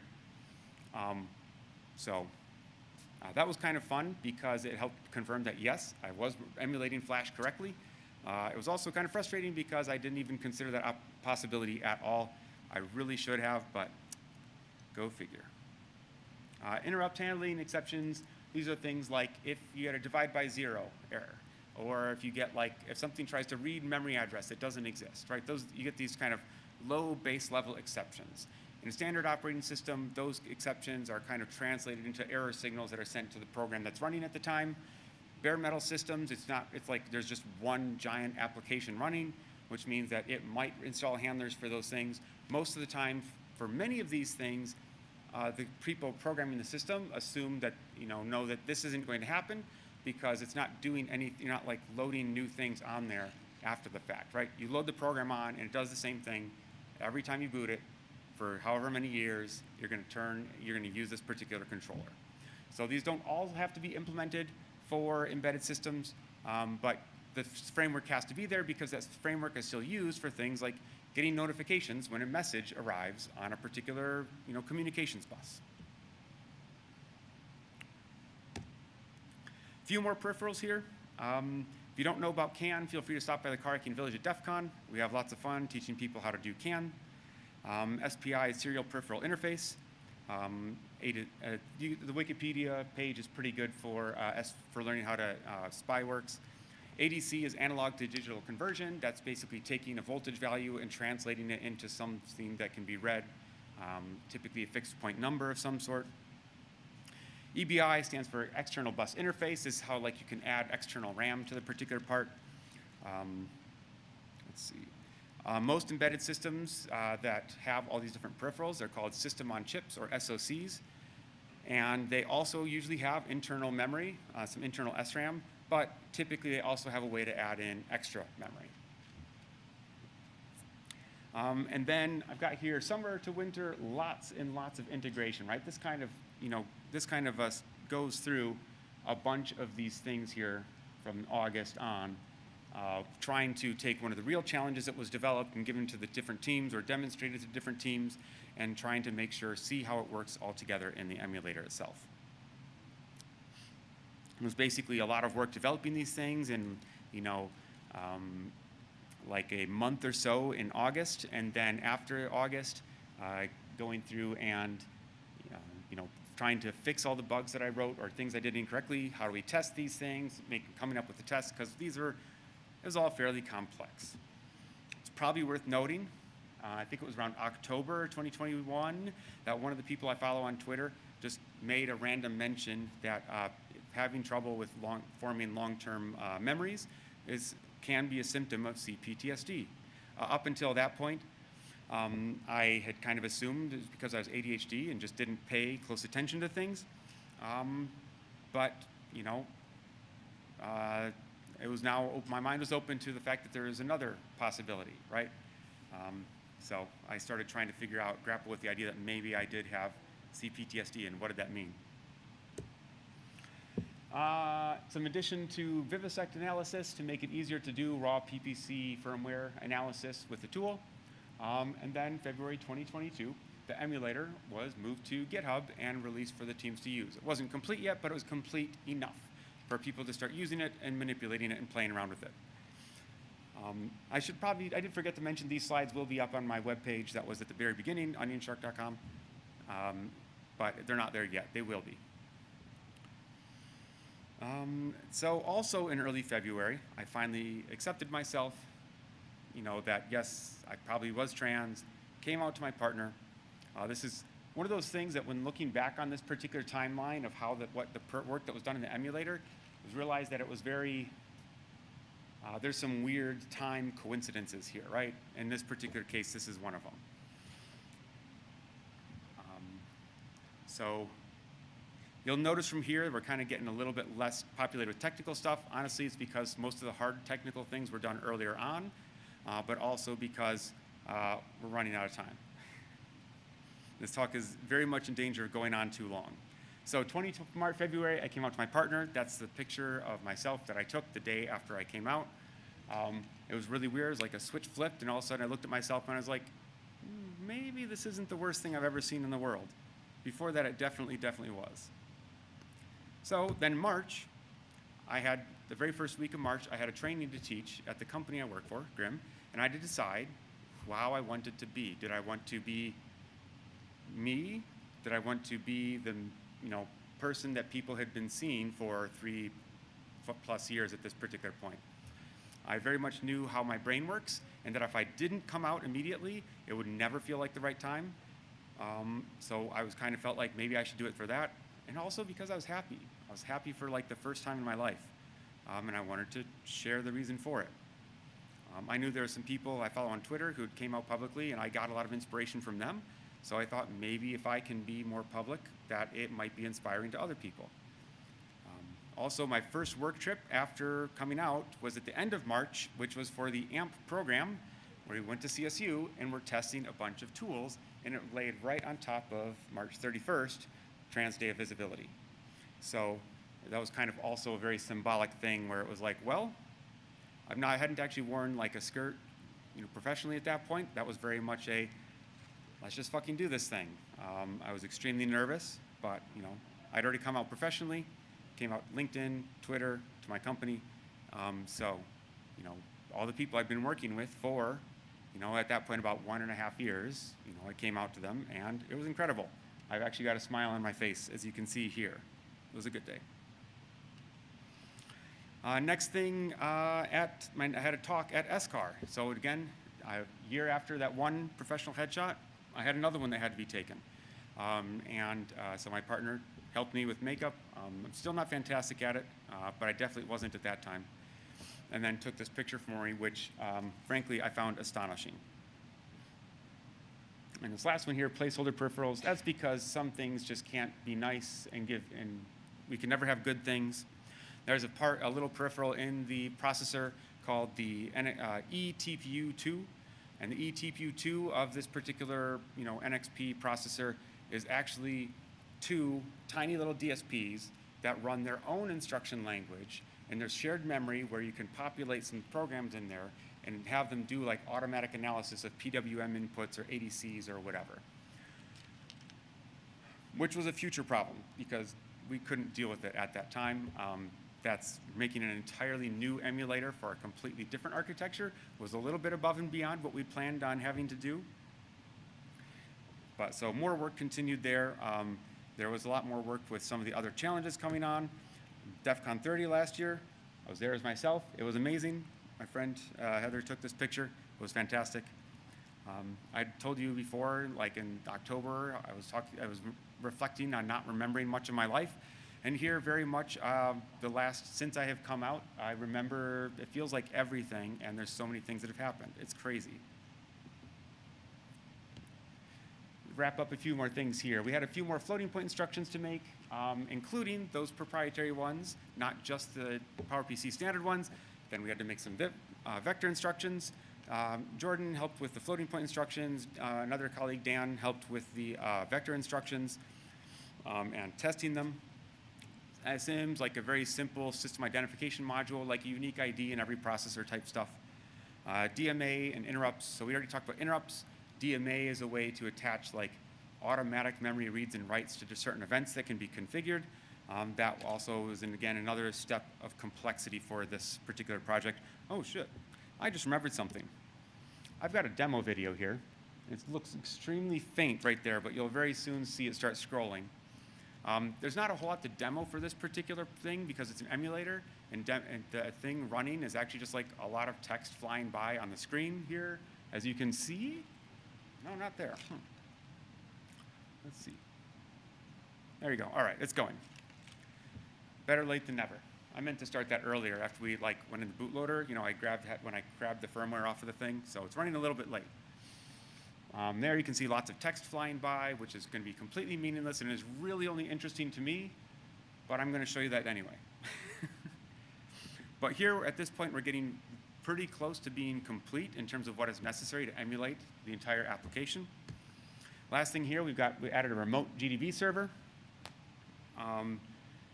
This was, we never had time to, this was initially created in the beginning of March, but then we never really had time to fully integrate it into the actual emulator itself.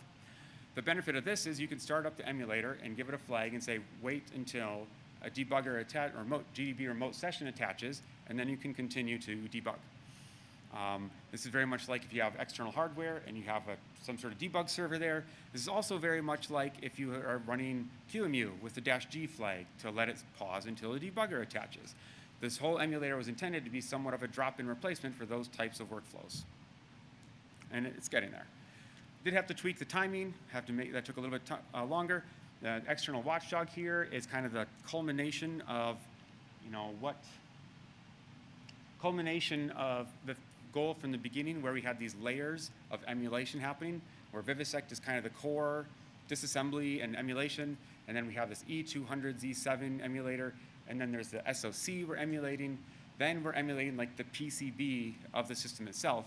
In this case, a watchdog is a thing that if you have to read or write to it or something every so often, or else the system resets. It's a way to make sure that software is still working properly.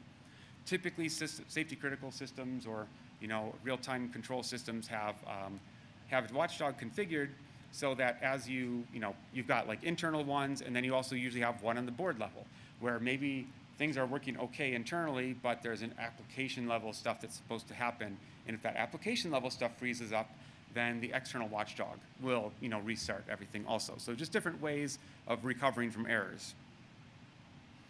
And then that gets us to where we are right here at the end of May, June, I think technically that was the end of phase 2 of the DARPA project, now going into phase 3. If you're not familiar with the terminology here for DARPA projects, phase 3, the DARPA projects typically have 3 phases. There's the phase 1, which is kind of the prove that, basic, prove you can do this thing. Phase 2 then is actually do the work. So phase 1 would be proof of concept. Phase 2 is do the work. Phase 3 is what they call the transition phase, where they're transitioning from kind of mostly for DARPA funding to being partially funded from external companies as well, who find interest in these technologies and tools being built and are able to carry them on. There's a bunch of stuff that still needs to be done on this, but in the end, we're getting closer. My goal is to have this be able to be a generic framework for doing any bare metal emulation, and being able to do this in a simple way. Vivisect is all written in Python. Emulator is all written in Python. Does mean there's some performance penalties for it, but in general, it is one of those things that kind of makes it easier and faster to develop, and hopefully easier for people to use in whatever form or shape is helpful. So there's still things to be done, but if you're changing less than 10% of the functionality of something, then basically you're already done. People can use it, and you can go about fixing it and tweaking things, as you have time. So, conclusion here. Emulator framework, that works well for me. It works well for doing reverse engineering. It works well with the way my brain works. Provides a bunch of different ways to do analysis. So every time a function is called, you can see this text flying by here. There's a lot of debug statements, but there's also a lot of function called, function exited, function called, function exited log messages, which you can't see because it's too fast. You'll have to trust me on that one. And those are there because of an analysis hook, which is every time you start a function, Here, you can add a function call for doing additional things. Every time the function returns, you can do additional things. Whenever an instruction is going to be, before an instruction is emulated, you can add additional hooks. After an instruction is emulated, you can add an additional hooks. This is one of the benefits of Vivisect as a framework. I've learned a ton about disassembly and emulation. I knew some going in, but way more now than I used to. I also know more about Vivisect because I had never used the tool before. I've also learned more about PowerPC than I ever wanted to know. Most of my career was in embedded systems, doing like telecom, aerospace, medical, etc. And PowerPC is used in a lot of those things. And I thought I knew about PowerPC, and I've learned more than I ever wanted to know. So don't be afraid to make your own tool and to research things, even if it's already been done before. But we got more conclusions. I actually like being me for the first time in my life. And I seem to enjoy life, which is not an experience I ever thought I would have before. It is very much never too late to love yourself. It's never too late to be yourself. I would not be able to state enough the difference between how I felt before and how I feel now, being able to just accept me and be me. Which very much at 45 minutes, almost exactly, takes us to the end. I guess I could probably stop that demo video at this point. A friend also said when I was doing the first testing, I had a cat video here. So that was my test video that I did when I was doing dry runs with a friend. And she said I should keep that in there. So it's a very cute video. I don't even remember where it's from, like a TikTok or something, I don't remember. A friend sent it to me. But anyway, so here, back here where, any questions? I know we're kind of at the end of it now. So if you have questions and there's no time before they get us kicked out of here, please find me. I'm happy to answer questions about anything.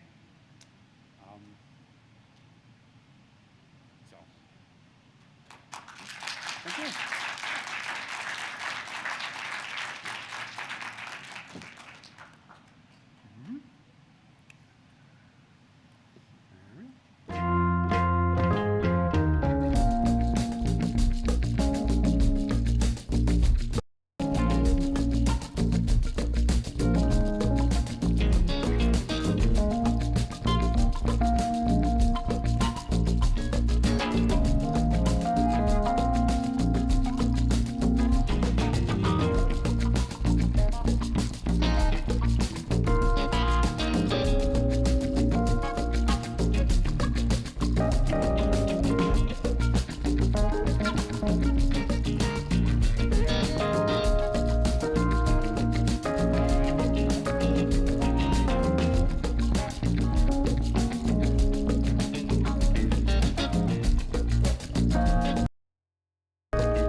you, baby.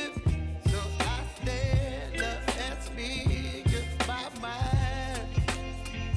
Oh.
and rain. You're some kind of butterfly. Baby, you give me midnight. You whip up my appetite. Don't leave me here high and dry. Oh, well, I don't wanna jinx it, baby, and twist myself at the spine. Don't wanna overthink it, baby. It's just twist your body and mine. Baby, you give me ice and fire. You're giving me wind and rain. You're some kind of butterfly. Baby, you give me midnight. You whip up my appetite. Don't leave me here high and dry. Oh, but I don't wanna jinx it, baby. Let's not get ahead of my time. Oh, but I don't wanna miss you, baby. So I stand up and speak just my mind. Oh.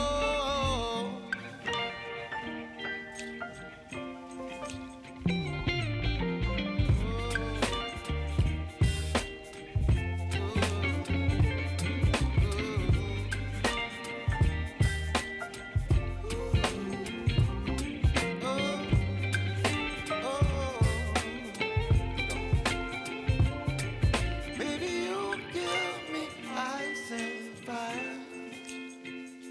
You're chilling wind and rain. You're some kind of butterfly. Baby, you give me midnight. You whip up my appetite. Don't leave me here high and dry. Baby, you give me ice and fire. You're channeling wind and rain. You're some kind of butterfly. Baby, you give me midnight. You whip up my appetite. Don't leave me here high and dry. Oh, oh,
appetite.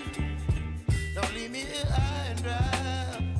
Oh, well, I don't wanna jinx it, baby.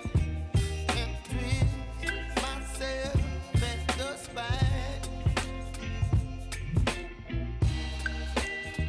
Don't wanna overthink it, baby.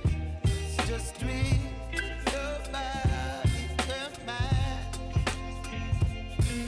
Baby, you give me ice and fire. You're giving me wind and rain. You're some kind of butterfly. Baby, you give me midnight. You whip up my appetite. Don't leave me here high and dry. Oh, but I don't wanna jinx it, baby. Let's not get ahead of my time. Oh, but I don't wanna miss you, baby. So I stand up and speak just my mind. Oh.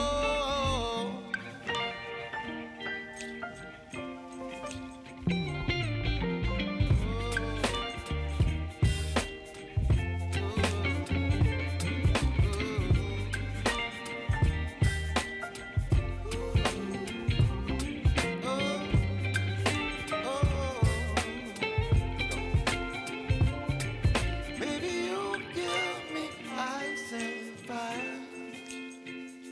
You're chilling wind and rain. You're some kind of butterfly. Baby, you give me midnight. You whip up my appetite. Don't leave me here high and dry. Baby, you give me ice and fire. You're channeling wind and rain. You're some kind of butterfly. Baby, you give me midnight. You whip up my appetite. Don't leave me here high and dry. Oh.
afternoon, everyone, and welcome back to BSides Las Vegas. This is the Breaking Ground track.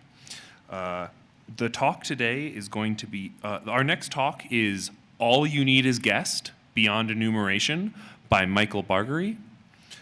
Before we get started, a couple quick announcements. We would like to thank our sponsors, especially our diamond sponsor, Adobe, and some of our gold sponsors, PrismaCloud, SemGrep, and Toyota.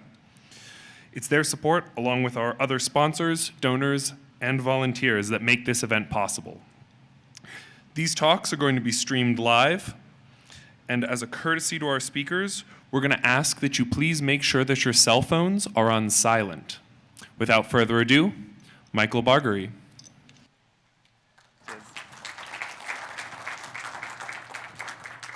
Okay, does this work? Can you hear me? All right. So, first of all, thank you for staying with me. I know it's kind of late in the day. And because this is, it's late in the day for all of us, so I think we can make it like a more chill kind of talk. So if you have questions, if you have comments, if you want to say that I'm wrong somewhere, just shout out during the talk. Okay, don't wait for the end. What we're going to, before I explain anything, let me do a quick slide-based demo, okay? So say you have access to an Azure Active Directory guest account. We've all received these emails where you get invited to somebody else's tenant, and that's so it could happen because you work with them, you're a contractor or something. Well, all right. When you actually log in to this guest account and you go to their tenant, by default you'll actually find nothing there because guests don't have access to anything unless somebody actively gives them the access, right? And so what we're going to show today is that this is definitely not true. The tool that I'm going to release in this talk is going to produce for you with a guest account SQL servers, Azure resources. I'm not talking about enumeration here. I'm talking about full dumps of all of the data behind all of these resources. This is a true example. You'll understand what's going on here at the end of this talk. And so now that I hopefully, and yeah, there's also a dump. And so now that I hopefully have your attention, hi, my name is Michael. I am focused on security for low-code, no-code apps, which is the kind of applications that business users are building. I've been doing that for about 4 years now. There's a bunch of research I put out there. So if you're interested on this topic, please reach out afterwards. And we're looking for more smart people to kind of focus on this area. So reach out to me. All right. So before we understand kind of what's going on here, we need to spend a brief moment understanding what guests are, what is this mechanism actually is. So if you, the scenario is that, well, you wanna be able to share with someone. I work for a small company, like a 25 people startup, and we work with very large enterprises. And so in most of the cases, we need to find a way to collaborate on files, right? You need to share decks, you need to share legal docs. And so there are multiple ways in which you can share those docs around. One thing you can do, which is pretty obvious, you can just share those files over email, right? It's kind of funny, but we've all done that. And so this is one thing that you can absolutely do. You can also just trust a random website on the internet, which is also something that we've all done. I've found out that you can also do this in real life. So there are USB ports all around the world. You can just plug in your computer and drop whatever you'd like. So you can do that as well. That's a real thing. Check out the website. It's really cool. So what you can also do is you can invite those guests into your tenant. And that's actually what Azure AD Guests is all about. Basically, the idea is that you bring people into your tenant, and then two things happen. One is that they can bring their own identities, which means you don't have to worry about how they authenticate. And two, you are still in control. And those are two significant promises to try and hold together. So let's try and figure out what exactly does that mean. In order for this mechanism to actually work, two things need to hold. One is that this needs to be very easy to onboard. Every vendor, every contractor, they use a different thing. They need to be able to get on your tenant quickly. And the second thing, it of course needs to be easy to control, right? Because otherwise you've just invited a guest into your tenant. I mean, what could happen? And so let's try and figure out these two things. So the first thing. Excuse me. Can you try to bring your mic a bit higher up? Yeah. See if that fixes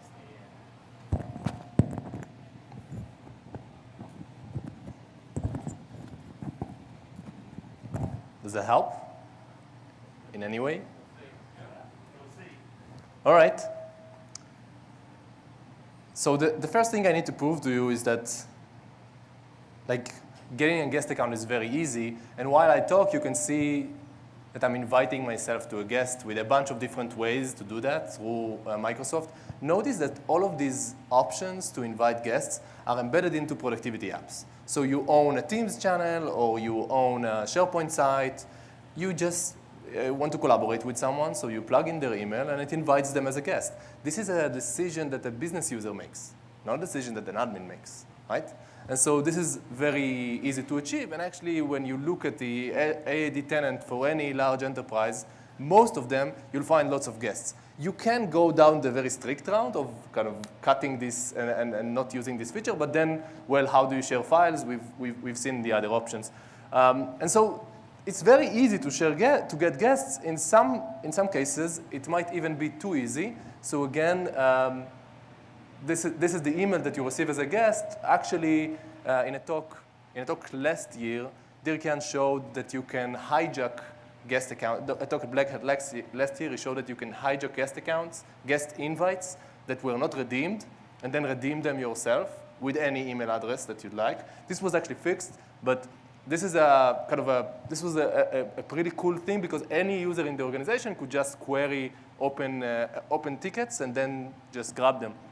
And so it's very easy to get guests. I think that's kind of pretty established. The second thing that I need to prove to you is that it's still easy to control. It's easy for IT and security to control. And so let's see that part. And so in order to do that, we need to understand how does Azure Active Directory guest actually work. And so on the vendor side, partner side, you could be using any type of identity provider. You could be using another AAD account, but you can use a Google Suite or Okta or whatever you'd like. And so the way it works is that it creates a link between those two directories. And so you get authenticated with your home tenant, and your guest tenant just trusts that authentication. And the cool thing about it is that because it's done this way, all of the security controls that Microsoft provides for you apply. So if you have conditional access, MFA enforced, whatever you'd like, this all get enforced automatically on guests, which is awesome, right? This is a really cool mechanism. And so one thing that we need to understand, though, is that, well, in order to give somebody guest access, we want security controls, right? Because otherwise, you've just invited somebody into your tenant and they can do whatever they like. In order to get security controls, we need to have an AAD account, because otherwise we can't apply the security mechanisms that we already have as an enterprise.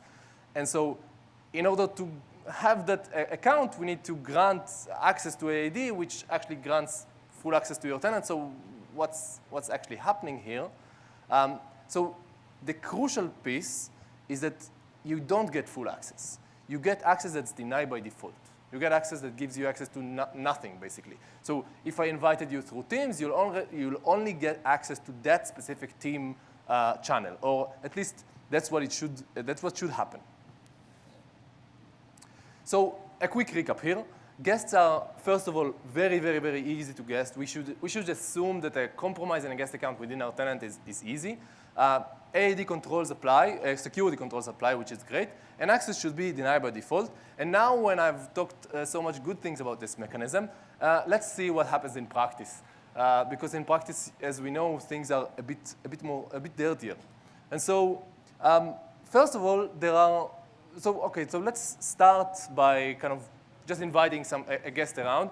And every time you see this icon on the bottom right corner, that's kind of the the user, the legitimate user that's doing something, and you'll see in a moment a different icon for a hacker, just because I'm going to move between users a lot.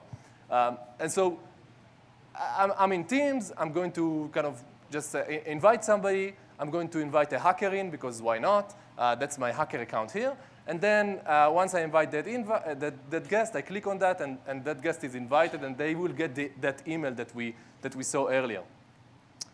From the hacker perspective, and you can see the hacker icon here, I just log into my account, and then I need to allow this tenant to get access to basic information about my profile, and I'll do that. Zenity demo is kind of the thing that I'm hacking. And again, I get to this portal, which is empty, because it's showing me all of the apps that I have access to, which is actually none. Okay? And so there are two things that we already know how to do, and if you've Googled it before, you would have found it before this talk. One is phishing through Teams. Once you get invited into a tenant as a guest, then you can do phishing through the internal teams of that organization, which is actually pretty nice, because it adds some believability into your phishing attempt.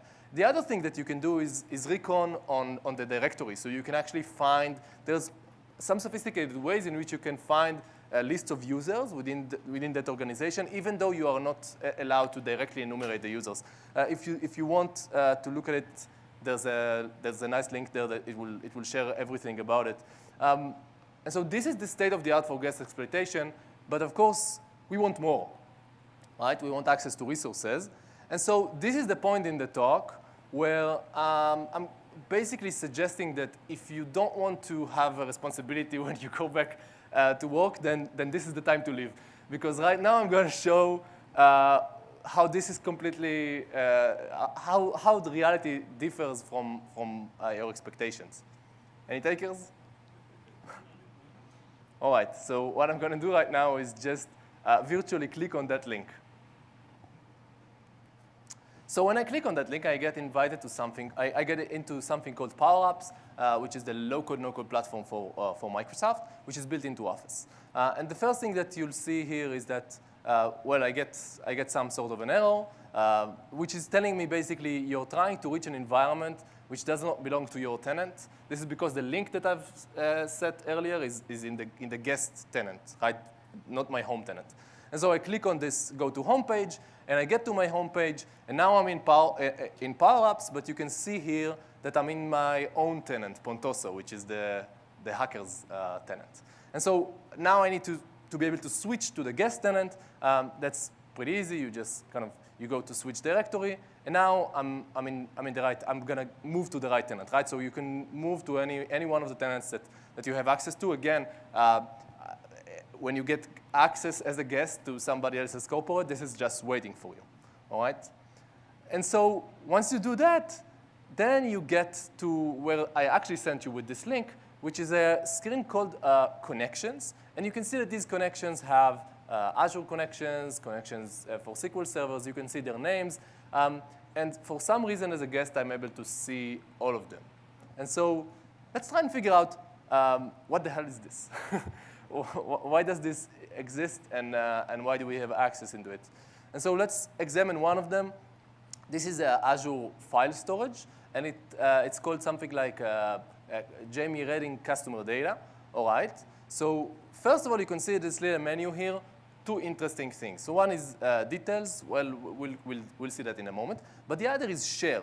So there's a share button here on connection to Azure file storage. Let's look at that share button. All right, so this file storage connection is apparently shared with 3 different entities. The first thing is shared with org. The second thing is shared with Jamie. This is probably the Jamie that created this connection. And the third thing here is Jamie, and you can almost barely see that this is an Outlook account, a personal account. And you can see the different permissions that each of them have. And so this is the root cause issue of why we're seeing this connection right now. Okay, so Jamie has created this connection and has shared this with everyone. And actually what's going on here is that this connection is a wrapper around credentials. It can be an OAuth token, a refresh token, or so Jamie's own refresh token, her own identity, or it could be like a username password or a client secret or whatever you'd like. And then you can just take this wrapper and share it with everyone. Everyone means your entire AAD guest, your entire AAD tenant. You can also share this with groups, with specific individuals, with your own Outlook account, whatever. Just kind of be productive. And so this works, and this is pretty cool.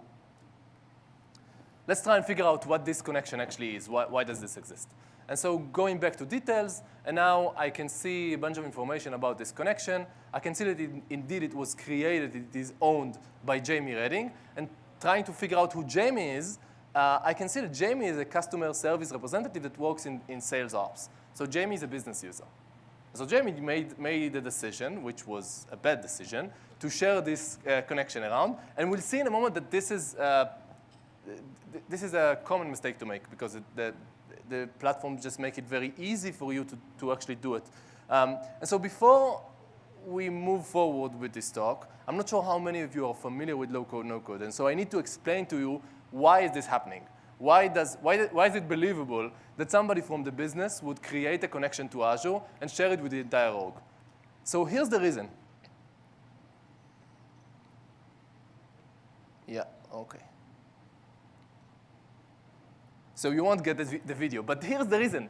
Basically, low-code, no-code is putting power in the hands of business users to build their own applications and automations on top of business data. What this video actually shows is that right now they've integrated ChatGPT into their platform. So you can just kind of ask ChatGPT to create an app for you, and it would create a table on a database and share it with everyone, and create the columns and create the actual app. And so this is something that business users are actually using to solve their own business problems. And when they do it on business data, of course. And so as a business user, you mostly don't have access to service accounts, right? You do have access to your own credentials. So why not wrap them around with a thing called connections and share your refresh tokens with whoever wants it. And so this is the way that this typically works. And one of the things that is important for you to understand that this is a big issue is just understand the scale of this thing. And so here's what I did here.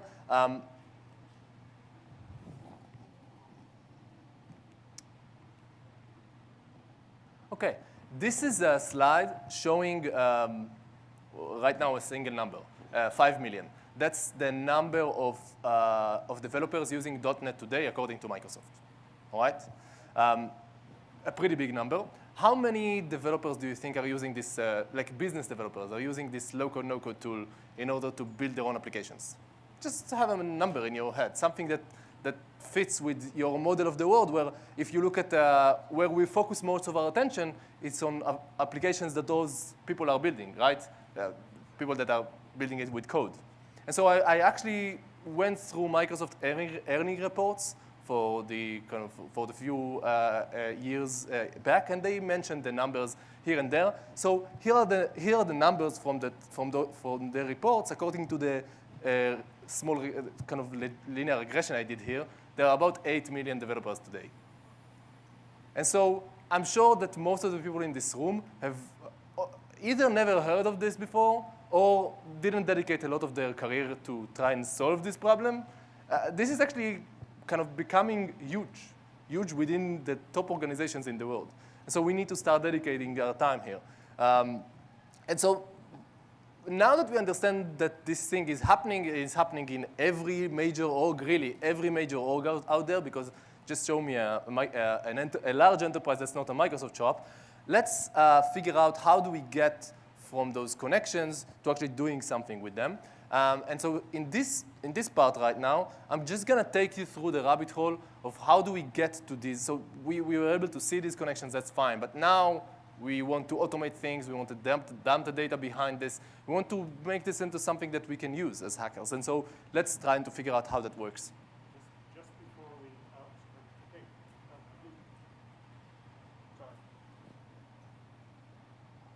apologies, just before we get into the next phase here, we do a thing called outrageous speaker requests here at BSides every year.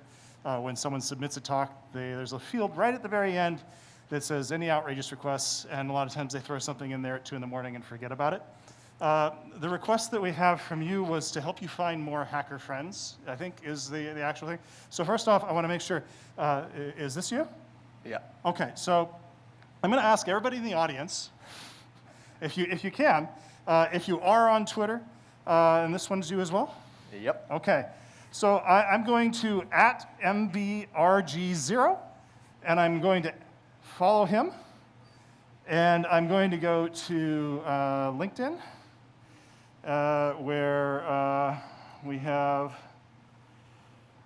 and I'm sorry, how do you pronounce your last name? Bargary. Bargary, okay. Yeah. Michael Bargary, and I'm going to add him, and I encourage everyone here, pull out your phones and do the same thing right now.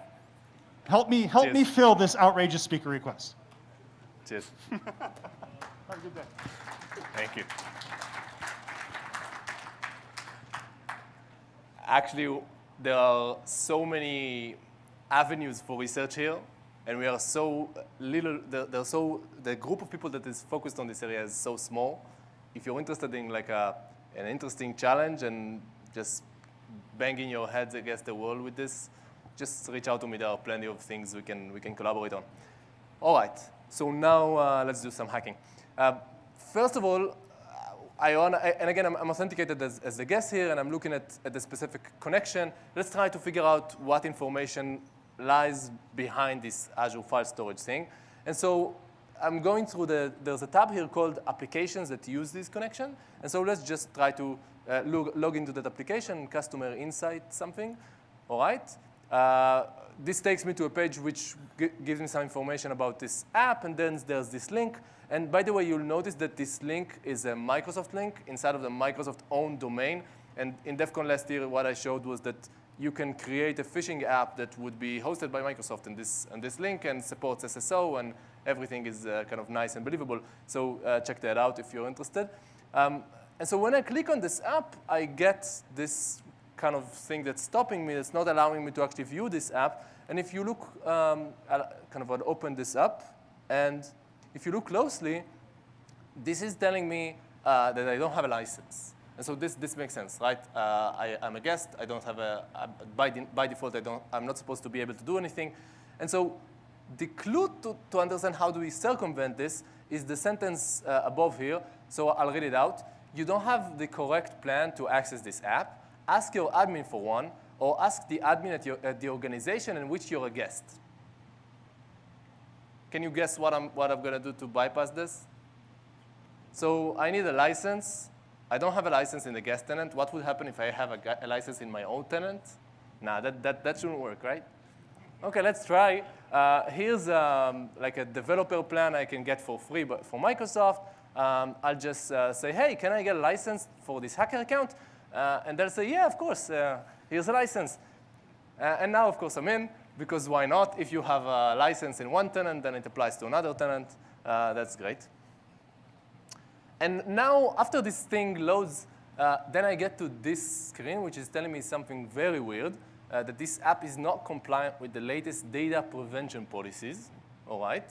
And you can see here something about a policy name, deny Azure file storage, DLP inside of this Power Apps thing, inside of this low-code thing. That's kind of weird. And so let's try and, so I was able to circumvent the license issue, but now I'm blocked by DLP.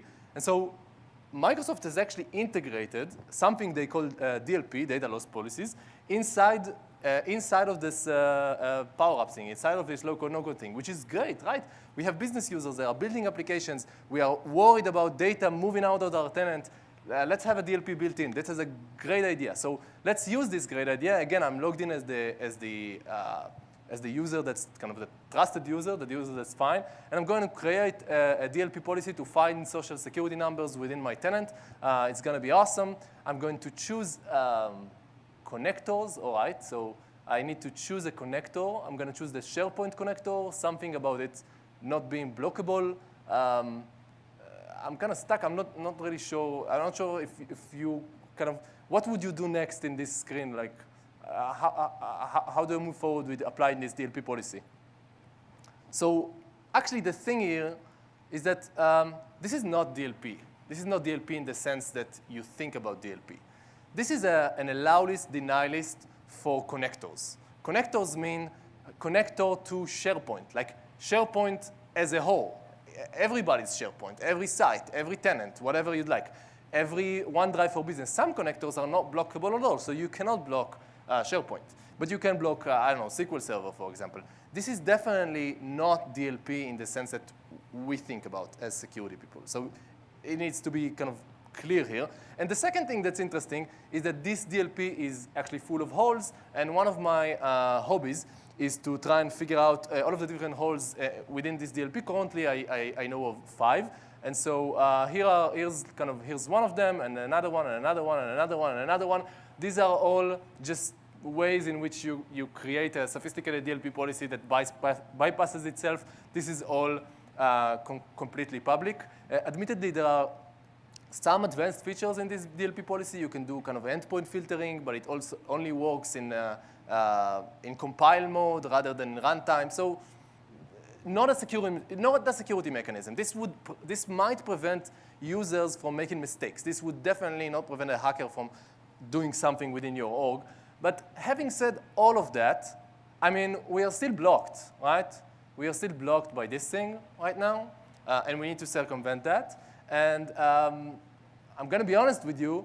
I have a way forward, but unfortunately, I won't be able to actually share that bit right now because Microsoft asked me not to, and so they're gonna fix it, which is great.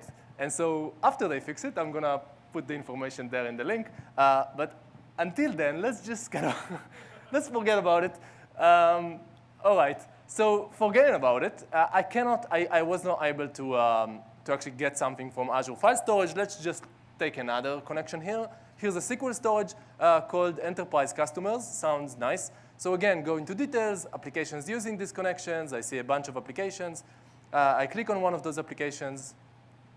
And this time, I actually got into the app. And the first thing that I see when I go into the app is this screen that is telling me, hey, I'm going to use this SQL connection in this app. By the way, again, think about like regular applications. You tend to see like an OAuth consent form, something like that. This is not it. This is, I'm going to use this connection, which somebody else has already shared with you, and I'm going to use it in this app. And it's not limited by permissions, because it's whatever you gave the token initially. All right, so I'm gonna go to this app, and now I can actually finally see data. This is the SQL Server data behind this connection that this app is actually fetching. So you can see information about customers, right? This is just like a list of users. And then for each one of those users, I can click on a user, and I can see information about that user, including social security number. Of course, this is all generated by ChatGPT, so thank you, OpenAI, for that. And now, we want to understand how we can kind of fetch this data in a more, robust way. And so just looking at the requests that this thing is actually sending, you can see that all of this information is being fetched through this request. And looking at that request, I can see two things. So one, I'm not sure if that's going to work. So right here, I'm going to something called Azure APIM. We'll see that in a moment. And here, inside of this request URL, you can see this long URL which has something with the enterprise customers table. All right, we'll try to figure out what that means in a moment. But just to show you that, yeah, all right. So again, what I'm going to do is just copy this request and then just replay it, and I get all of the information, right? And so this is just what the app is doing. This is not the entire data behind this SQL Server. So let's try and figure out what's actually going on here. This is Power App is actually using this endpoint, Azure APIM.NET, to fetch the information behind that connection. Actually, any operation that this app would like to do with this connection, it will do through this Azure APIM instance. OK, so let's try to figure out this URL. It starts with Azure APIM. That's just an Azure API gateway that's hosted in Azure. And all right, after that, it goes to SQL, and then an ID for this specific connection. If you use the same thing in your Power Apps instance, then you'll get the same URL, but just a different ID. You'll probably not be in Europe, but well. And then after the SQL I need to choose the data set. This is because if you authenticate to SQL with your OAuth token, then you have actually access to multiple SQL servers, because this is using your own kind of Azure managed identity. And so you can see that I'm choosing the customer insights database and the specific enterprise customers database, so a server and a database. And then there's a request here to tables, and let me just fix the URL here. So tables, the name of the table, items. All right. So this is actually just an interface to query the SQL Server. And so let's back up for a moment, and now I need to tell you what the hell is this thing. The way that Power Apps work, but actually this is kind of Microsoft focused, but all most low-code, no-code platforms work this way, because they need to be able to impersonate business users, because business users need to be able to create apps with their own credentials. And so here's how it works. On the left side, you have the app. And on the right side, you have the API that it would like to call. And now there's this Azure API management thing that the app will go up to Azure API management. The app doesn't have your credentials. It has the ID for that app. And then it goes out to Azure API management, and it says, hey, I'm this app. Please provide me access to that specific request through that API. And now note that as a user, you can share your credentials with other users. You can also share your credentials with an app, right, or an automation that runs on the background without you actually being there. All right. So what actually happens here is that they have built a token storage that is managed inside of this Azure API management instance, and the tokens get injected every time you reach out with a request, and then they clean them out on the way back. All right. So this is how it works, and it works like that with most of the platforms. And so let's try and take a look. And so again, this thing is going to allow us. We've seen one request, but this thing is going to allow us much more than that. So what we have up until now is the ability to, well, we went to the UI, we copied the request. Now we can replay that request. That's fine. But can we actually generate the request without going through the manual processes? Can we automate this entire thing? In order to do that, we need to be able to make this request. In order to make this request, we need the token. So just let's figure out what this token actually grants us. So opening out the JOT token shows that I get an audience of API Hub, Azure.com. This is actually an internal thing Microsoft created on top of API management that does this entire token exchange thing. And so what I need is a token with the right permissions to query this API. And the question, and that's the next question we need to answer.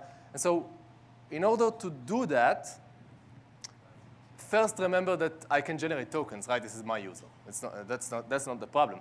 I need to generate a token with the right resource, with the right client ID to actually allow me to fetch information from this internal API.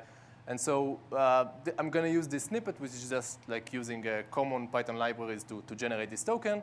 And now I just need to find the right client ID that would allow me to get this resource.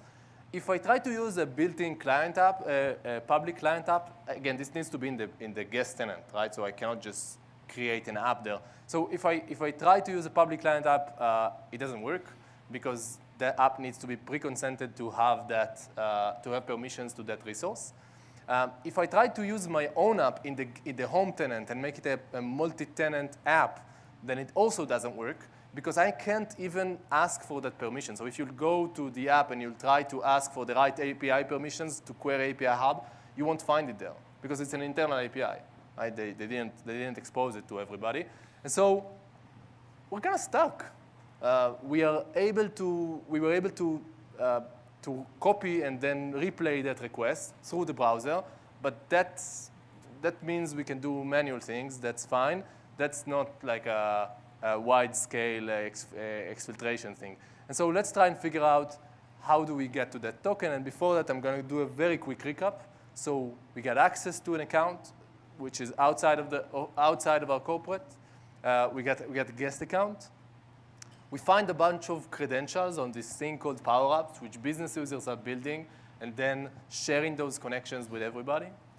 We tried to get access. We were blocked by license, so we just got a license. We were blocked by DLP, and then I did a bunch of hand waving and we'll move forward. And we were blocked by by being able to get programmatic access to API Hub, and that's the last thing that's stopping us from getting access to those credentials. And so we need an AID app that is able to do a few things. One, it needs to be on by default because this needs to be already available in the guest tenant, which I cannot change. It needs to be pre-approved to query this API Hub thing. And it needs to be a public client because I need to be able to generate tokens. If it's a confidential client that I need a certificate in order to generate tokens, then I won't have that certificate. And so let's try to get that. We already know of one app that is able to generate those tokens, and that's, of course, PowerApps Portal, right? Because that's where we found this token. And so this is on by default. Every tenant would have PowerApps. It's pre-approved to query API Hub. But unfortunately, it's not a public client application. They've done their job well here. So it's a confidential app. You cannot just generate tokens on its behalf. And so what can we do in order to circumvent this thing? We can use this very clever piece of research. I'm not sure how many of you are aware. If not, I really recommend you go out and read this. Basically, think about what happens when you log into one Microsoft app, like Teams, and then you move to another Microsoft apps, like Outlook, and you don't get re-authenticated. Right? Something happens there. These are different apps in different domains, different tokens. If you look at the tokens, you'll see different tokens. So the way that this works is that there's undocumented behavior on the AAD side that allows you to exchange one refresh token with one client ID and one resource permission with another refresh token, with another client ID and another refresh token, and another resource. And this works throughout the entire Microsoft suite of products. So there are, I think, we'll see in a moment a list, but something like 20 different client IDs, which you can just exchange the tokens between them seamlessly without the user knowing. So if you get a refresh token to one of them, you actually get all of them. This also allows you, in some cases, to bypass things like MFA, but check out this research. It's really cool. And so this is going to help us because if we look at those client IDs, this is the list of the client IDs that are currently public, that we've already identified as a community. You'll find two things that are really helpful here. One is PowerApps, which is actually helpful, right? This is what we need. And the other is Microsoft Azure CLI, which is, of course, something I can very easily generate tokens for. All right? So now you can see the solution, right? I'm gonna authenticate to Azure CLI with permissions to do something with Azure CLI. Just query the Azure Graph, the Microsoft Graph or something. And then I'm just gonna exchange that token for an API Hub token. Because PowerApps can get access to this API Hub token. And so this is exactly what I'm going to do, and this is how this screenshot actually shows how it looks like to use the tool that I'm going to drop in a second, which allows you to, again, this is what the permissions that you need to provide, right? You authenticate to Microsoft Azure CLI, and then you get a whole bunch of goodies from, you get different tokens that, specifically here, I'm looking for the API Hub token. All right. So now that we've solved this problem, let me show you what I can do with it. This entire thing is just going to be a demo of PowerPon. PowerPon is a tool that I'm releasing today. You can find it in GitHub already. It's actually the next version of something I put in, I shared on DEF CON last year. And PowerPon is going to allow you to do everything I explained so far, and actually much more. So PowerPon has different modules. The dump module, which we're going to talk about right now. There are also 3 modules I'm not going to talk about. Creating a backdoor, which is actually a backdoor that persists through even if you delete the user. Phishing campaigns inside of an org. No-code malware, which is a reference to the talk I gave at DEF CON last year. Check this out. This is people are doing really, really cool things with this already. And so we're going to focus on this part. And so what I'm going to do is just run a PowerPon dump, and and this is the ID for the guest tenant. And then it's going to think for a second. It's going to acquire a token, first of all, to PowerApps. And with that token to power-ups, I'm going to go to kind of device login. Of course, you can use a token that you get from somewhere else, whatever you'd like. I'm going to authenticate. All right, I'm authenticated as the hacker user. OK. And now it's going to, first of all, enumerate all of the different resources that I have access to. I showed you connections, credentials, but actually I have access to much more. We'll see that in a moment. And so I started with the token to power-ups. Through the token to power-ups, I was able to identify 6 applications that are available for me as a guest to use, and also 9 credentials. And now I'm going to exchange this token for an API hub token, and I'm going to use this API hub token to actually go through each one of those credentials and dump that credential. And I'm fetching some API specs for that. You'll see that in a moment. And so, and by the time this is finished, the dump is created. And now the dump is already on your drive. You can see a few things here. So one is that these are all of the types of connections where I found that were shared. And I'm actually generating well, you see that in a moment. There's actually the data behind those connections. So here's, for example, the SQL server that we saw earlier. You can see the different tables that exist in the SQL server. And if I look into any one of them, then I see a full dump of that table. I also have a nice little GUI for you to just kind of use. And this GUI shows all of the different things that I was able to find in this tenant. You can see that there are credentials, automations, and applications. Applications, you can go into those applications and see what they have. Automations, you can actually run those automations. Okay, and then those automations can do a whole bunch of different things. Clicking on credentials would show you the credentials we saw earlier in this talk. So these are available here. And so the first thing you can do is go to dump. You go to dump, you see all of the tables. Here's the data for this entire SQL server with the generated social security numbers. You can also kind of look at other queries here. And the other thing that's interesting here is that there's a playground where we are actually generating a Swagger UI for each one of those connections. So you can actually dynamically use these things to push whatever you'd like through these connections. Specifically with SQL, note SQL pass-through native query. This allows you to just run whatever you'd like on the server, which is kind of awesome. And you can use the Swagger API to do that. That's great. Check out the tool. There's plenty of more things you can do with it. And we're going to give a few demos at Arsenal that cover what I've covered today, but also other scenarios you can do with the same tool. So please check it out. All right. So in the 4 minutes or 3 minutes I have left, okay, I need to give you something. All right. So here's what. First of all, I'm going to say this has been. We've strongly collaborated with Microsoft throughout this entire thing. They are aware of it. They're trying to fix what they can fix. They're trying to make defaults better.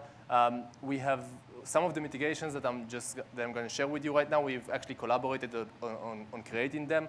There are no, in this talk, what you've seen right now, there are no kind of vulnerabilities. There's just creative reading of the docs. And so I'm just going to share kind of very, very briefly here. I think the number one thing that we're missing is that if we think about the shared responsibility model for example, serverless, we know what we need to own, right?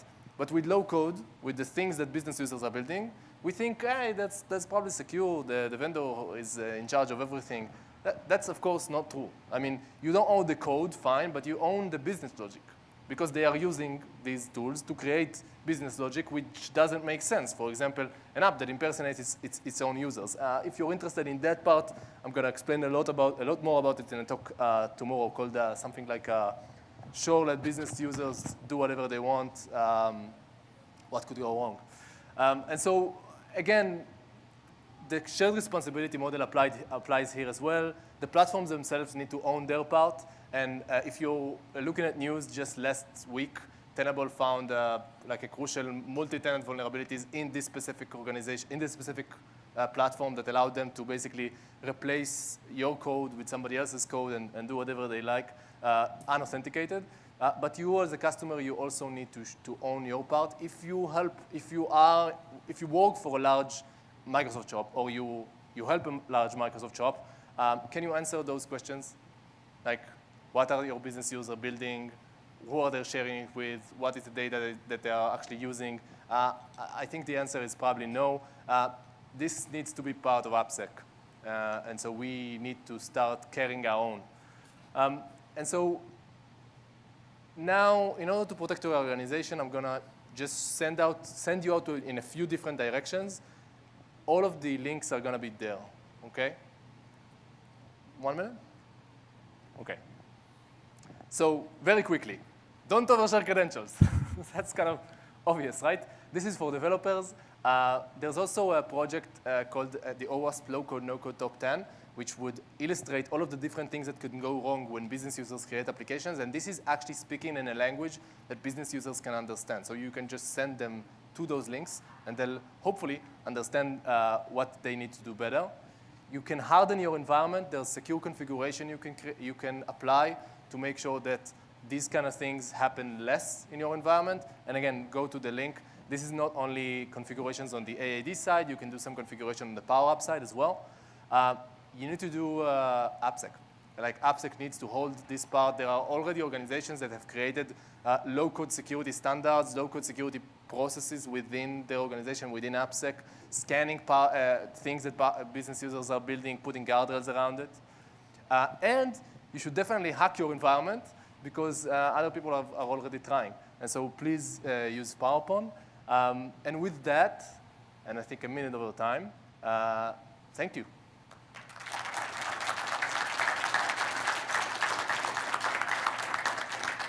Thank you so much, Michael, for your talk. Unfortunately, we don't have any time for Q&A. However, now that you're all friends with Michael on the various apps based on that prior request, you should be able to reach out, and I'm sure he'll be around the conference to answer questions. I'll be here.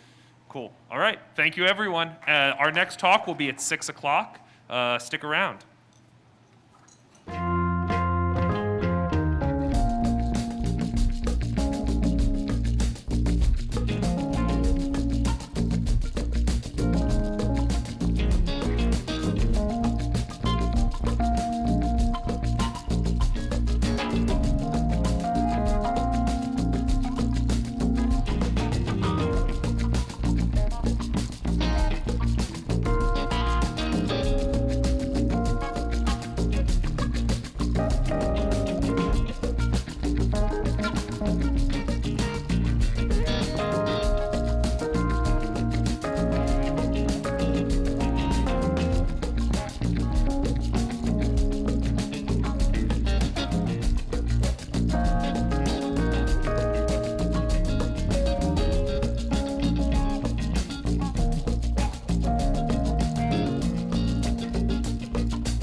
appetite.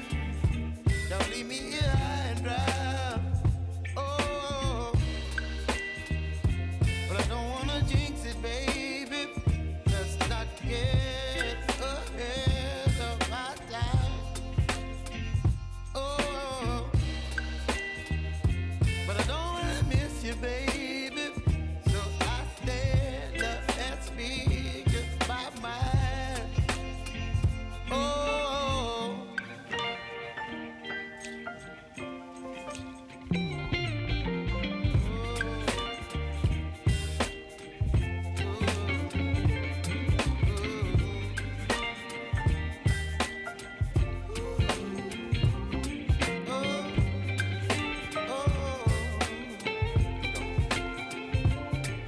Baby, you give me ice and fire. You're chilling wind and rain. You're some kind of butterfly. Baby, you give me midnight. You whip up my appetite. Don't leave me here high and dry. Baby, you give me ice and fire. You're channeling wind and rain. You're some kind of butterfly. Baby, you give me midnight. You whip up my appetite. Don't leave me here high and dry. Oh, oh, oh,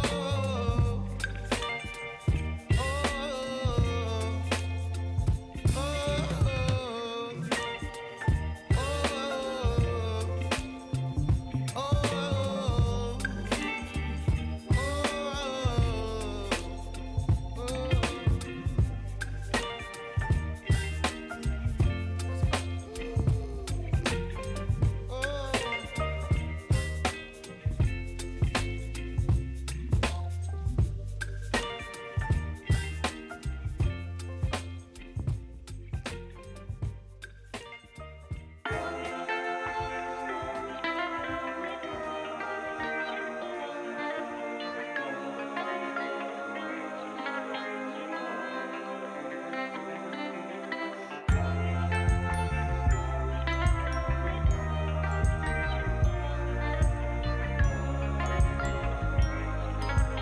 Is it technically time yet?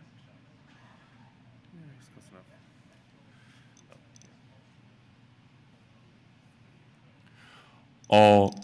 That's louder than I expected. All right, everyone. For our final speaker of the day, this is BSides Las Vegas in the Breaking Ground.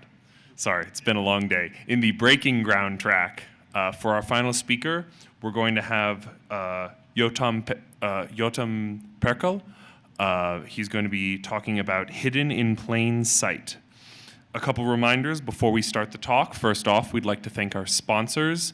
That includes Adobe, our diamond sponsor, and a couple of our gold sponsors, including BlueCat, PlexTrack, and Conductor One. It's their support, along with the support of our volunteers, staff, and everyone else who makes this event possible. Additionally, this talk is going to be both recorded and live streamed, so we ask that all of our audience ensure that their cell phones are silenced so we don't interrupt the talk. Without further ado, Yotam.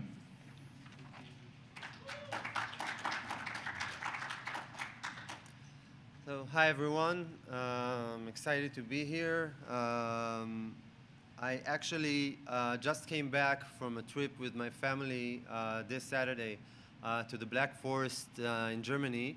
So I thought, more accurately, my wife thought that it would be a good idea to have like a theme throughout the presentation of the forest. And you know, the wife is always right.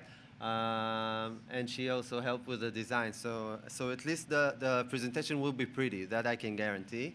We'll see about the content. So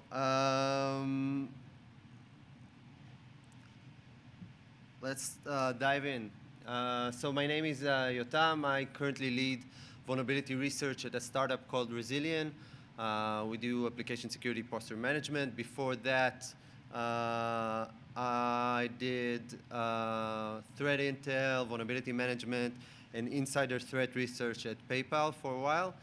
I'm also involved in several of the OpenSSF working groups around vulnerability management. We have a presentation in the audience. And supply chain security, as well as the CISA working groups around SBOM and VEX.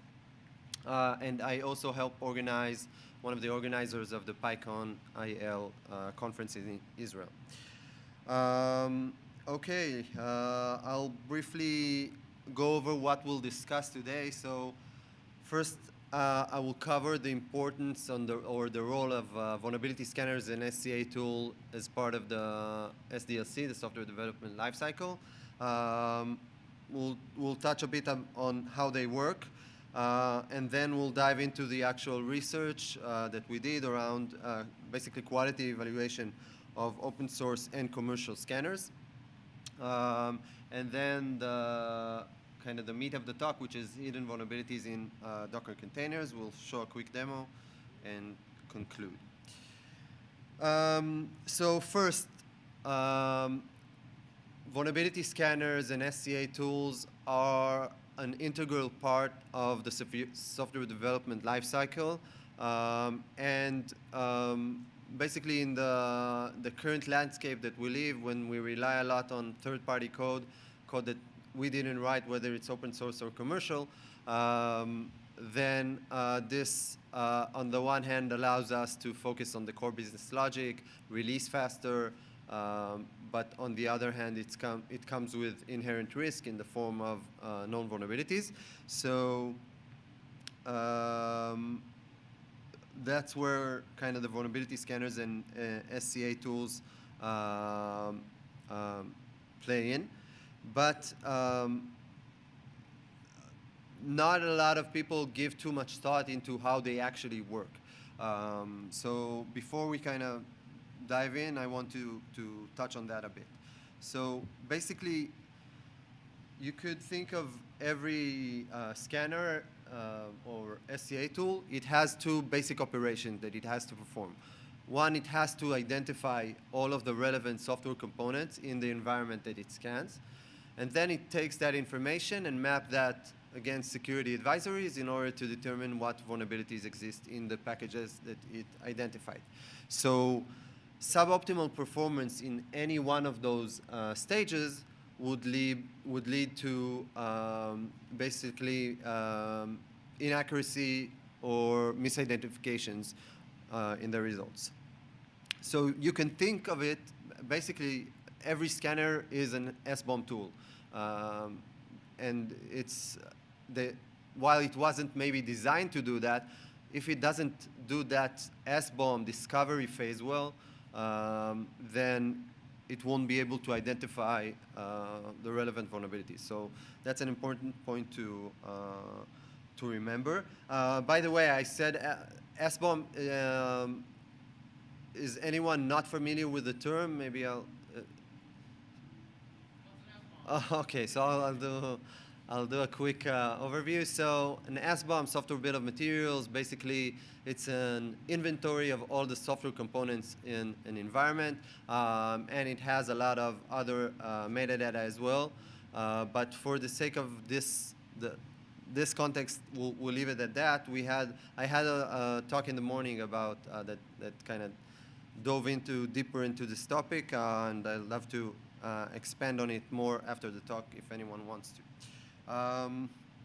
Okay, so with that mindset in mind, we kind of went out to do the research. This is the talk combines basically insights from two separate research initiatives that we did. The first one is what you see called scanning the scanners. We did basically a benchmark of 4 commercial and 2 open source vulnerability scanners, and we wanted to evaluate the quality of the results, and more importantly, we wanted to identify the root causes for misidentifications. And we later on reached out to those tools, informed them of the findings, and hopefully we wanted to drive improvement across the board. Because a lot of times we hear people talk about the problem with relying on these scanners' results, and this is something that we wanted to address.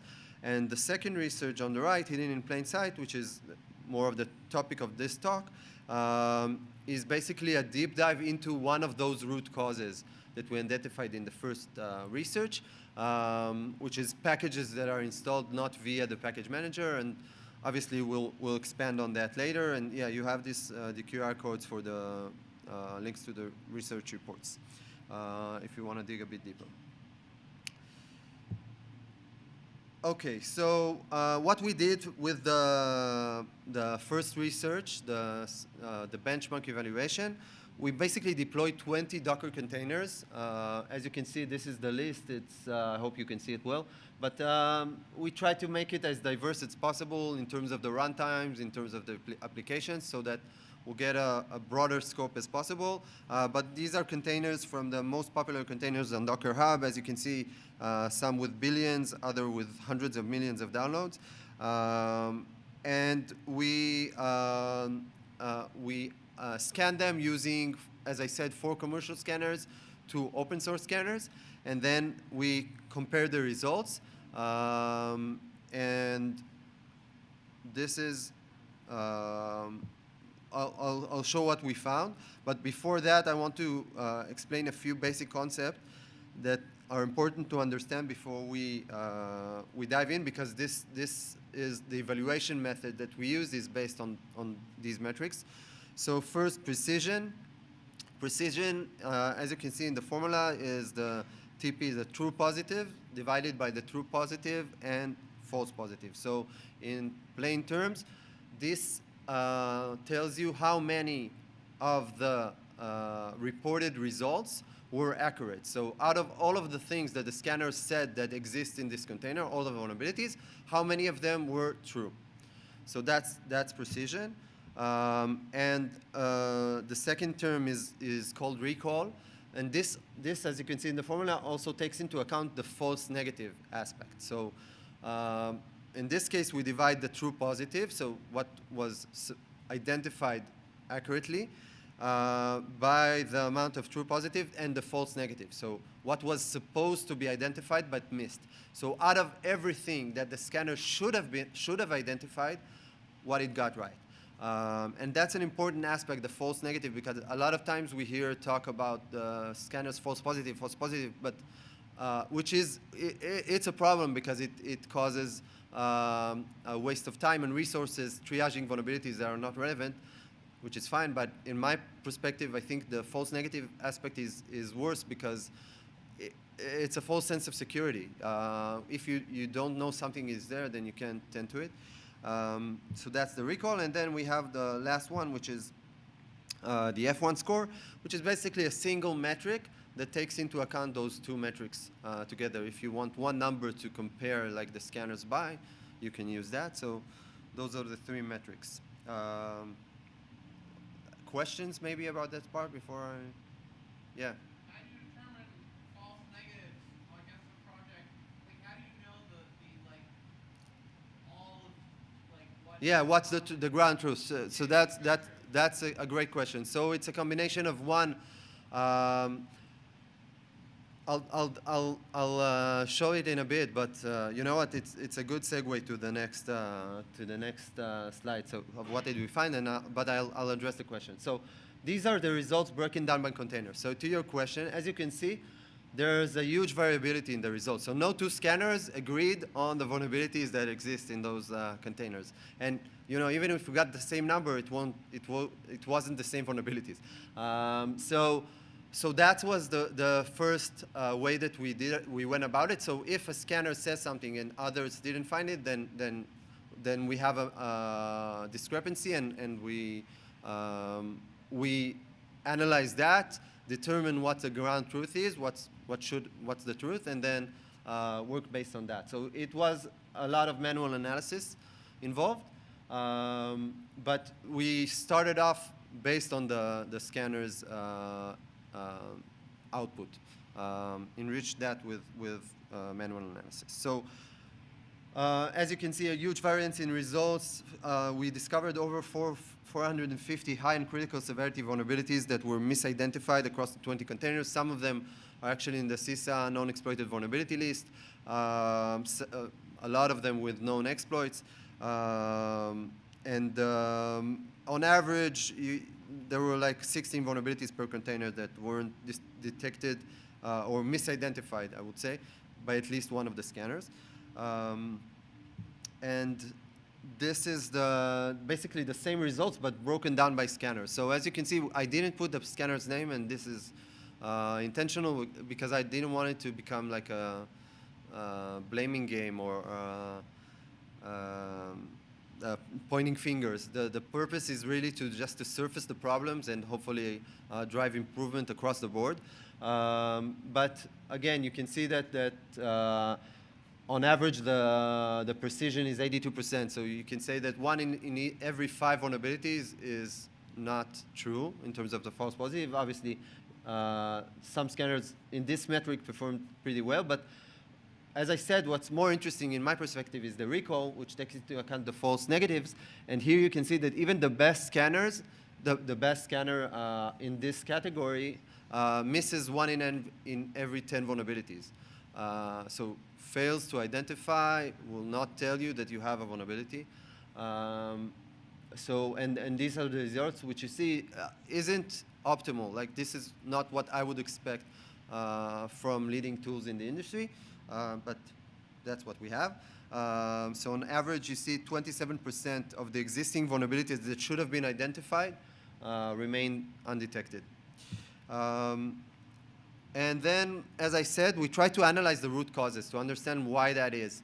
And we'll dive into that. So the first thing I want to discuss is the varying ecosystem support. So there's the support metrics of these scanners is vastly different, and I'll explain. So going back to the forest motif, you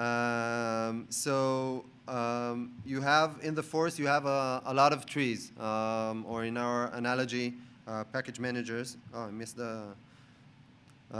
So app, DPKG, RPM, APK, and you have a lot of like OS package managers. You have the runtimes package managers. So a lot. And for every runtime, you have multiple ones. So, and the support for the scanners isn't always the same.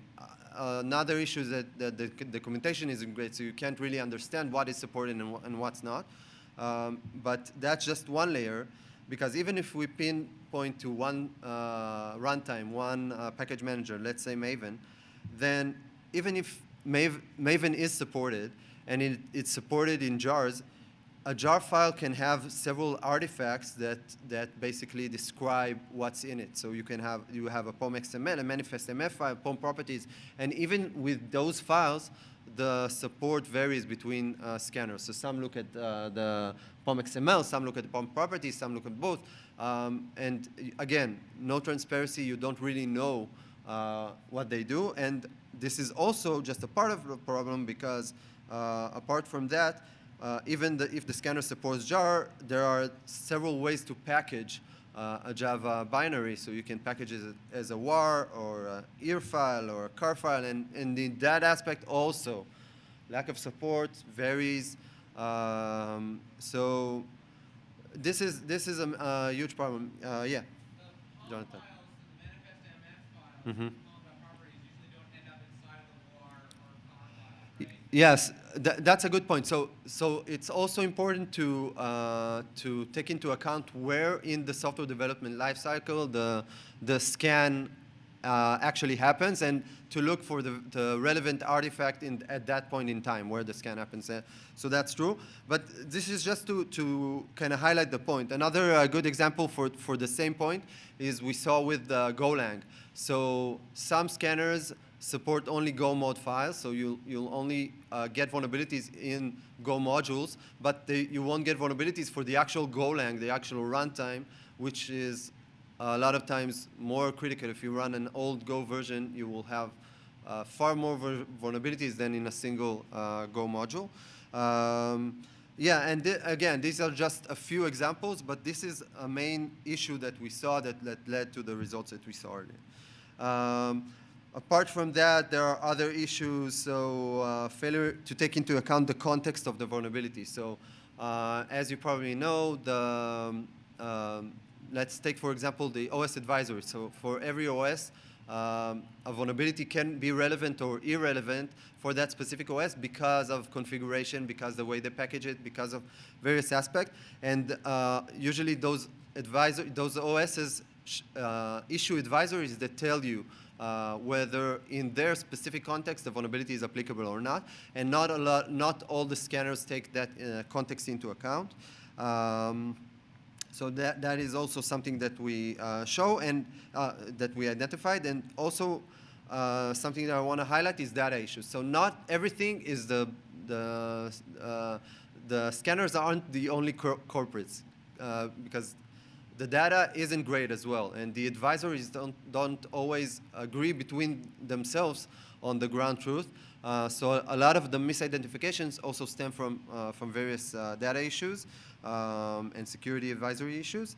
Also relying on CPE tends to, scanners that rely on CPE or mainly rely on CPE for identification tend to have a lot of false positives. Not taking into account the kernel version, et cetera, but again, I won't have time to go into everything here, but the thing I do want to highlight and focus on is the last one, which is packages that are installed not via package managers. And this is kind of what we'll try to pull the thread on in the remainder of this talk. And this brings us to the second research that we conducted, and we took this issue and focused on Docker containers and wanted to kind of show the implications of this thing in Docker environments. So again, the forest, when you look from above, everything looks great. Let's say you have, and similar, let's say you have a forest ranger that tries to rehabilitate some kind of area in the woods after a fire, and he plants these trees. You can, in our analogy, this forest ranger is the package manager. So from above, if we look from a high level, it looks like everything is managed, orderly, and all the trees are the same. But if we dive a bit deeper into the forest, we can see that the forest floor is full with other things that weren't planned by our carrying ranger. And as a way of nature, as time goes by, the amount of stuff that the ranger didn't put there, or the amount of code in production that we see that isn't managed by the package manager grows. And this is again something that we wanted to focus on. So in the context of Docker containers, the seeds for these kind of rogue trees are these 4 commands, or mostly these commands. So add, from, copy, and run. So I'll just give a brief overview. So copy and add are pretty much the same functionality. You can add a resource from your file system into the Docker container file system. And then you have run that allows you to run basically bash commands or execute a command in a shell during the build process of the container. And from, which is usually the first line that you see in a Docker file, which inherits a base image for that specific container. And just to give kind of a view of how common these things are, so for example, if we take the run command, a lot of times we use the grep app and GitHub code search to find occurrences in Docker files where these commands are being used to pull in resources or deploy resources, not through package managers. So in this case, there's the wget and curl command that can be used to pull external resources and just place them in the file system or extract them and then manually install them. As you can see, tens of thousands of different Docker files, like different containers that employ this practice. Add and copy as well for zip files, for jars, for tar files, for tar.gz, and this is, again, just a subset of files. Also, Python scripts, bash scripts that you don't have visibility into. So people run a bash script as part of the container build process. That bash script can install things by himself, or if it installs them, it's okay, then the scanner will see it, but usually it's not an installation via the package manager. It's simply, again, pulling stuff, putting them somewhere in the file system. And the from command is basically, it applies to everything here because it's kind of a recursive thing. So depending on the base image, that base image can also have the same kind of anti-patterns that we discussed with the other commands. So overall, we identified over 100,000 Docker files, different Docker files that have these practices in place. Again, it's a common practice. It's not, but we'll show the implication of it in a bit. So some examples from real world scenarios. So again, not sure you can see. Okay, I'll talk it, but. So in the first case, we see that the main application of the container, in this case MongoDB, isn't installed via a package manager. So if you run a scanner, or most scanners, and again, we'll see in a bit, but most scanners won't report on vulnerabilities that are related to MongoDB in a MongoDB container. So you'll get all the vulnerabilities for the other stuff that were installed via package manager, but the actual application of the container, you won't get any vulnerabilities on, regardless of whether it's vulnerable or not. So, and the important point here is the concept, because you could scan it today and get no vulnerabilities because there are none, but tomorrow morning there can be a critical vulnerability in MongoDB, and you still won't see it because of the way that it was deployed in that container. That was true for Elasticsearch, Nextcloud, RabbitMQ, HA Proxy, Console, Memcached, HTTPD, Redis, and many more. Containers that, again, the main application is installed in a way that doesn't allow the package manager to know that it's there, and hence the scanner won't identify any vulnerabilities in it. The hidden component can be runtimes required for the operation of the application. That's the second example. You can see here Go using version 1.13, which has a lot of vulnerabilities. But since it's just the binary that is being placed in the file system and moved, again, most scanners won't identify it. The hidden component can be a dependency required for the application to work. In this case, they have both GoSu and JS-YAML that they pull. The comment, I think I tried to enlarge it. Let's see. Yeah. So you see there's a comment, grab GoSu for easy step down from root, and then grab JS-YAML for parsing MongoDB YAML config files. So it's a conveniency. They pull it in. Again, if these things become vulnerable or have vulnerabilities, the scanners won't know about them. The hidden component can be also a requirement for, or a dependency for the build process itself. In this case, we see it with CMake. And we also saw a situation in which the actual binaries are being pulled in. Again, not something that the scanners will be aware of because they rely on the package managers in order to get their data, or mostly, or on these artifacts that we saw earlier. So in this case, it's toxic proxy, and then they're just either executing it directly, or sometimes we saw the source code, this is the second example here, being pulled again from a remote source using this time curl, and then using make, they build it locally. Again, the same problem in a different way. Obviously, scripting is a problem. We saw various installations that are using various Python scripts to deploy stuff. The same for bash scripts. and you get the picture. And this is again, it's more common than it's not. Like most containers have some kind of this practice in them. And just to, again, to get a more kind of sense of the scope of the problem, so we took the 15 most popular containers on Docker Hub.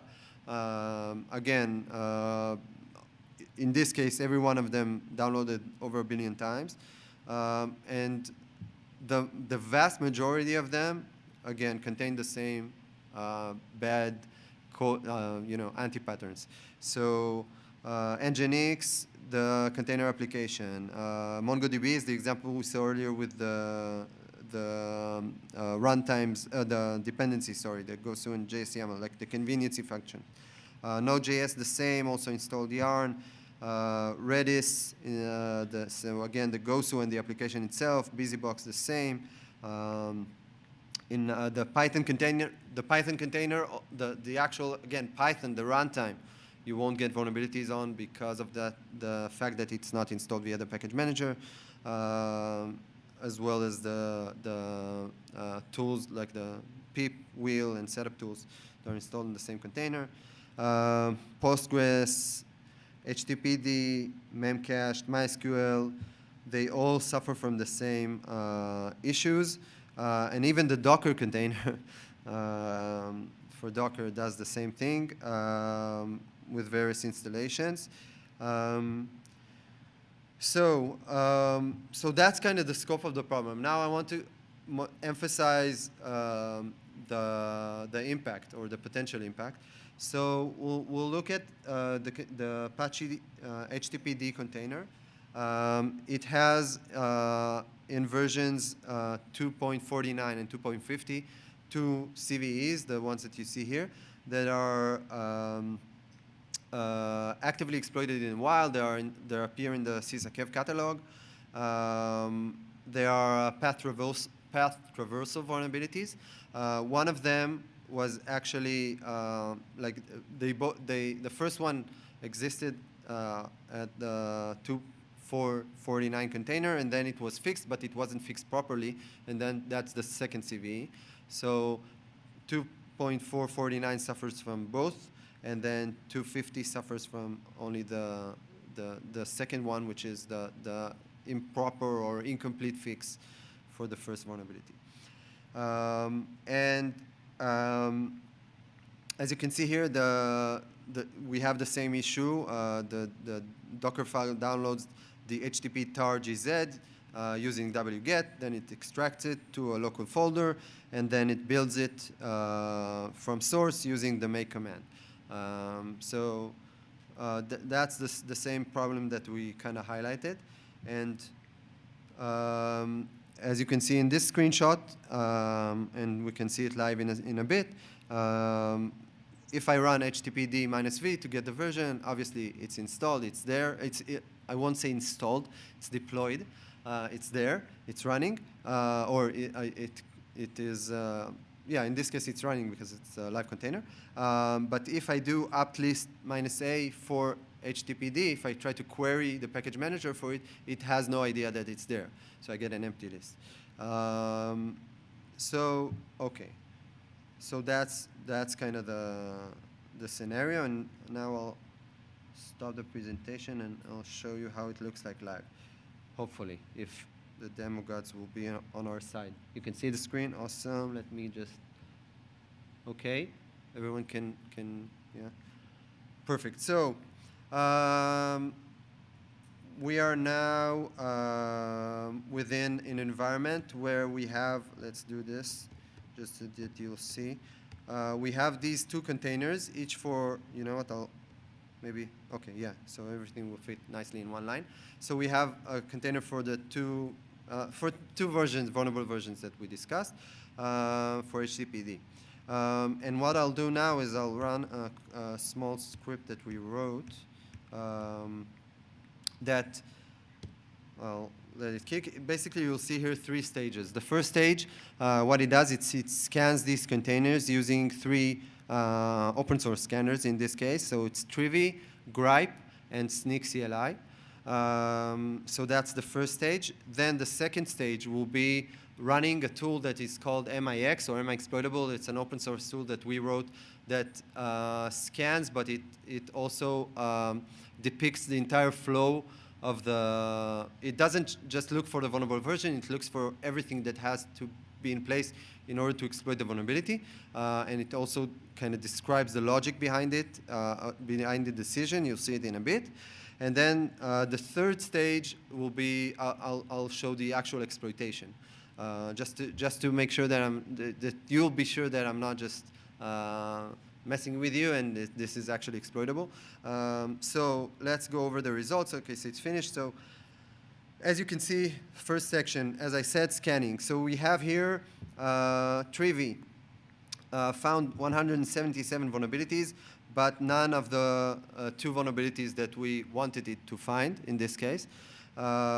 Same with Sneak, but it gave a vulnerability extra, so just for on the house, what you call. And then Gripe, also 177 vulnerabilities, but none of the ones that we identified. And this is an interesting and important aspect as well.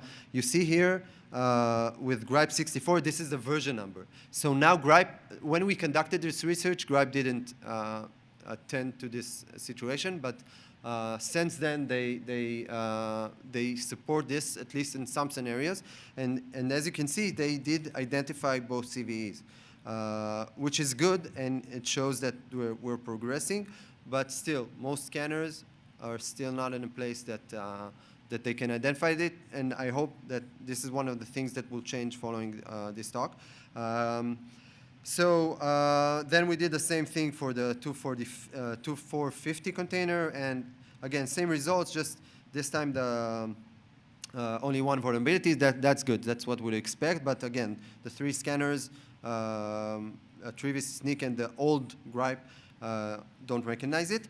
And as you can see, just another point, the difference here in the number of vulnerabilities is strictly because of this phenomena, the hidden vulnerabilities, because now that they know, they scan also things that were not installed via package manager, then they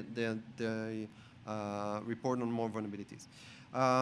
Okay, so the second stage is, as I said, the MIXploitable tool. By the way, shameless plug, I'll be presenting this tool at the DEF CON Demo Labs on Saturday, so if you're around, swing by. So it displays, I won't go into the tool come Saturday, but it displays the flow, and as you can see, it did flag the relevant vulnerability in the newest version and the 2 vulnerabilities in the oldest version. So that's that. And now just to, again, for the sake of completeness, I'll run the actual exploitation commands for each of the containers. Just so that you'll see. Okay, so basically what it does is it uses the path reversal vulnerability just to print the etc password file. So you see that it works on the 2449, and then we have the same one with the other vulnerability, like because it wasn't fixed properly. This is kind of the payload that you have to run to run it.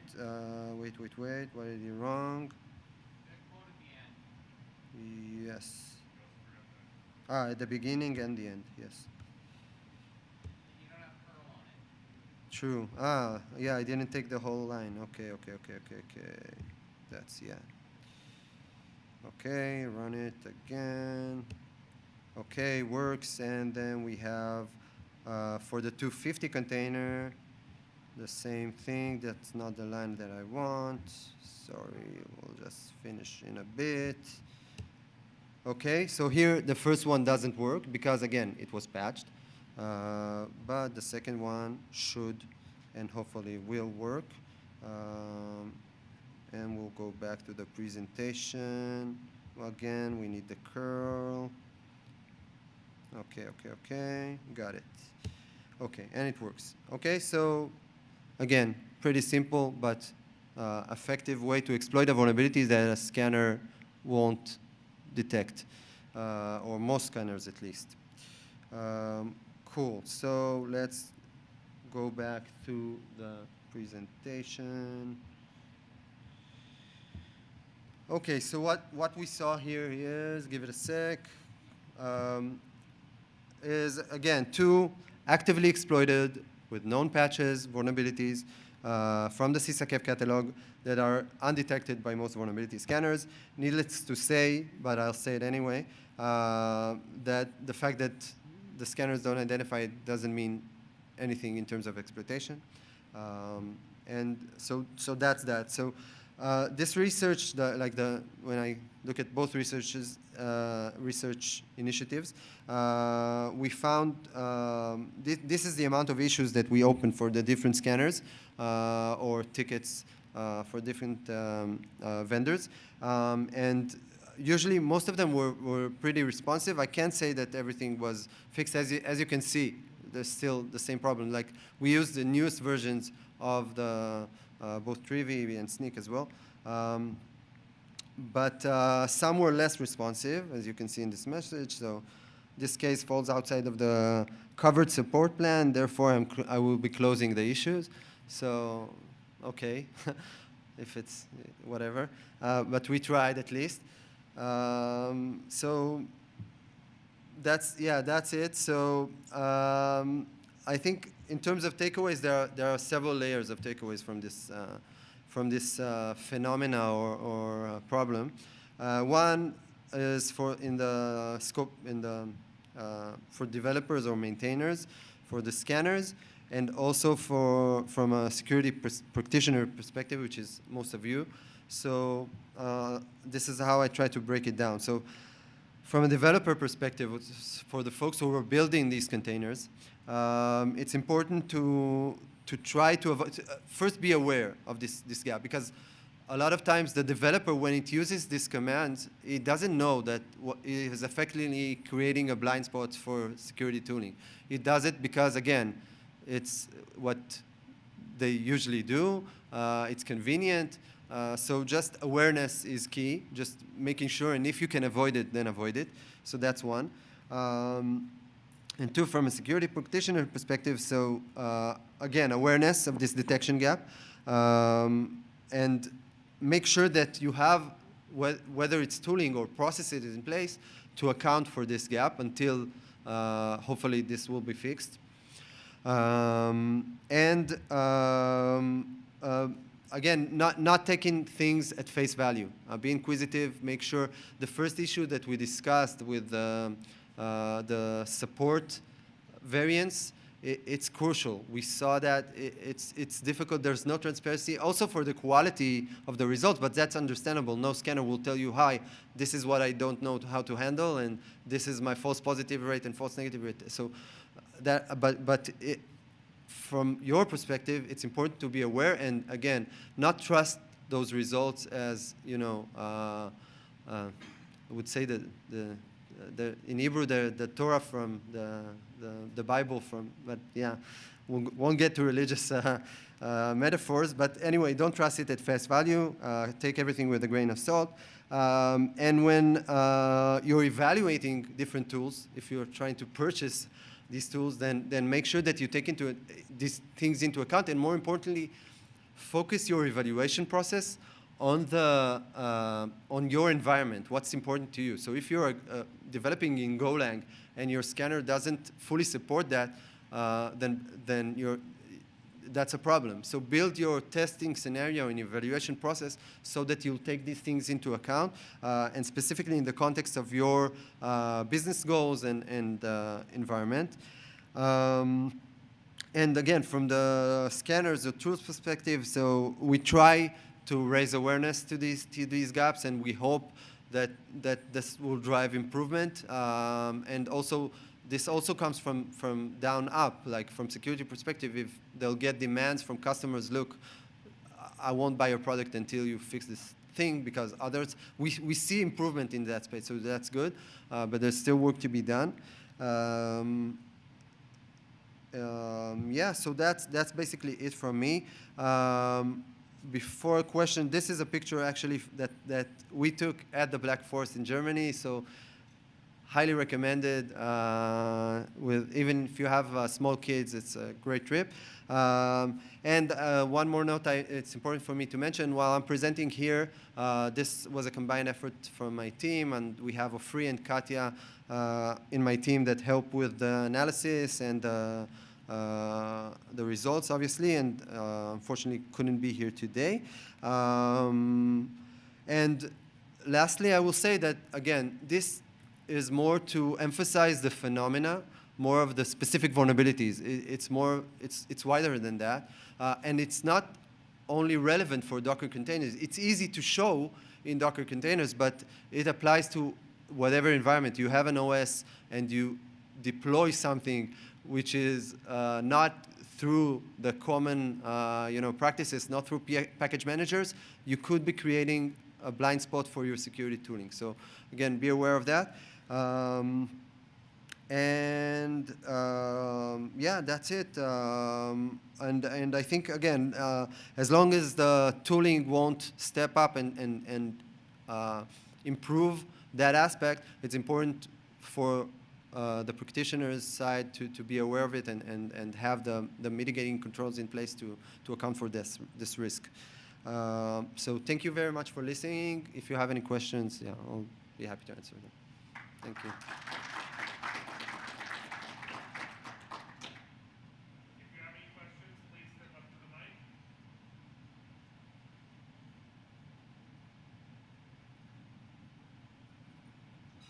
Awesome. Thank you very much. Oh, yeah. You had mentioned that you used, you saw there's Docker containers you were using. Are there other environments where you can build the software, it can pull in all these dependencies, and then you can scan them with various tools? Or does that functionality just not work in industry right now?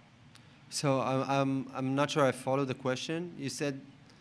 You had showed examples like where the software pulls in like wget or curl, pulls in like all the additional packages and additional software that's not being scanned by the code scanners because you're only scanning the prerequisites. Okay, so I'll highlight I'll try. Yeah. So the issue is not the pull itself, is the what's being pulled. So if you pull a binary and it's not something that you installed via the package manager, because most scanners rely on the package managers. They query the package managers and say, okay, what's installed? And then they take that and map that to vulnerabilities. So if you do that not via the package manager, then they won't know that it's there, and then they won't do the part that maps it to vulnerability, and they won't identify. So it can be in a Docker container. It can be in your average Ubuntu host. Right. So there's no way to scan what's being pulled after because the binaries can change on the fly is what you're saying. Like they could change in their dynamic. Yeah, so you can some of the scanners support like flags. You can say scan this thing, scan this file, but again you have to be aware that your developers are doing this and where it sits and point the scanner at the right place in order for it to give you these results. You won't get that out of the box. Right. Thank you. My pleasure. Hi. Hey. So I think a lot of the reason that those Docker containers that you were showing do what they do is that they are upstream, and they are, these packages are upstream, and they are maybe months ahead of the package managers themselves.